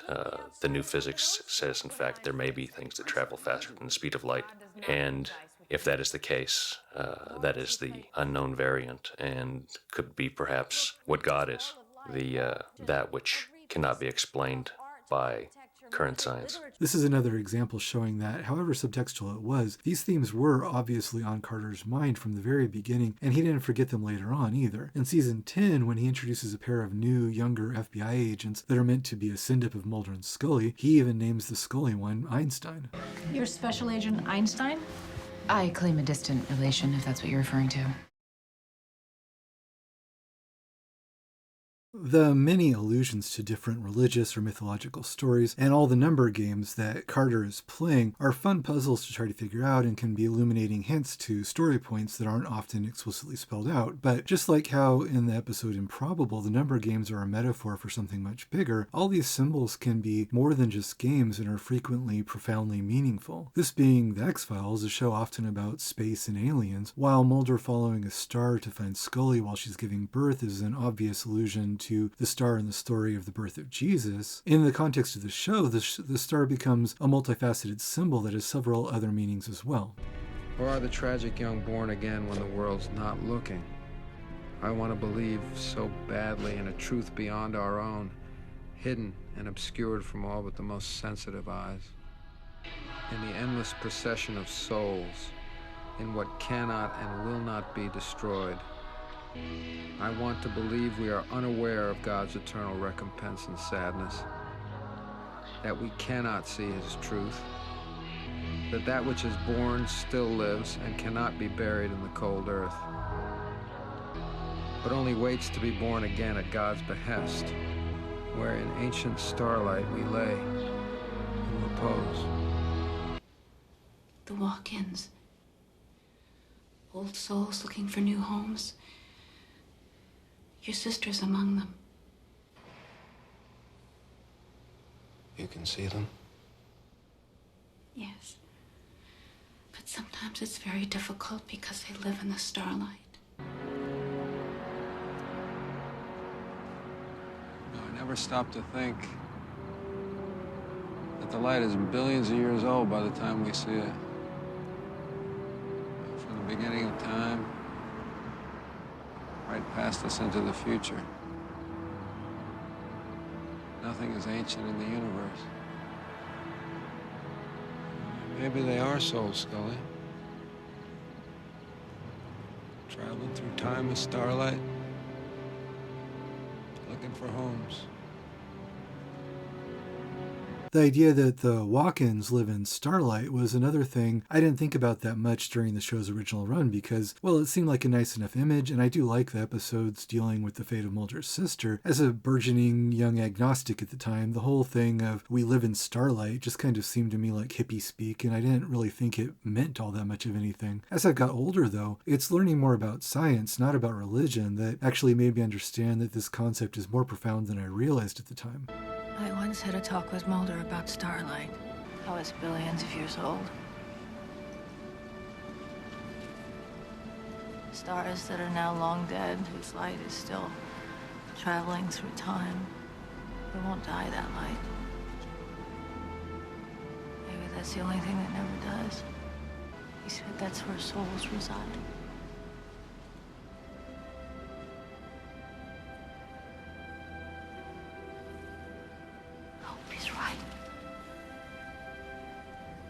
Scully sums it up nicely when she returns to the idea in season 8 and talks about how, although a star might have died billions of years ago, the light it created is still traveling through the galaxy. The star might be long gone, but we can see it now in front of us just as it was billions of years before it died. Likewise, while a person may die, the impression that they created, the mark that they left on the world, doesn't go away, and that's one sense in which we do live forever. You can talk about that in terms of light, or of a soul, or of any number of other ways of trying to describe it, but in the sense that time and space are relative and that everything is interrelated and everything has an effect on everything that comes after it, you don't have to believe in religion or even in any spiritual ideas to believe that we do go on after our death in a real, scientifically quantifiable way. Using a more spiritual idea of walk-ins or ghosts to relate this scientifically observable concept of light existing after the celestial body which created it, and using it as a metaphor to talk about ideas of both memory and death is actually subtle and nuanced and profound. I was the one who was wrong to think that it was just a pretty image and just hippie speak. There's also another layer here having to do with time and the age of starlight and relativity as well. The first episode of the two-parter dealing with Samantha's fate is named Sein und Zeit, which is taken from the title of a philosophical text by Heidegger, and it translates literally as being and time. All the different ideas from the book which could be relevant to the episode are too much of a tangent to go into completely here, but generally speaking, the idea is that our concept of the world is relative to our position within it, meaning that our existence and our perception of it is bracketed by the time before we were born and the time after we die. So we look at things in a temporal way relative to the portion of existence which we can experience. Our experience of time is central to our conception of death. Because we know the universe through our experience of it, we think of time as being relative to before and after we have died, and we think that we exist in one and that we don't exist in the other. But that's our subjective experience, and we know scientifically that time is relative. Time changes based on location and gravity and physical factors. So while our consciousness might not be experiencing what happened yesterday any longer, that doesn't mean that yesterday has disappeared. While it's not being observed by our particular consciousness any longer, that doesn't mean that yesterday has gone anywhere. It's just not observable to us. less, but it's there in the same place that it always was. This is another way of looking at the concept that while a star might have died billions of years ago, when we observe its light, we can be still looking at it billions of years before it died. In the same way, just because we aren't experiencing the point in time in which someone was alive anymore, that doesn't mean that that point in time has vanished. So that's another way of expressing that in an observable sense, people never really die. It's also another thing that in the show goes back to the early seasons. After Mulder dies in Anasazi, they show him in some unspecified form of an afterlife speaking with Deep Throat and his father, two characters who at that point in the show had already died. Of course, the show is ambiguous as to whether this scene is a hallucination or a dream or a real visitation, but Deep Throat in the scene has some interesting things to say to Mulder about time.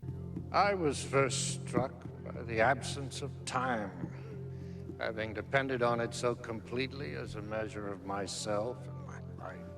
During Mulder's death or near-death experience, Deep Throat here in Season 3 is basically explaining to him the concepts of being and time, which would later be addressed again in the episodes which would finally give closure on the fate of Mulder's sister. The idea is that after death, we still exist, but the difference is that our existence is no longer defined by time because we're existing outside of our temporal experience of it. This is another version of what is being expressed by saying that Mulder's sister and the other walk-ins live in starlight. It also is another expression going back to the early days of the show, of a theme of the show being the quest for immortality and what exactly that means. The afterlife realm in which Mulder sees Deep Throat and his father, either intentionally or in a nice bit of synchronicity with the starlight idea, is shown as Mulder floating out in the stars. Given how carefully thought out you discover these themes are when you examine them closely, I'm betting the synchronicity here is intentional. The idea that the show explains of death being existing outside of time is also interesting in that they repeatedly return to the idea of lost time being an element of the abduction experiences that people attribute to aliens. It's also worth noting here that the time they lose in abductions is 9 minutes, 9 being 3 threes, another 33. What time do you have?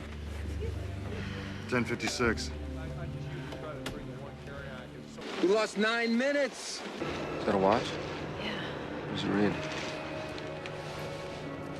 8:01. So is this one.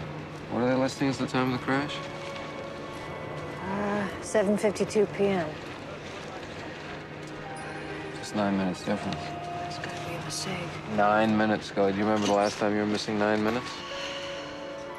The abductions can be seen as analogies for near-death experiences in other ways, with characters traveling into the white light and so on, but it also underscores the symbolism of the aliens being God, which would make the abductions being people having contact with God, or, in a way, traveling to the afterlife and then returning. They even play with crucifixion imagery again in the way that the characters during the tests are shown to be tied to a table with their arms spread in a similar way to how Mulder was put on a table during his medical procedure with the CSM. So if these abductions are in some way an analogy for a near-death experience or visiting God or the afterlife, then characters losing time when they're abducted also fits nicely with what Deep Throat says to Mulder about the absence of time after death. Of course, it's not aliens that are actually abducting them, but humans staging the abductions to look alien, but they're still using alien technology and the trappings of what a real visit from aliens would look like, and so the analogy to a near-death experience or a visit from God continues the theme of the conspirators playing God. I was busy in the Nevada desert,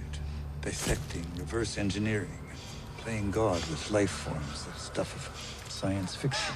And you say that you saw angels? Yes. May I ask what they look like? They look like men. What the hell are you doing? God's work, what else? You're looking at God's work.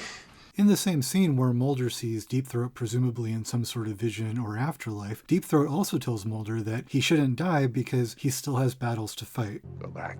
Do not look into the abyss, or let the abyss look into you. Awaken the sleep of reason and fight the monsters within and without.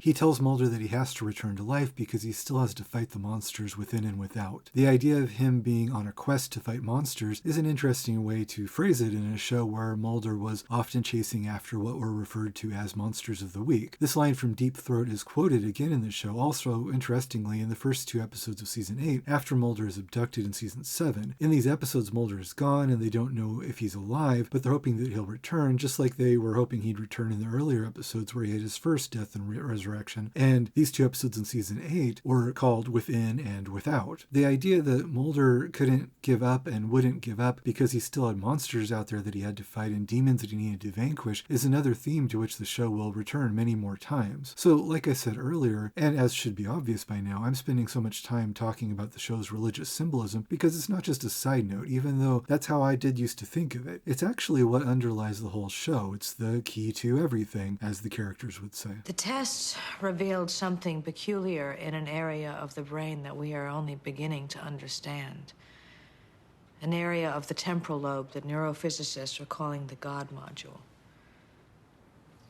I hope I'm not going to hear that this kid is the next Christ child. The religious symbolism in the show is what ties all of it together and what makes all of it actually mean something. Whether it was originally an intentional decision or not, I'm sure that Carter eventually noticed that even the letter X in the title of the show fits his theme, and X, of course, being a cross. I'm not a Christian myself, but I was raised Christian, and I did Sunday school and confirmation classes and all of that stuff. And even though I don't believe it's literally true anymore, I've still always liked mythology and had a deep interest in it, and I've done a lot of research on it since, so these things are all still really interesting to me. But even if you're not a Christian or don't have an interest in learning about the mythology, you don't have to have the same views as somebody to appreciate when they've made great art expressing those views. It's very limiting the way some people only want to watch art that parrots back to them the same ideas that they already have. Some of the most important artists to my life have been Christians. Bob Dylan is Christian, Anne Rice was a Christian, and anyway, like I keep saying, Chris Carter is sometimes using Christian symbology, but he's doing it to express ideas that he knows are also universal to many other religions and mythologies, and he explores many of those as well. So what he's doing is never exclusionary. Great art is expressing ideas and asking questions, but it's not browbeating you and it doesn't tell you what you have to think. So there's no reason that you need to have the same beliefs as the author in order to appreciate its sincerity or its craftsmanship. And in the case of the X-Files, there's no reason you have to subscribe to one particular belief system to still agree with many of the beautiful ideas about life and belief and truth and our world that Chris Carter is exploring. These ideas in the show are also important to understanding why the things Chris Carter revealed about the show's mythology in seasons 10 and 11, about the whole idea of superhumans and all of that, not only don't contradict the show's mythology and the show's continuity and story as we knew it in the first 9 seasons, but they also fit in a deep and meaningful way with the show's themes and symbolism and metaphorical and spiritual meanings. The whole quest for immortality, the ideas of eternal life or resurrection after death don't just fit with the show's mythology and story. It's actually unavoidably at the center of the show's mythology everywhere you look. Far from being a retcon, these ideas are intrinsic to the show, both on a story level and also intrinsic to the show's religious and philosophical themes. When you understand this, it's amazing how well all the threads in the show finally all come together. We knew we wanted that continuity, though. We try very hard to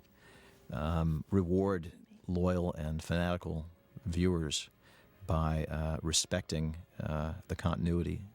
And indeed, there are many, many episodes of The X-Files where we have to watch for years to see something get paid off. If you were to sit and watch all the mythology episodes back to back, you'd see how many ideas and images and thoughts that were mentioned one year come back 2 or 3 years later. It's very common. It's not unusual. And I think that's part of what has encouraged the sort of diehard following we have.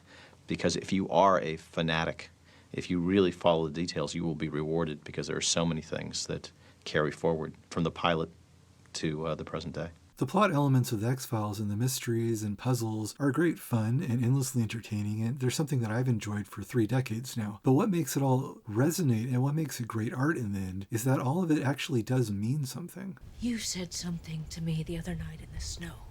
Yes. I said, don't give up. I need to know why you said that.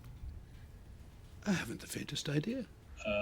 One of the messages comes from the second movie, Don't Give Up. I think that's something I want to say to people. That actually came, there was a religious scholar named Houston Smith who was really highly regarded in his field.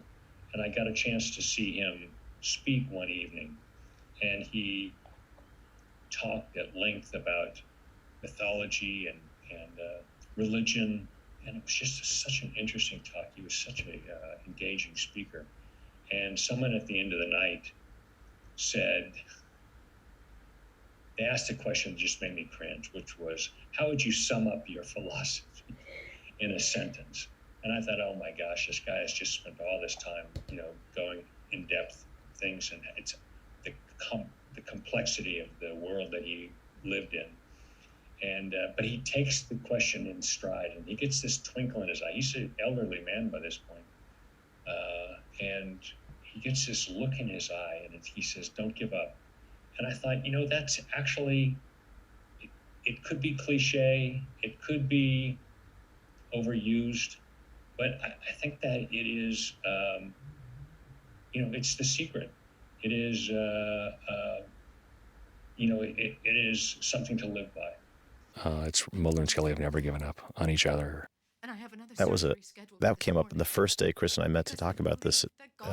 Chris was talking about a lecture he went to, and the Don't Give Up, which, I don't think any of us had any idea that would end up being the heart of this movie at that point. But that's the secret.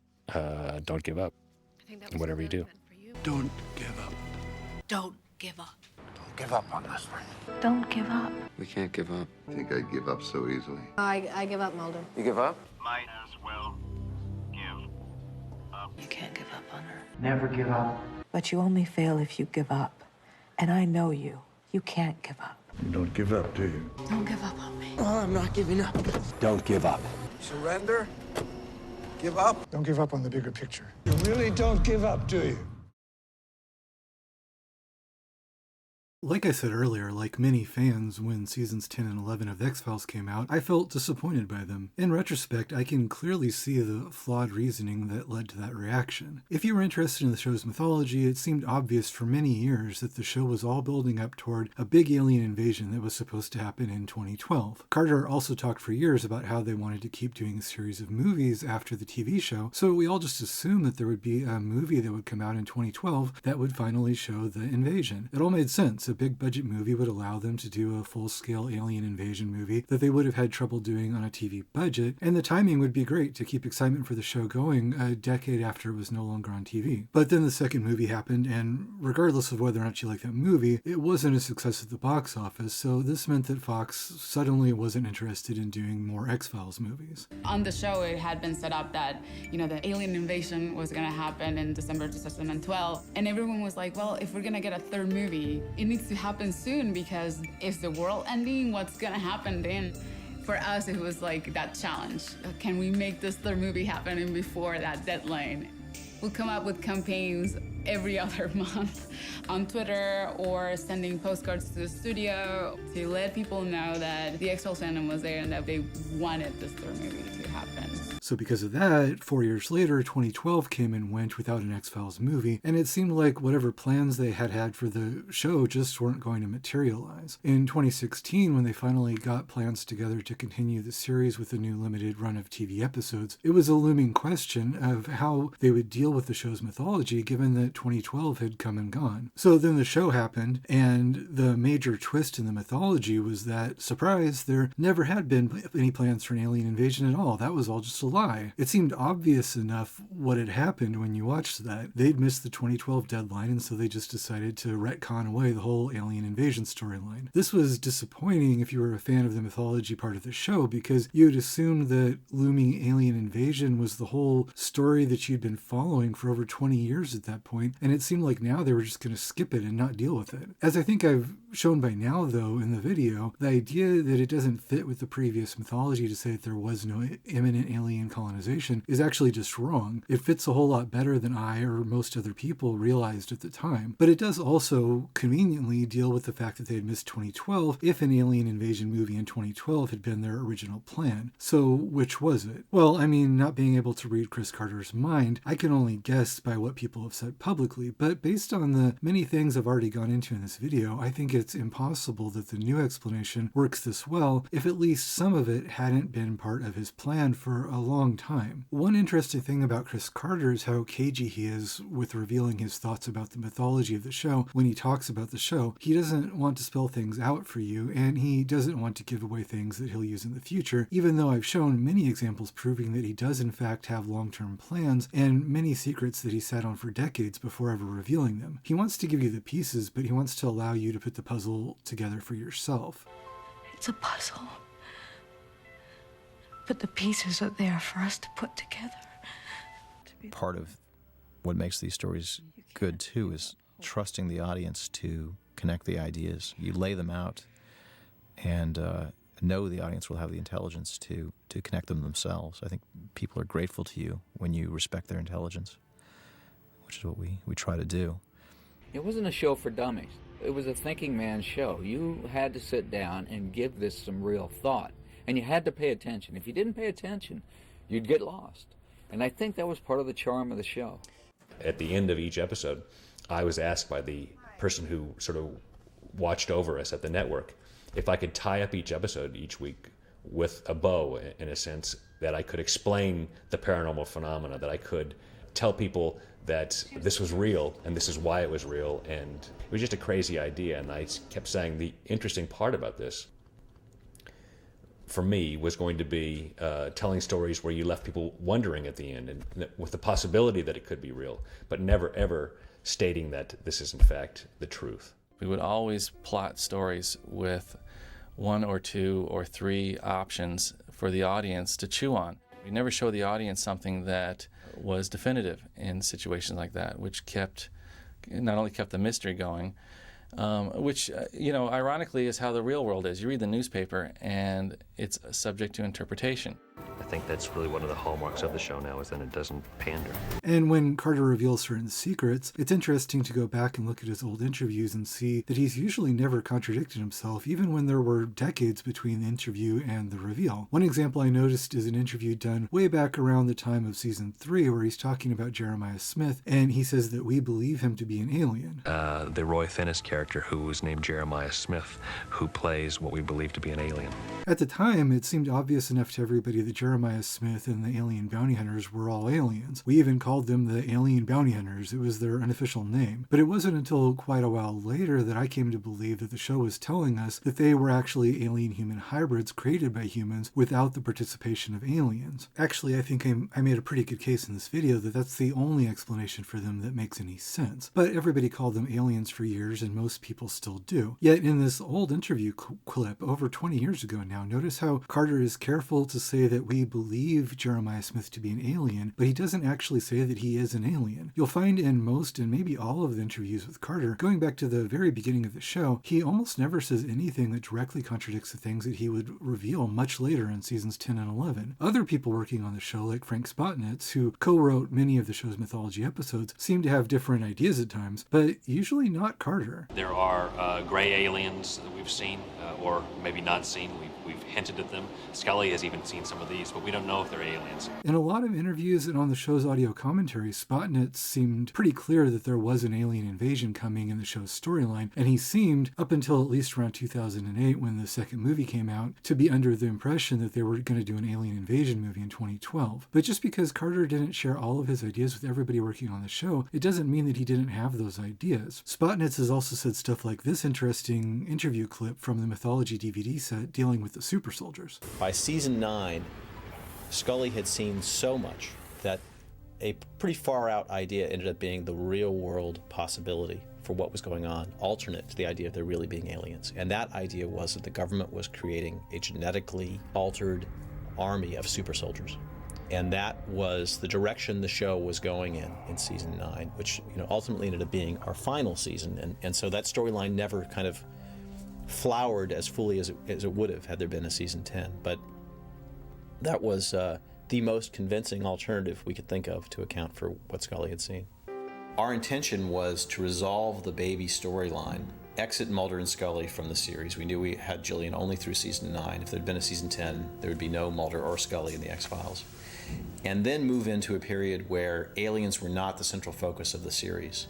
I think we all felt that the alien storyline, the mythology, the conspiracy had really gone on long enough and played itself out, and that there was another type of ongoing storyline to play. I mean, here Spotnitz is, way back in the day, saying that when they were working on seasons 8 and 9, Carter had already told him that if they did a season 10, the twist that Carter was planning was to reveal that the super soldiers weren't made by aliens, but rather made by the human conspirators. At the time, they ended up not making a season 10, so Spotnitz talks about this idea like it was an abandoned storyline. But here, Carter was, way back then, already planning that season 10 would reveal that the aliens weren't behind at least part of the conspiracy. It turned out that it took them another 14 years to make season 10, but when season 10 finally did come out, the twist of the season was exactly what Carter had already told Spotnitz he wanted to do way back in the day. Aside from just the issue of who made the super soldiers, back then, Carter was already telling Spotnitz that he felt like the alien invasion story was played out and he wanted to explore other angles. It goes back even further than that, though. If you read interviews from the very early days of the show, I'm talking about like the first couple of seasons, other writers on the show say frequently that Carter told them to pull back on the alien aspects and that he didn't want the show to become too sci-fi. When I created the X-Files, I knew that I wanted to depart as quickly as possible from the UFO extraterrestrial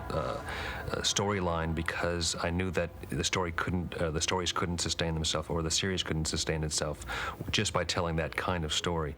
I sort of resisted the label of science fiction early on. I always thought of the show as more speculative science. The Erlenmeyer Flask, which is the season ender for year one, was something that I had thought about all year long. I think that it was an episode that really, I feel, established a mythology, what the government may be up to, how they may be in cahoots with the aliens. For me, it was the result of a year-long learning experience, and I think that it may have been really the signature mythology episode, not only a sign to the audience of what we were capable of, but certainly a realization for me of where we could take the show if we explored these different avenues of government conspiracy and turn it into more than just flying saucers. It became about mankind and about science and the misuse of it. He said many times that he thought the show was only as scary as it was believable, and while he was interested in the alien aspects of the show, he knew that that could seem like a stretch for a lot of people. Even though there's monsters and aliens and all that, Chris always wants it to be that could happen. Even though people are clamoring for answers, I think that they would be disappointed because these are the kind of issues that are interesting in that they're not resolved. Once you say, yes, there are aliens, yes, this man who smokes a lot of cigarettes is the devil incarnate, it becomes ridiculous. So it's much better for a television show to raise questions and to raise theories. He thought what was much more believable and therefore more scary was the idea of moneyed interests and corrupt people within our own governments plotting for selfish purposes that weren't in the interests of the rest of the population. He talked about this in detail in the commentary on the first X-Files movie. So what we are seeing is really the result of the predictions, I think, about the military-industrial complex, about global politics being shaped by not necessarily the good of the people, but by moneyed interest. And I think that it is allegorical in that way with what we're seeing in the world today. And that was one of the big themes of the show, was finding things that were scary and real. So, did he have it planned the whole time that alien colonization was a lie in the show? We can't really know that because whether he did or didn't, he wouldn't have gone around saying a major twist like that before it was revealed in the show. But what we do know is that it fits very well with what had gone before, and the reason it fits so well is because it had always been part of his conception of the show that a very plausible conspiracy of men was more scary and more interesting to him than a more science fiction idea of collaboration with aliens. And we know that he had, at least as early as seasons 8 and 9, talked about this specifically with Spotnitz and said that he thought the alien storyline was played out. What I always imagined the 2012 Alien Invasion movie to be was basically a full-scale alien invasion movie along the lines of Independence Day or something like that. And then I thought that, of course, William would return at some point and somehow have some kind of special powers that saved everybody. Looking back, though, that seems like it would have been much too straightforward to appeal to Chris Carter. We can tell from the scene of Mulder pissing on an Independence Day poster in the first X-Files movie what Carter thought of that very kind of obvious type of alien invasion movie. If he had done a straightforward movie like that, what would have been the point? It wouldn't have told us anything that we didn't already know from the first 9 seasons of the show. He obviously would have wanted to put some kind of spin on it. It also wouldn't have fit at all with many of the things that I've pointed out in seasons 8 and 9 for William to have turned out to be a benevolent savior. And And as I've gone into with William's origins and what he represents thematically and in the religious symbolism of the show, it wouldn't have fit at all with the deeper themes of what the show has always been about. So yeah, I do believe that they would have liked to have done a big X-Files movie in 2012 if they had been able to. And I do believe that when they couldn't, plans probably did change to some degree. When I met with Chris, he had a game planned in terms of where the show was going to be over the course of so many years. I've been assigned to work with you. Chris, from the very beginning, had an idea about what the end of the show was, where it was all going. But he was smart enough to be flexible about the path the mythology would take over the life of the series.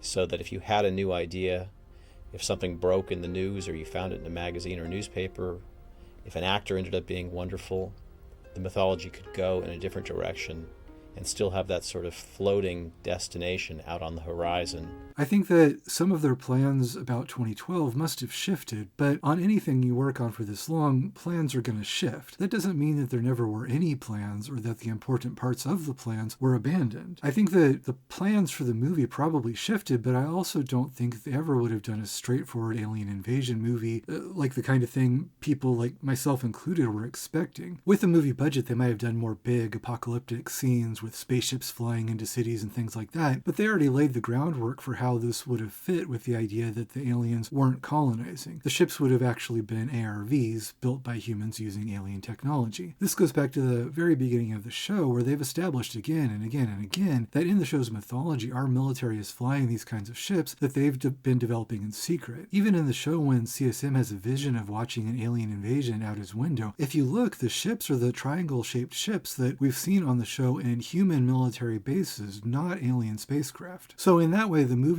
could have still shown the beginnings of a big takeover like that would have appeared to be extraterrestrial, which is what they did in a form in the season 10 finale. But then I think that, just like the show would eventually do, the movie would have revealed who was really behind the invasion, and I think it would have played out much like it eventually does in the show. Some details might have changed for practical reasons, but in all the important ways, I think that seasons 10 and 11 were the story Chris Carter always intended to tell. You know, I started a story 25 years ago and I wanted to finish that story. Pretty much everything about seasons 10 and 11 people found objectionable was also inevitable if you go back and think about it. People complained about Reyes joining the CSM, but I thought it was interesting going back that the very first time we ever see her on the show, they show her smoking a cigarette and trying to hide it. I mean, is this just like a little humorous character moment, or was it actually some kind of a hint? Someone had mentioned to me that I smoked cigarettes, that cigarette smoking man had also smoked. One of the nice things for me this episode is that I get to work with Bill, the cigarette smoking man. And that's actually a nice little tie-in because in my first episode on the show, I smoked Morley's. I was quitting. I mean, given the symbolic significance of smoking and cigarettes in the show, does it seem that it could have not had some kind of significance? But I am dying for a cigarette. I'm not saying that Reyes was always secretly evil or that she was working with CSM from the beginning or anything like that, but the idea that she would eventually join forces with the CSM isn't really as black and white as her just turning out to be evil. She has a character choice to make, and it is a big choice. You know, we can't judge our characters, but I don't know if she makes the right decision. I think ultimately as it plays out, perhaps she is making a selfish decision, a survival decision. And, you know, when you think about what you would do, what would you do if the human race is about to be depopulated by a virus? It's not without conflict that I, Annabeth, approach playing Monica Reyes, knowing that she may be complicit with CSM. To many, she's crossed over to the dark side. I disagree. She's still with Cigarette Smoking Man for a reason. We don't know that reason.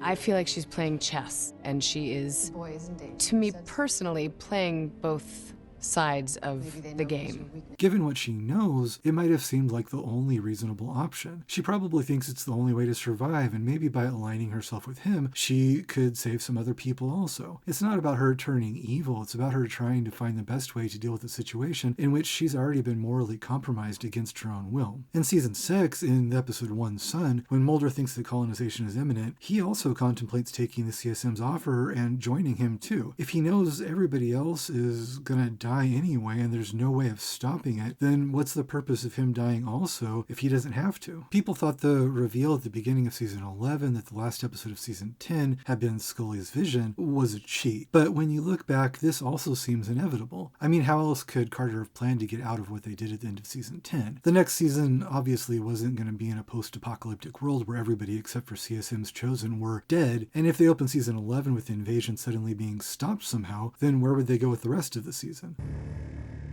In the season finale of season 10, we basically saw what looked like the end of the world with Scully staring up at a spaceship, and people wondered how we were going to come back. The question was how to get her off the bridge, and I think we have a really dramatic solution. He did tell me as he was writing episode 6 last season that he was toying with the idea of doing an occurrence at Owl Creek Bridge kind of story, and if you don't know what that is, Google it. He left what we felt was a very clear indication of what he was planning by making the camera go into Scully's eye before all the craziness started to happen. The zoom in on Scully's eye at the end of the episode seemed like a pretty clear hint that the episode is happening from her point of view, but there's more foreshadowing than that. Carter has said that the inspiration for the episode was the story An Occurrence on Owl Creek Bridge, which is a story where it's revealed at the end that the story of a man escaping execution was actually all a fantasy that he had in his final moments and that he hadn't escaped at all. A heavy hint of this influence on the story is that Carter chooses to end the episode on a bridge. Chris Carter has already talked before about how one of his original ideas for the season 9 finale was to do a whole hour that was then revealed to be Mulder's dream sequence or vision, but that he was talked out of this idea. So what he did with Scully in season 10 was actually another idea that he'd had in mind for quite a while, since back during the show's original run. So I think that whether you liked it or not, it was definitely planned before season 11. Another reason it's not a cheat is that the whole thing wasn't as simple as just saying it was all just Scully's dream. There's a specific story reason that she was having these visions, which is that her son William had a psychic connection with her, and she was seeing his visions of his future that he was having as he was growing older and coming into his powers. His visions were apocalyptic. The pandemic was spreading across America. Hospitals were overwhelmed. People were panicking. A vaccine was needed. One that had to be created with a combination of human and alien DNA. And Jackson himself was the key. It ends with a UFO hovering over the 14th Street Bridge. It's not like Scully's vision just came out of nowhere. The show explained why she would be able to see these things. And on top of that, the idea of her having a psychic connection with William goes back even further in the show. Back in season 5, the reason that Scully finds Emily is that she gets similar psychic messages from her that tell Scully where to look when Emily needs help. So the idea that her children have telepathic abilities like Gibson praised because of the tests that were done to her is well established on the show, as well as the idea that they would be in contact with her in this way, and that she would be able to hear some of their thoughts and know when they were in distress. Her getting these visions from William isn't a cheat when the show has already hinted at it 2 decades earlier. Another problem people had was that the season 11 finale seemed to unceremoniously off several major characters in a way that people thought wasn't good enough as a send-off for those characters. But people seem to forget that the show has long been dealing with the idea that several of these characters have probably achieved a kind of immortality. And then cigarette smoking man stops her and makes her go forward. Skinner shoots her in the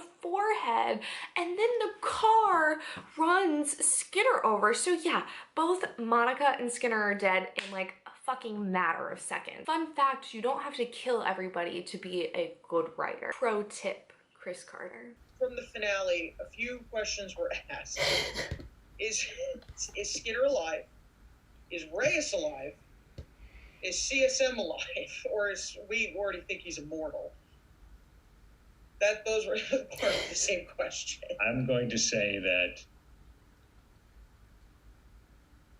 my answer is maybe for all 3 of those characters.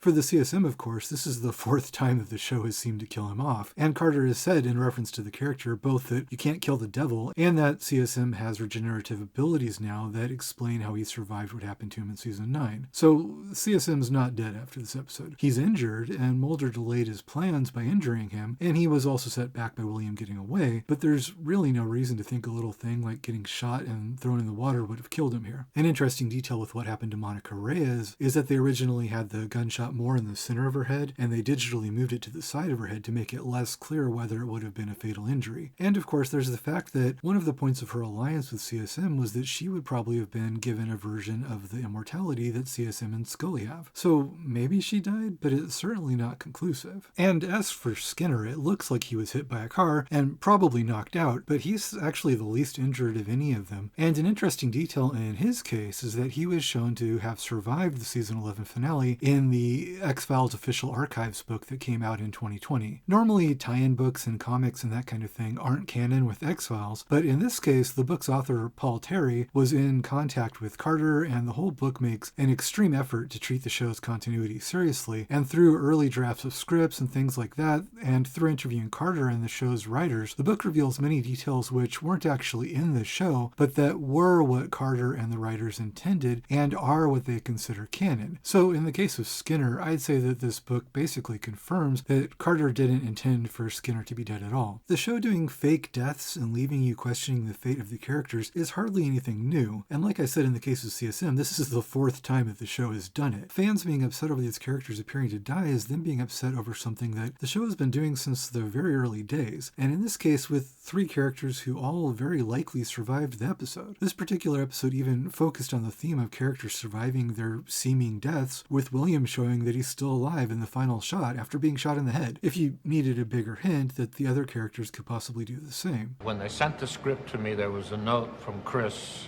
on there saying, no one ever really dies in X-Files. Nobody really dies on the X-Files. I thought you were going to say nobody really dies on X-Files.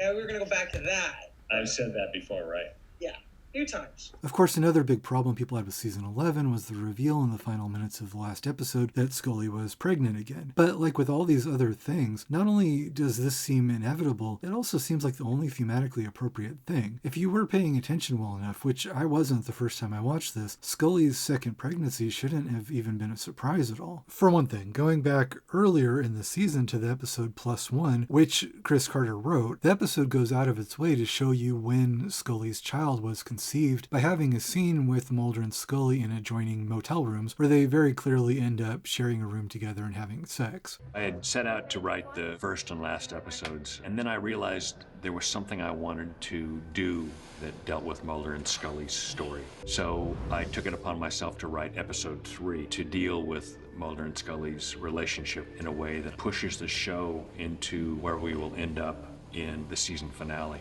You might not have thought that Scully would get pregnant from this, given that in the show she's supposed to be infertile because of the experiments that were done to her, but she's gotten pregnant after supposedly being infertile before. This second pregnancy isn't even her first miracle baby, so it shouldn't be too much of a shock. But if that didn't establish the possibility already, Carter gave us still more hints. The motel where Mulder and Scully get it on is called the St. Rachel Motel, St. Rachel being a patron saint of the infertile. I mean, like several things I've talked about now, this is one of those things that seemed like a surprise at the time, but when you go back, Carter was screaming it at you from the rooftops all along. I mean, the name of the episode is even +1 if you didn't get the St. Rachel thing. Oh, we all know that women get more fertile as they age, so naturally if she and Mulder bang a few times on screen, she should logically be pregnant after that. The bigger question is why Carter would want Scully to be pregnant again, and what the purpose of the reveal was. And the big point, which I was delivering, it was all a plan. It was all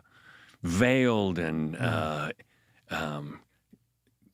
complicated, and get to the end, and no one got the ending. And I've already talked to you about this, that I laid it out there, but no one got the ending. It's a huge ending. Yeah. But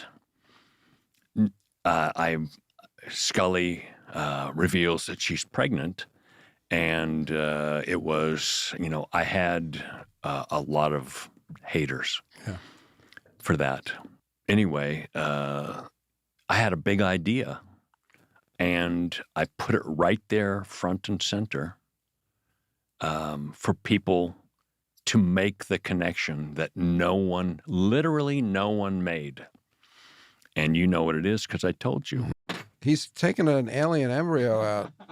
So there's now an alien embryo on the table.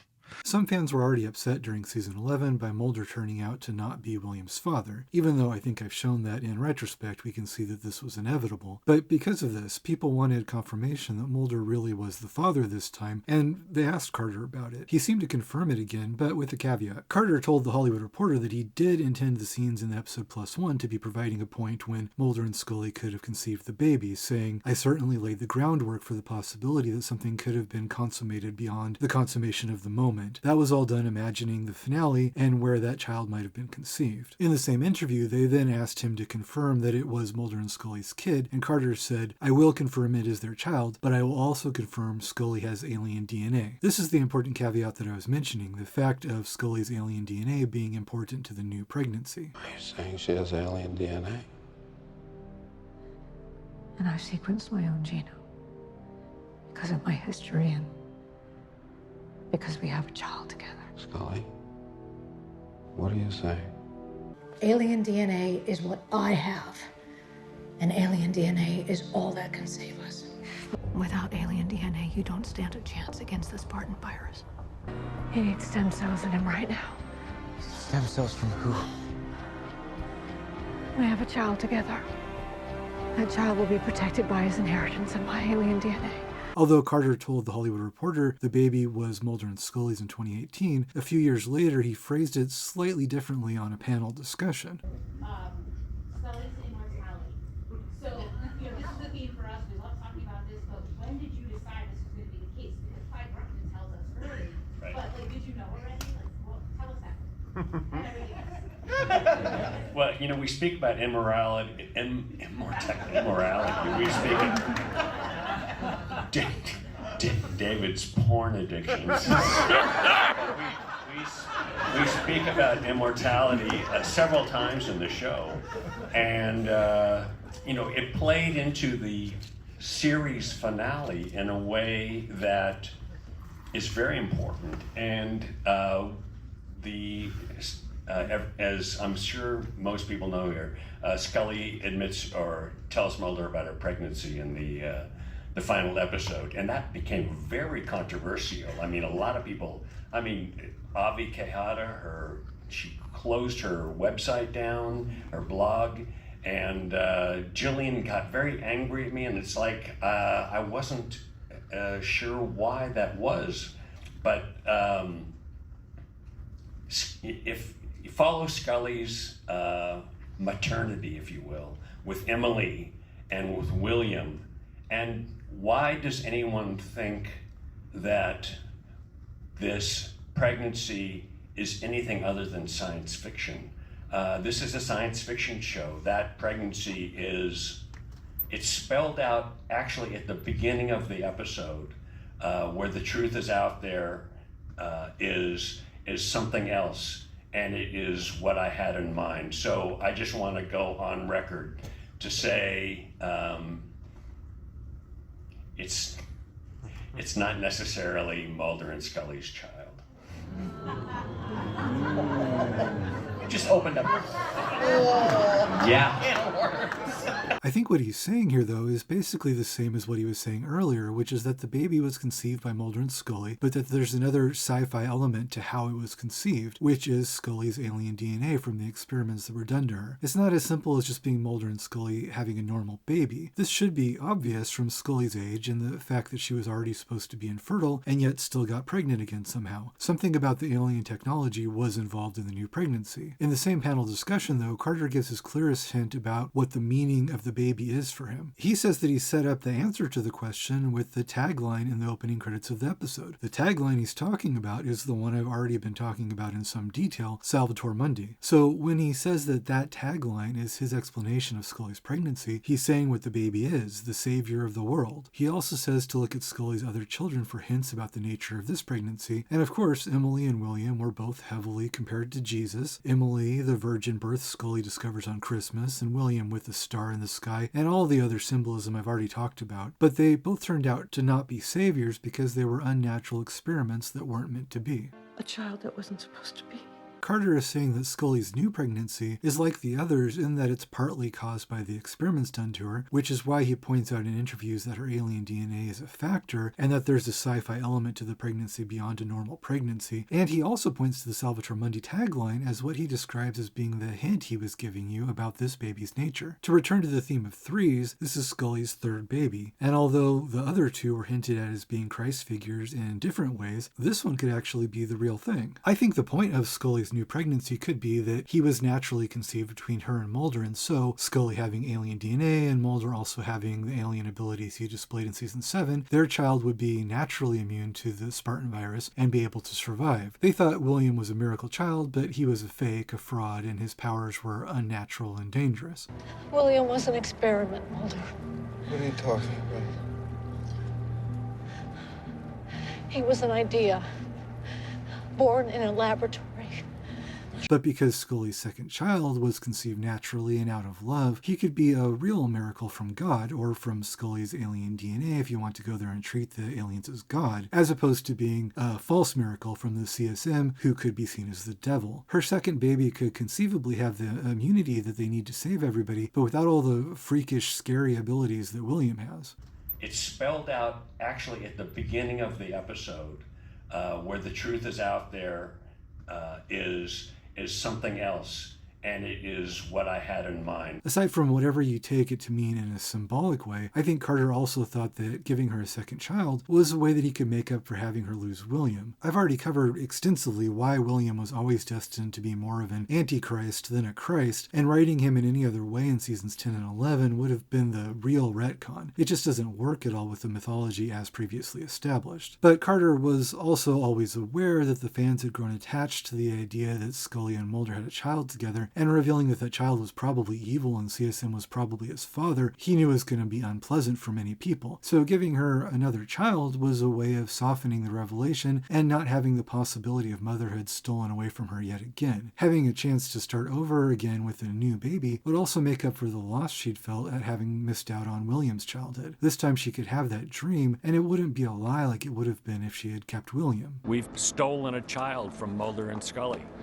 So I thought the most natural thing in the world was to give them something miraculously once again that they could share as their own. I thought that was a fitting end, not just to this season, but perhaps to the X-Files with Mulder and Scully in it. If I'm right about what Scully's new pregnancy will result in, what Carter is doing here with Scully's new pregnancy is exactly what many fans thought the first pregnancy was, and what my headcanon about William was. That he was conceived by Mulder and Scully, and that because of the experiments that had been done to her, and the things Mulder had been exposed to, he was going to be able to have abilities which would make him a savior figure, able to save the world from the coming apocalypse. Ironically, with the new pregnancy, Carter could be giving fans exactly what they had hoped for with William, and exactly what they were mad seemed to have been taken away when William's true nature was revealed, and yet even when Carter is giving the fans exactly what they hoped for, they still end up being pissed off about it. But the unfortunate reality is that with the distorted way that a lot of fans consume these things now, there was no way for him to write it that would possibly have both been true to the show he had created and also not pissed off a lot of the fans. I've talked a lot in my Star Wars videos about how the problems Star Wars fans had with the prequels is that they were only thinking about what they wanted to see and not trying to understand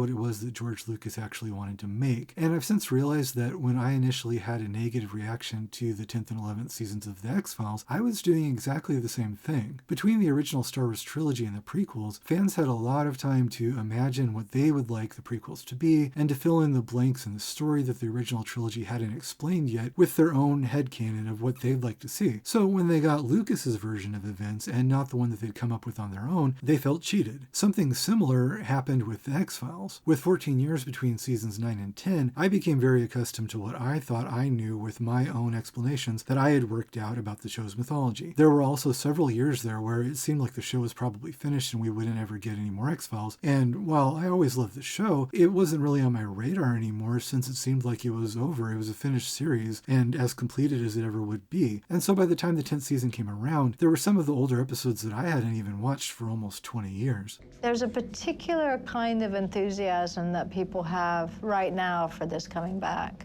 that feels like it's different than it would be even if they found out that there was another film. Action! And I'm sure that, you know, a lot of that is that people like things to be the same. You know, that if we are melancholic about something, or if we are reminiscing about something from the past, that we would probably choose that if we were going to have it again, the popsicle or the, in this case, the TV show, that it is pretty identical to what it is that we've seen before. So there's a lot of nostalgia attached to it. I want to remember how it was.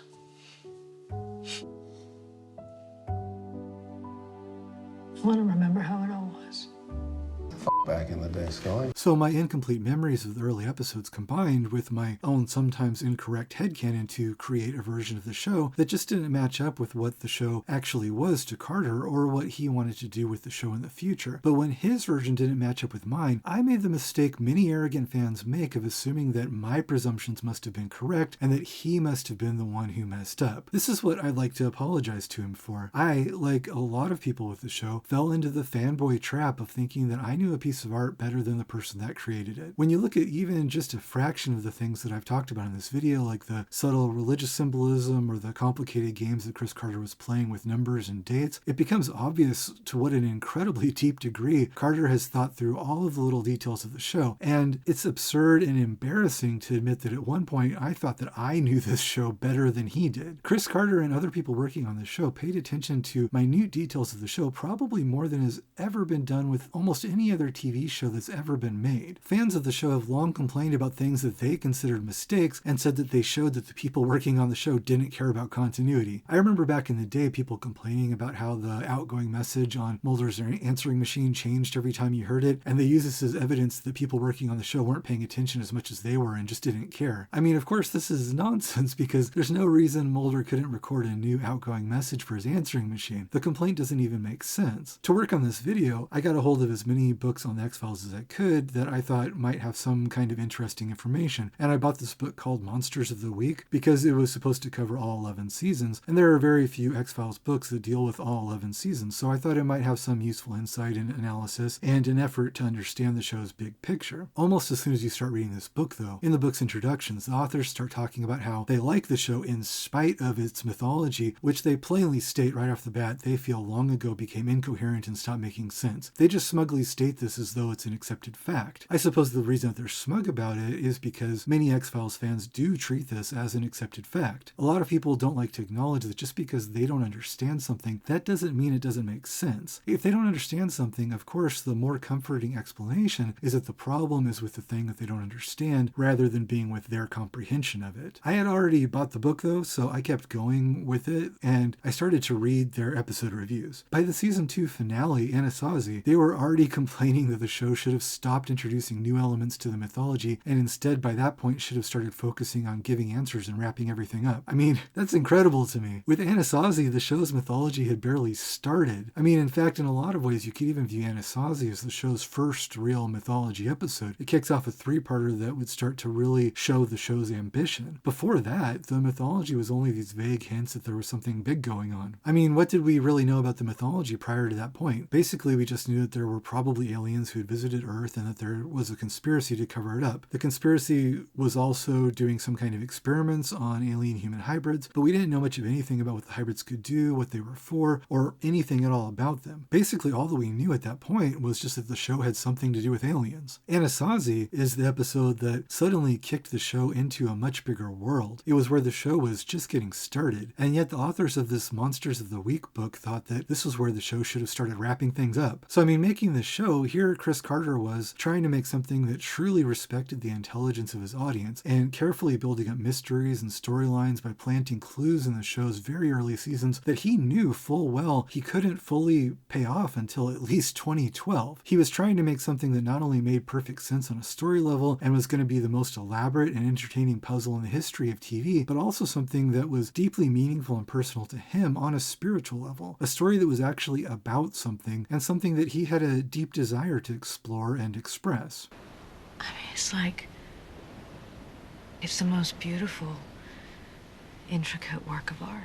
And then the thanks he gets for this is that you have fans of the show saying that they quit making any effort to understand what he was doing back in 1995. And these same fans have the nerve to go write a guidebook to the show as though they're some kinds of experts. Part of the problem here is that because the show had so many different writers and so many different styles of episodes, it seems almost like it's an anthology show. So a lot of fans, and myself included again at one point, didn't really have the idea of Chris Carter as being an auteur creator that had a hand in everything you saw. I knew that he created the show and I knew he wrote a lot of episodes, but when it seemed like seasons 10 was suddenly contradicting a lot of the old mythology, I arrogantly thought that he probably just didn't remember all of the trivia as well as I did. The truth is though, even though you might not realize it at first, The X-Files is as personal and auteur-driven a piece of art as has ever been produced in the TV medium. One of the first things I started to realize when I was researching this video is that Carter had a hand in absolutely everything you see in the show. It's not that he wasn't open to collaboration. Carter let other writers have a lot of latitude, and many of their distinct voices shone through in the wide variety of different types of episodes that the show did over the years. But if something didn't fit with his big picture, Carter never let it through. He wasn't afraid to rewrite other people's scripts, even when they had a guest writer as famous as Stephen King. Famously, half or even less of Stephen King's original story for his episode remains in the episode that was actually aired. Chris Carter wasn't a control freak. He let other writers like Darren Morgan do things that even other people working on the show thought seemed totally out of bounds. Carter was always interested in hearing the input of other writers and testing what he referred to as the elasticity of the show and its ability to do all different types of stories and genres. Carter even encouraged this kind of thing. He loved pushing the boundaries of the show, but he also had very clear ideas about the characters and the mythology, and if something didn't fit, it didn't fit. When you read interviews with other writers who worked on the show, one thing you'll see again and again is when they're asked about particular things in their episodes, including episodes where Carter isn't a credited writer, is that they all keep saying over and over, "Oh, that idea was from Chris." They say it constantly. Chris Carter was editing and contributing to every single script, and often what he contributed was the entire premise for the script that the writer used, or the script's most important and original scenes and ideas. That's just the way it went. You know, there's an awful lot of rewriting of scripts on X-Files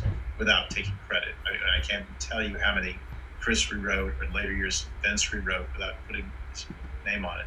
I keep talking about the episode Sleepless being a backdoor mythology episode that heavily hints at the ideas about super soldiers that came up later, and you might say, how could this be evidence of Carter's long-range plans when Carter didn't write that episode? The episode's only credited writer is Howard Gordon. But then you go and read Howard Gordon talking about the episode, and he says that it actually was originally his idea to just do an episode about people who didn't sleep, and that the whole idea of those people being part of a government project to create super soldiers in Vietnam, that idea actually came from Carter. When you learn about the development of the episodes, you'll learn that just because Chris Carter's name isn't on them as the writer doesn't mean that a lot of it wasn't his ideas. And if it's an idea like the super soldiers and Sleepless that fits so well with Carter's big picture, you'll almost always find out that the idea actually did come from him. The mythology episodes are really Chris episodes.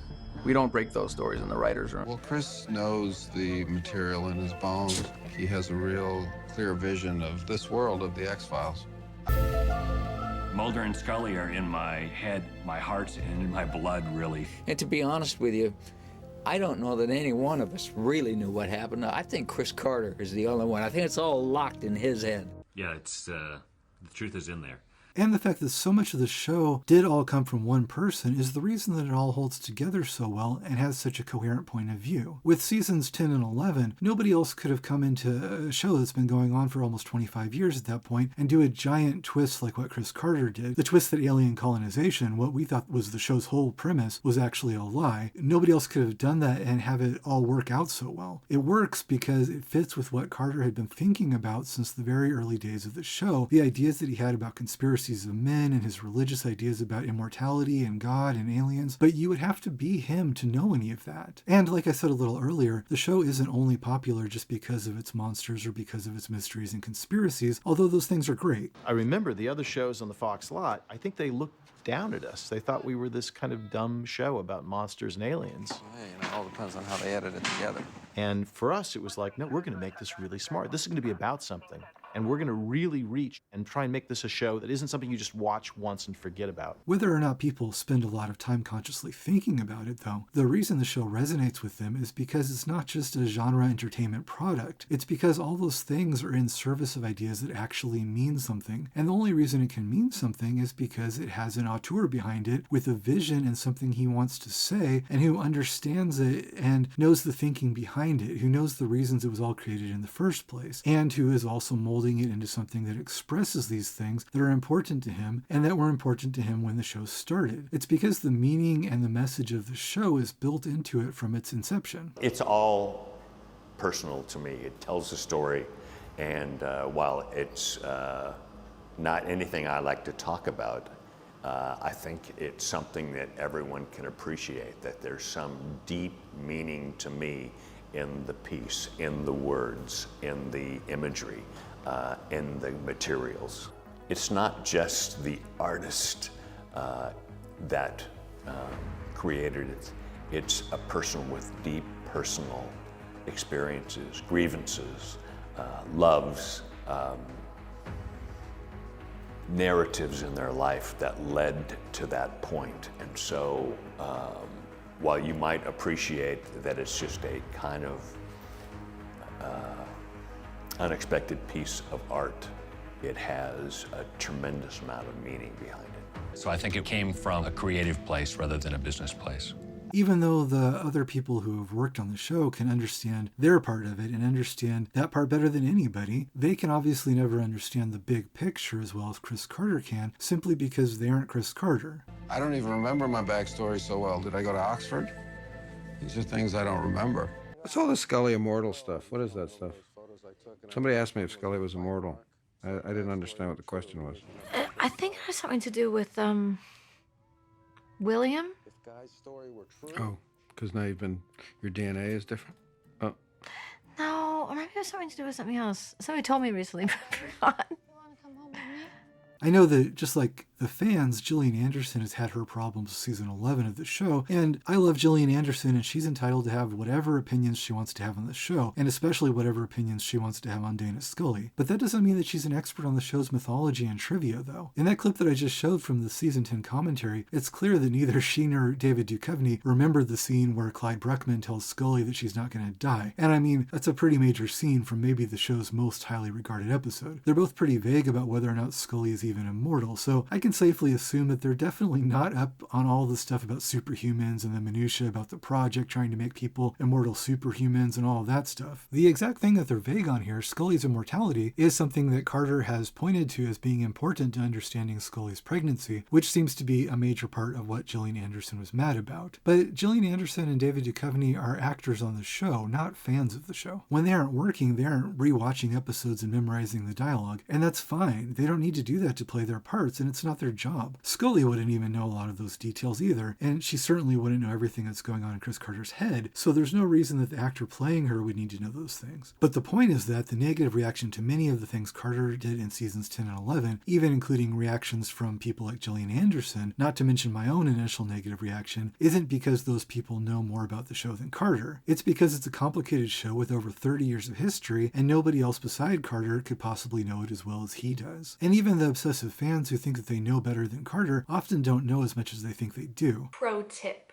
Chris Carter. They know the parts of the show that they personally have taken interest in, but they often have large blind spots. If you go to the X-Files wiki, you can start to find mistakes almost immediately, especially about the later seasons. In the wiki's explanation of the alien colonization story, it now says that alien colonization was the plan, but it somehow failed, and then after that, the CSM engineered the Spartan Virus. But this isn't actually what the show says about the Spartan Virus at all. The whole point of the Spartan Virus is that it was always the plan and that the aliens never were going to colonize. But the fans writing the wiki were married to the idea that the show was about alien colonization. So rather than accept that that's now been revealed to have never been the case, they create this new explanation that tries to keep their old headcanon in spite of the new revelations, ignoring what the show actually told us. Why is William such an asshole? You are the son of Dana Catherine Scully and Fox Mulder. I don't give a fuck what they say. Only understanding what you want something to be and not trying to understand what it actually is a surefire way to misunderstand any piece of art you engage with. If you're an X-Files fan, like a hardcore X-Files fan, you're an X-File, X-PH. file. And then within the community, there are different kinds of files. So there's the people that support Mulder and Scully together, and those are the shippers because they support the relationship between them. And then there's also the Neromos that don't like the romance. And of course, everyone wants to know, are Mulder and Scully together as a couple or not? You're out of luck. Sorry, babe. As your friend and as a physician, you are on dangerous ground here. The idea of Mulder and Scully having separated was not very well taken by everyone. It was like someone had dropped an H-bomb on the fandom. I didn't want it to be just about sex. Mulder and Scully is not about sex as much as fans may want a sex scene or whatever. It's like their relationship's way beyond that. We split them up. We did that because it made sense to the characters based on Mulder's hopes and Mulder's dashed hopes that it might be difficult for Scully to remain in that relationship in any kind of healthy emotional way. So we played with that. Oh, poor Scully. To give myself a little credit, even though I initially didn't appreciate seasons 10 and 11, I still thought it was Carter's show and he should be able to do what he wants with it. I never thought that just because Carter didn't do what I wanted him to do, that the show should be taken away from him and handed off to some hired hand who would make fan service. That's exactly the reaction many fans have had, though. Fans always bring up when people shit on him that he created them. And yeah, he created them, and that's amazing. Time has shown that he's really incapable of carrying on their legacy in a way that's appropriate and respectful. Also, disclaimer, I've cried part of my makeup off, so if I look a fucking mess, it's because I am. X-Files series finale. My struggle for Chris Carter. Lord, give me strength. Typical my struggle. The episode starts off with a useless monologue. You know what? No. Do you even know who your parents are? I think that about sums it up. I watched the finale with a few people from the fandom. Jules said, and I quote, "Blessed sperm and egg could not have created this piece of shit." You know what? No, go fuck yourself. I read a variety of fantastic fanfiction where they figure out this William situation in a much more beautiful way than this pile of shit. No one cared. And I'm like already done. So let me just say that. Scully tells Mulder to go after William, and she holds this like gravity to her acting when she tells him, she's like, if Scully's gonna cry, I'm gonna cry. I don't harp on David's acting because it's very hit and miss. It's just like this bullshit side little plots that like took up time. Needless. It's needless. Like, did any of it matter in the end? No. And exist for the sole purpose that Chris Carter thinks they're interesting when they're not. Kind of gross. Again, like, William, you suck. And William blows everybody up with his mind. And that just makes me so fucking angry. She's a 54-year-old woman who's barren, but you know, they fuck twice on screen, so naturally she should be pregnant. But again, it's just pathetic writing. It doesn't make fucking sense. You should have respected your actors, respected your fans, and given us a proper ending. Your fans deserved better, Chris. That didn't use recycled bullshit and a bunch of easy, quick, emotional, provocative plot points. I love you guys so much. I love the X-Files so much. Have you been taking your meds? All those freaks on the internet and all that, you know, going, oh my God, can put it on tonight. All those guys who wear weatherproof clothes in their bedroom, you know, waiting for night to fall. I love you, every one of you. I love you. I didn't mean it as an insult.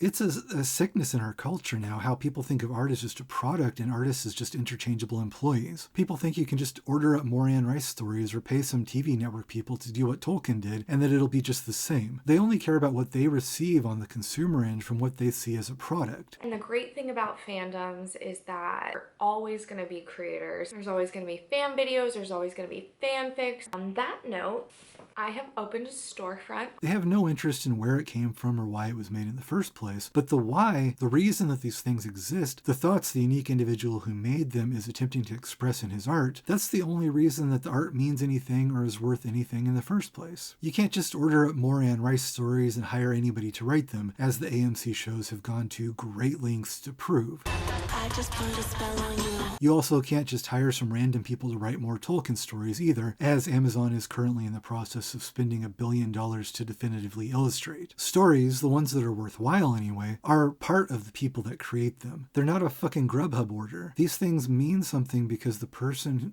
who made them was expressing something. They weren't just writing fan fiction about what happens next to the characters. What happens to the characters only matters because of what it represents, both to the characters and to the artist who created them. The fact that the fans think it's the job of a serious creator to do whatever the fans want to see, not to be true to what the art really means to him, is the reason that we never got to see an X-Files season 12. I initially didn't like season 11, but I also wasn't out there throwing a fit about it. The fact that some fans had such a viciously negative reaction to it is the reason why the show is now being stolen from Chris Carter and turned into an assembly line product rather than a meaningful personal expression. And that just makes me so fucking angry. Whether Ryan Coogler is a talented filmmaker or not is beside the point that he can't possibly know the show as well as Chris Carter knows it because he didn't make it. Anything that anybody does with the show without Carter's involvement is simply fan fiction. And I don't care whether the fan fiction is well done or not by some commercial criteria of product craftsmanship. No matter what it is, it won't really be X-Files. A couple times in recent interviews, Chris Carter has been making a point to ask people to think about what the hidden meaning is in the final shot of season 11. He says that nobody has guessed it yet. I mean, I'm a diehard, so, I'm still waiting for season 12 that, probably isn't going to happen, but. Never say never. That's right. I believe. Yeah, there's more stories to tell. There are more stories to tell, and I'll leave you with this. Why is William smiling when he comes out of the water at the end of that episode? And can you tell us why he was smiling at the end? I asked that question from the X-Files at the X-Files Preservation interview. That's a good question. Why is he smiling? And what did he get? What did he succeed at? And what was his plan all along? And what would be some of his intentions by in that hotel room telling Mulder that emphatically that he is not his father? Who's saving who there?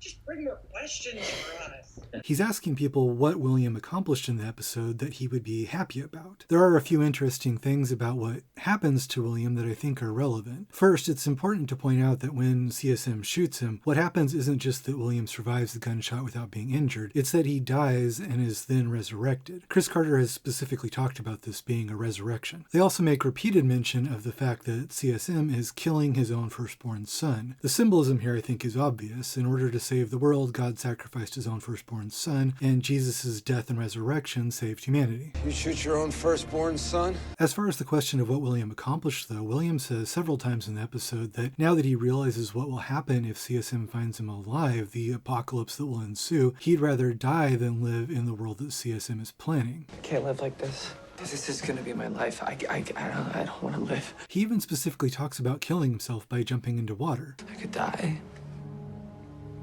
I could jump off a bridge. He also talks about there possibly being a way he can stop the future that he saw. Look, I don't want to live in that world.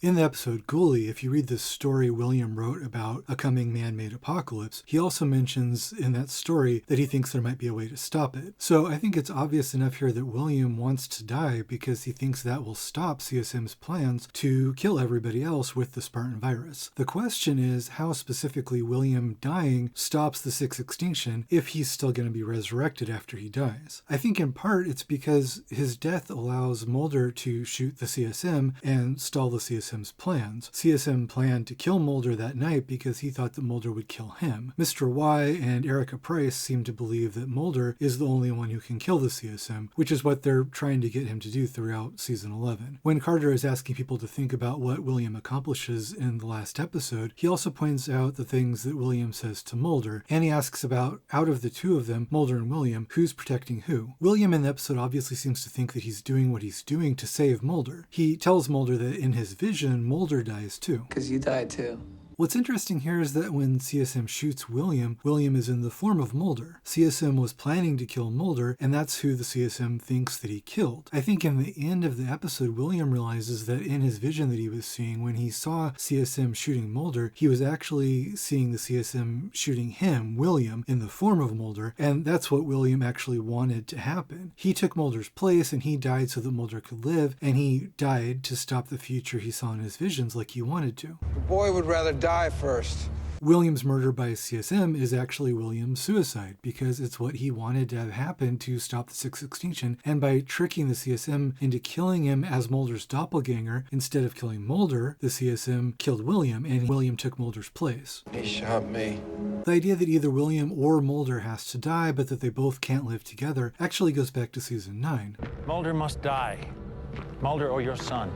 In some ways, it even goes back further than season 9 to the idea that CSM can only have one son. It's either Mulder or William. But in the season 9 episode Providence, the FBI agent that infiltrated the UFO cult explains that there's more to the Armageddon prophecy from the aliens than just the fact that a savior figure will come. God spoke to him of a miracle child, a future savior, coveted by forces of good and evil. Josepho believes your son is this child. Why does he want to kill him? He doesn't. He wants to protect him. Josepho believes your son will follow in his father's paths and try to stop the aliens' return, unless his father was to be killed.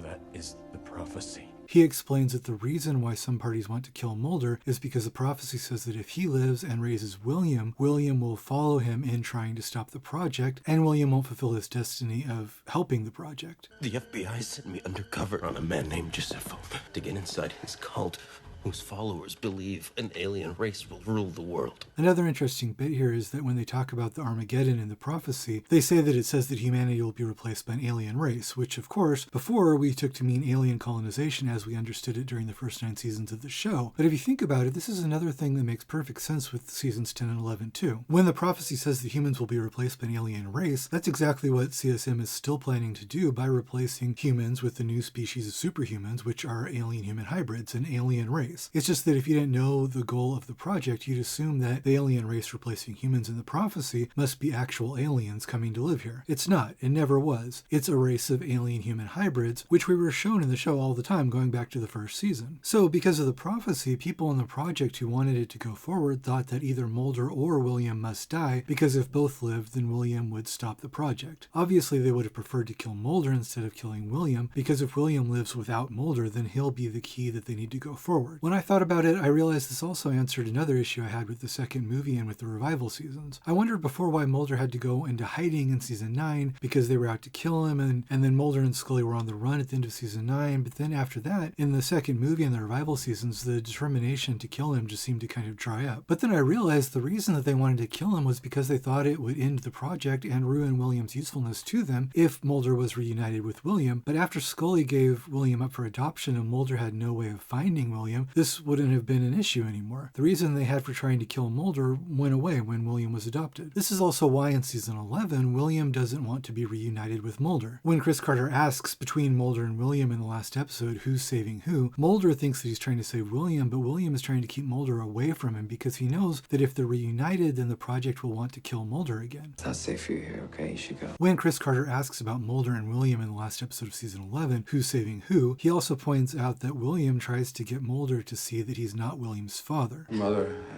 has those same visions. Why don't you see them? William wants Mulder to go and leave him alone because he's seen in his visions that after they're reunited, Mulder is killed. He doesn't realize yet that he's seeing a vision of himself being killed in the form of Mulder. So I think that's what William accomplished in the end of the episode. To answer Carter's question, he both died to stop the project that needed him, which was his goal, and he also took Mulder's place in the vision showing that Mulder was going to die, allowing Mulder to live and stop the CSM. Whether Mulder could actually kill the CSM is an open question because it seems like the CSM is for the most part immortal immortal, but like I mentioned earlier, CSM seems to think that Mulder can kill him, and Mr. Y and Erica Price seem to think so too, so I think there's probably another piece here that we don't quite know yet. Either way though, as to the prophecy, Carter has also hinted heavily that Scully's new baby is the Salvator Mundi, the savior from the prophecy. So the fact that William's sacrifice allowed Mulder to live means that Mulder can raise his child and fulfill the part of the prophecy saying that if the savior is raised by his father, he will follow his father and be able to stop the foretold Armageddon. So in that way, William's death will stop his visions from coming true like he wanted. The other interesting part here though is that it's still murky which part of the prophecy applies to which characters. If William wasn't the savior, then you could say that all the stuff about either the father or the son dying doesn't apply to him and Mulder. If Mulder was the savior, it also fits with the prophecy of the son following his father to stop the Armageddon, because they explained a few times that Bill Mulder's hope for his son was that he would follow him and stop the Armageddon. Or if Scully's new baby is the savior, then it seems weird that the Jesus imagery is applied so heavily to William, with him being sacrificed by his father, dying and being resurrected to save mankind from their sins and all of that. This is all actually part and parcel of the storytelling philosophy of the whole show though. Like John Scheiben said in the clip that I showed earlier, they would never just give you one answer, but rather they would give you several possibilities and let you chew over which you thought the truth was. It's also part of almost all stories featuring a prophecy that the prophecy could have more than one possible interpretation, and how it plays out depends partly on how people read it. Again, this comes back to Carter's statement from the Improbable audio commentary that we all have a destiny and a genetic hand that we're dealt, but we also have free will and we choose what to do with that hand. William was created as an Antichrist figure to bring about the Armageddon, but he also has some aspects of the Savior's story because when he saw the future that they would create with him, he decided he'd rather sacrifice himself and die to stop it. Carter also said to look at how Scully's new pregnancy fits with the previous children she's had on the show. I think it's worth noting that her new pregnancy is her third child, which brings us back to the show's frequent theme of threes. As far as the Christian imagery dealing with Christ and his Savior, it's interesting that all three of Scully's children have been hinted at as Christ figures. Emily being a virgin birth, and the parallel being drawn explicitly with the stained glass window that they show when she died, and also William and Scully's third child with all the many other examples that I've shown. In Christianity, the Trinity, the Father, Son, and Holy Spirit, are basically three aspects of the same being. So does it make sense that Scully's three children are all different parts of the same prophecy, that they each accomplish one aspect of being the Savior? If you pay attention to the numbers, Carter is also playing a complicated game with threes, and by extensions with 9s and 27s, all throughout the last two seasons, and in season 11 especially. The file cabinet in Mulder's house has a 333 on it. His address is 227700 Wallace Road. Spender's apartment building is named the 209. When Mulder and Scully arrive at the motel where they conceive Scully's third child, it's 1121 again, but also you'll notice that they're in room 3. William is even William III if you think about it, because Scully also had a brother and a father both named William. Knock 3 times. 33rd, 3 and 3. 3 bodies. 3 up, 3 down, 3 over. And the majority of European men could be traced back to just 3 individuals. I mentioned earlier how they gave a lot of attention to Scully's license plate in season 10, and in season 11, Mulder also has an interesting license plate that they give a lot of attention to. The most famous number Chris Carter puts into the X-Files is his wife's birthday, 1121, because that goes back to the pilot episode. The second most famous number after that is probably 1013, his own birthday. But he does a lot more with those numbers than just putting those exact numbers on clocks. He does a lot of variations on them for different situations. His wife was born in 1948, so sometimes there are also 48s or an 1148 instead of an 1121. Or sometimes there's an 112 or a 121 when he wants it to just be 3 digits. Carter's birth year is 1956, so sometimes instead of a 1013, there are 1056 or something like the folder on Mulder's computer desktop in season 10 that has 1956 on it. William's case file number is also 3356. So from these kinds of variations that Carter does, I'm assuming that Mulder's license plate with 1131 in it is probably a variation on 1121 to tie in with the theme of threes, 3 plus 3 ones being 2 3s, another 33. Replacing a 2 with a 3 is also interesting, as there are lots of 23s on the show, February 23rd, 1964 being Scully's birthday. You were born February 23rd. There are a lot of 64s in the show as well. There's another theme going through season 11 with the symbolic meaning for the number 3. For most of the season, Scully is in contact with William through dreams or visions that he has and that he's sharing with her telepathically. In the episode Ghoulie, when she's in a state of sleep paralysis where she's sensing William's presence and sharing some of his visions, she talks about this being a third state of awareness between the two states of consciousness people normally consider being either awake or being asleep. Most people believe there are two states of consciousness, sleep and wakefulness. But there is a third state, hypnagogia. This is an ongoing theme in this season, the question of what is real and what is a dream, and how we know when we're awake, and how we know if what we're seeing is real. A lot of the episodes are about visions or seeing things that aren't real. Real is a subjective judgment. If you believe them to be real, then they're real to you. In the first episode of season 11, when Scully describes her visions to her doctor puts this theme out there in the forefront, saying that reality is subjective and that if her visions felt real, then they were real to her. They return to the theme in the episode This, where Langley realizes he's in a simulation, and there are several lines in there talking about the idea that we don't know for sure whether our reality is a simulation or not as well. But I'm not real, though.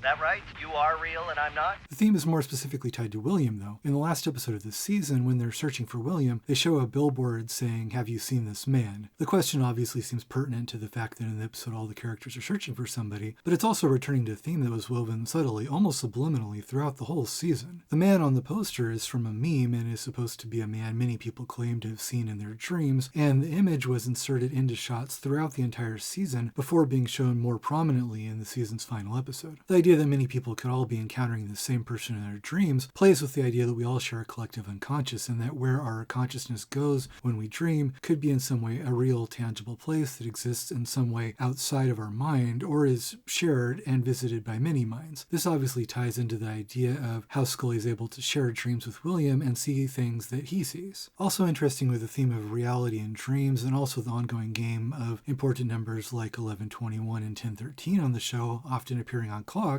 In the episode Ghoulie, right after Scully's vision, when she describes herself as being in a third state of consciousness, when she's in the X-Files office describing her vision to Mulder, if you check the time on the clock on the wall, it's not a real time. The minute hand points to 40 minutes, but the hour hand points to 9, not to 9:40. This seems to question whether the scene is in reality or whether it's in a dream, like when you look at a clock in a dream and the numbers are jumbled and don't make sense. Of course, it could also just mean that the clock in their office was broken. It's not really proof of anything, but they're definitely playing with you here. All this stuff with the number 3 in the revival seasons, though, is just the tip of the iceberg with numbers in the show. I'm going into that number because I already brought it up earlier, and it's important with the number 33 and the Savior theme and all of that, but there are a lot of other number games happening in the revival seasons as well, and they're continuations of numbers games that already were being played on the show for years. More than 3s, William is especially associated with the number 7. While the number on the motel door where Mulder and Scully conceived their new baby was a 3, the number on the motel door where Mulder finds William is a 7. Chris Carter really wants you to notice this one because he gives the 7 at least 4 different clear close-ups. In the Bible, of course, the number 7 means several things, some of which I went into earlier, but it's also specifically associated in the book of Revelation with Armageddon. First, there are the 7 seals, which represent judgments from God and which are each broken by a lamb. The lamb, of course, representing Christ. 2 shakes of a lamb's tail, Doc. When the 7th seal is broken, that basically signals the start of Armageddon, which is announced by 7 angels sounding 7 trumpets. Mulder even quotes this pertinent Bible verse in a season 10 episode, which is also written by Carter.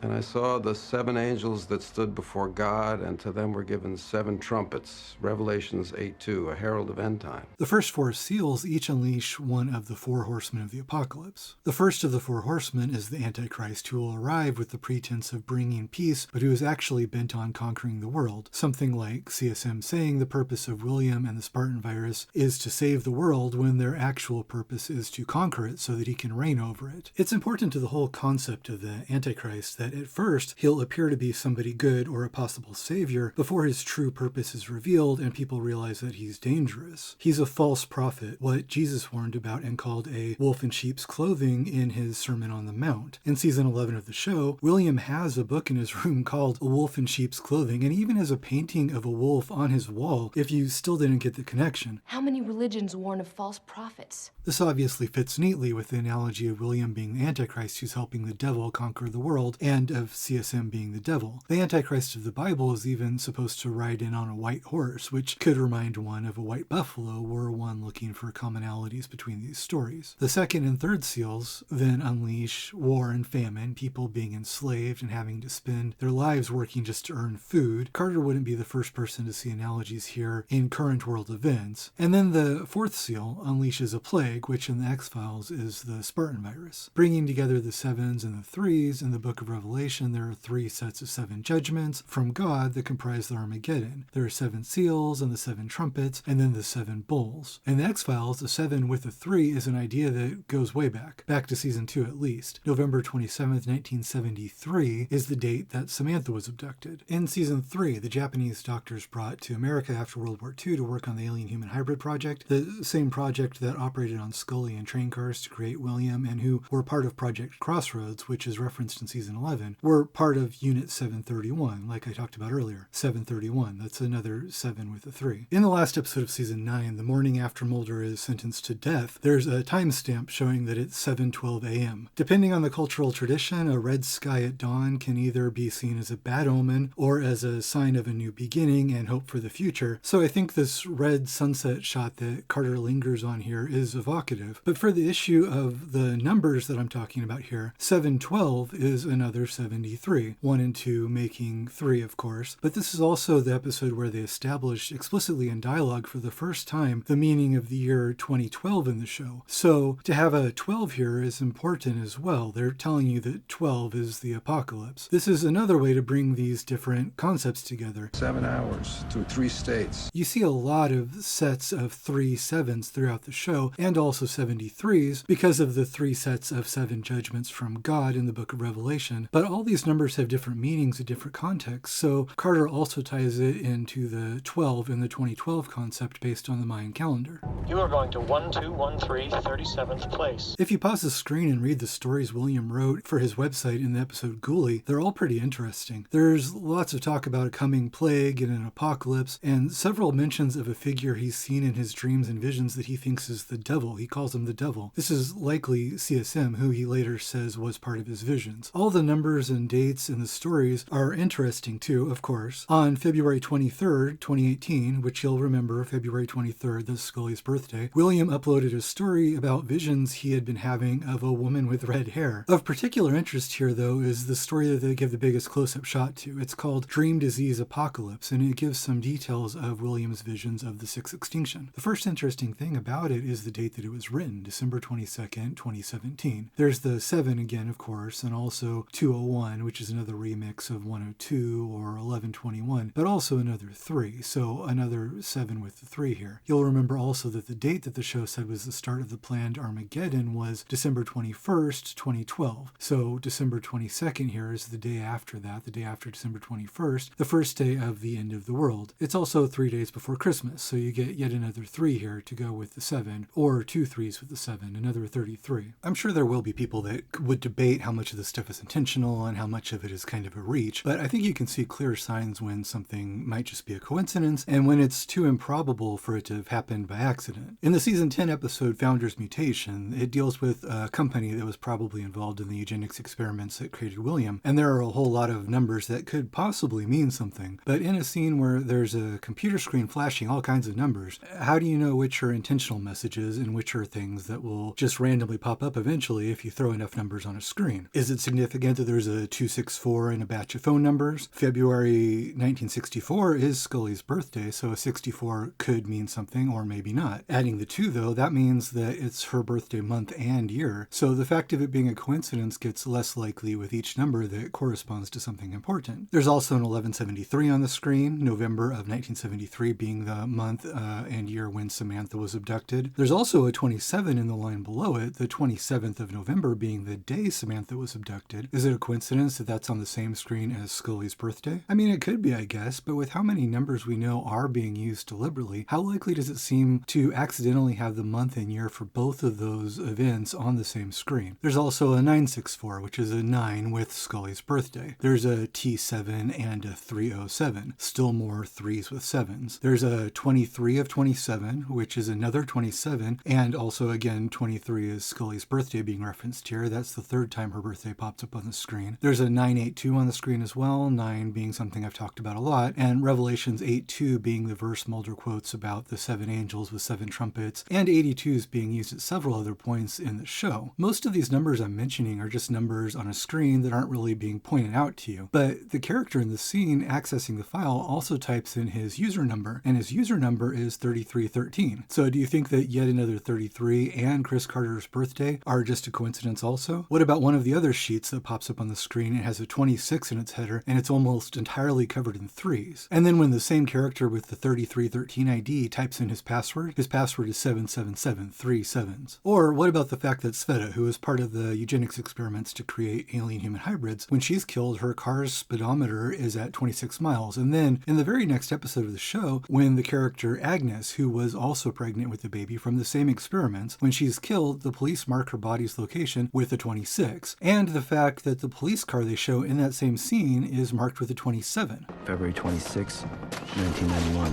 What about the fact that in season 11 they also make a point of telling you that Scully's badge number also has a 26 in it? XF071261. There's also another one I thought I'd mention that isn't specifically about numbers, but it's another interesting detail about the hotel where Mulder and Scully conceive their third child. They make a point of mentioning several times in the episode that it takes place in Henrico County, Virginia. I'd never heard of the place, so I looked it up. What jumped out to me was the name of the county that it directly borders, which is named Goochland County. The name jumped out at me because I'd also just looked up that county, since it was another county I had never heard of before that was prominently featured in the X-Files. In that case, it was in the episode Enemy, where it's where the boy with cancer lives when the beings he believes to be angels come to cure him. These two fairly obscure places most people haven't heard of are almost the same place. They're direct neighbors, and Carter doesn't make a point of naming them both for no reason. The technology that cured the boy's cancer is obviously related to the same technology that later on enabled a 54-year-old infertile woman to get pregnant. It has to be a coincidence. No, it's not. Your mileage may vary with this stuff, but at some point in here we get well past plausibly claiming that most of this stuff isn't deliberate. And then when you know it's deliberate, you can find really interesting things by looking for the meanings. For one example, in season 10, on the desktop of Mulder's computer, there's a file that's just labeled with the number 278398. There are a few things here that could be in this number that could be significant. The number 27 jumps out at you, but it turns out that this is almost certainly a reference to a section of the Dead Sea Scrolls which is designated B278398. For one thing, the string of numbers seems too long to be a coincidence, but then if you look up what that segment of the Dead Sea Scrolls is about, it's from the book of Isaiah, which is an Old Testament book that deals with the prophecy of a coming Messiah and also the end of Babylon. The fall of Babylon is also mentioned in the book of Revelation, and pertinent to the X-Files, the episode prior to this one, which was also written by Chris Carter, is called Babylon, and is the same episode where Mulder quotes the Bible verse about the 7 angels of the Armageddon. So yeah, this is no coincidence. Like I said, the stuff I'm mentioning here is really only the tip of the iceberg, and you could go into a lot more. Of course, the reason this reference to Isaiah is interesting is because the show's also full of references to Bible verses, some of which I've pointed out before. One specifically worth mentioning in the revival seasons is that the verse in Revelation where the 7th seal is broken is 8:1, and the revival seasons are also full of constant 81s. This signifies the unleashing of Armageddon, and of course, 8 plus 1 is another 9. I could keep going, but the point I'm trying to make is how rich the show is with this kind of information and all these little hints and secrets, and how important these things are to understanding it, and how much the deeper secret meanings of these things is only known to Chris Carter. I mean, do you think that Ryan Coogler knows what 278398 means? Do you think any of the fans making snotty videos about how Carter should be taken off the show know? From the information we're given, I could put together my own theories I've been talking about, and my guesses about what it all means and what the answers are to the unanswered questions that Carter has hinted at. And I do think I can make some pretty good theories, and I have strong opinions about which ones do and don't make sense. But without Carter explaining the missing pieces that only he knows, all they are is theories. If you want to know why William is smiling in that final shot, the only way you'll ever really know is if Chris Carter tells you. You don't know.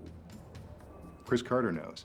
If I wanted fan fiction, I could write it myself, but your own guess at the ending of somebody else's story isn't the same thing as finding out the real ending that was intended by the author. If they do make a reboot without Carter, even if they got the plot elements and the mythology right, which they can't by definition because nobody knows the parts of the story that only exist inside Chris Carter's head, but even if they, adhered to continuity as best they could, no matter what they do with the show's story, it will still betray the show's real purpose, which is the exploration of these deeper thematic levels that I've spent half this video talking about. All these symbols and all these number games that run through everything in the show, that are the backbone of everything in the show really, they're personal to Chris Carter. These numbers are his birthday, they're his wife's birthday. These number games are him telling the story of his life. Any artist that spends decades building an imaginary world like this, what they're really writing is their own autobiography. I have always thought of Mulder and Scully as kind of equal parts of myself, and so I'm writing about things that interest me. That's why it's totally asinine to think that somebody else could just come in and make an X-Files show like he could, or for fans to think that they know what to do with the characters in the story better than he does, that their fan fiction is just as valid as his version, or that it even means anything at all. Their fan fiction that they make is about what they want, but they lack the maturity and the understanding of how art works to get that it's not about them. An artist makes art because he has something that he wants to express or explore, and that expression is what he has to give to the audience, and what you as the audience are receiving when you find something meaningful within his art. You're supposed to watch art to be in communion with other people, to receive a message from an artist's mind to yours, not to demand that some soulless entertainment production entity just tell you about yourself and your own desires by showing you what you already knew you wanted when you started watching. That's a pointless experience because it doesn't tell you anything that you didn't know already. And it's a solipsistic lack of interest in understanding art and in understanding other people that makes people think that that's all art is supposed to be doing. If they do a reboot of the show without Carter, it can either ignore all of the mythology and the themes of the show that are the show's entire purpose, or if it does try to deal with some of those themes, it won't be anything more meaningful than an AI program that's imitating speech patterns without knowing the meaning of any of the words, because the intention and the purpose of those words lay only with the man whose show has now been stolen from him to appease fans who think that they know what to do with it better than he does. And if you care at all about the show beyond some aliens and monsters and cheap jump scares, if the show ever actually meant anything to you, or if you thought that anything that I've spoken about in this video is interesting at all, then that's a damn shame.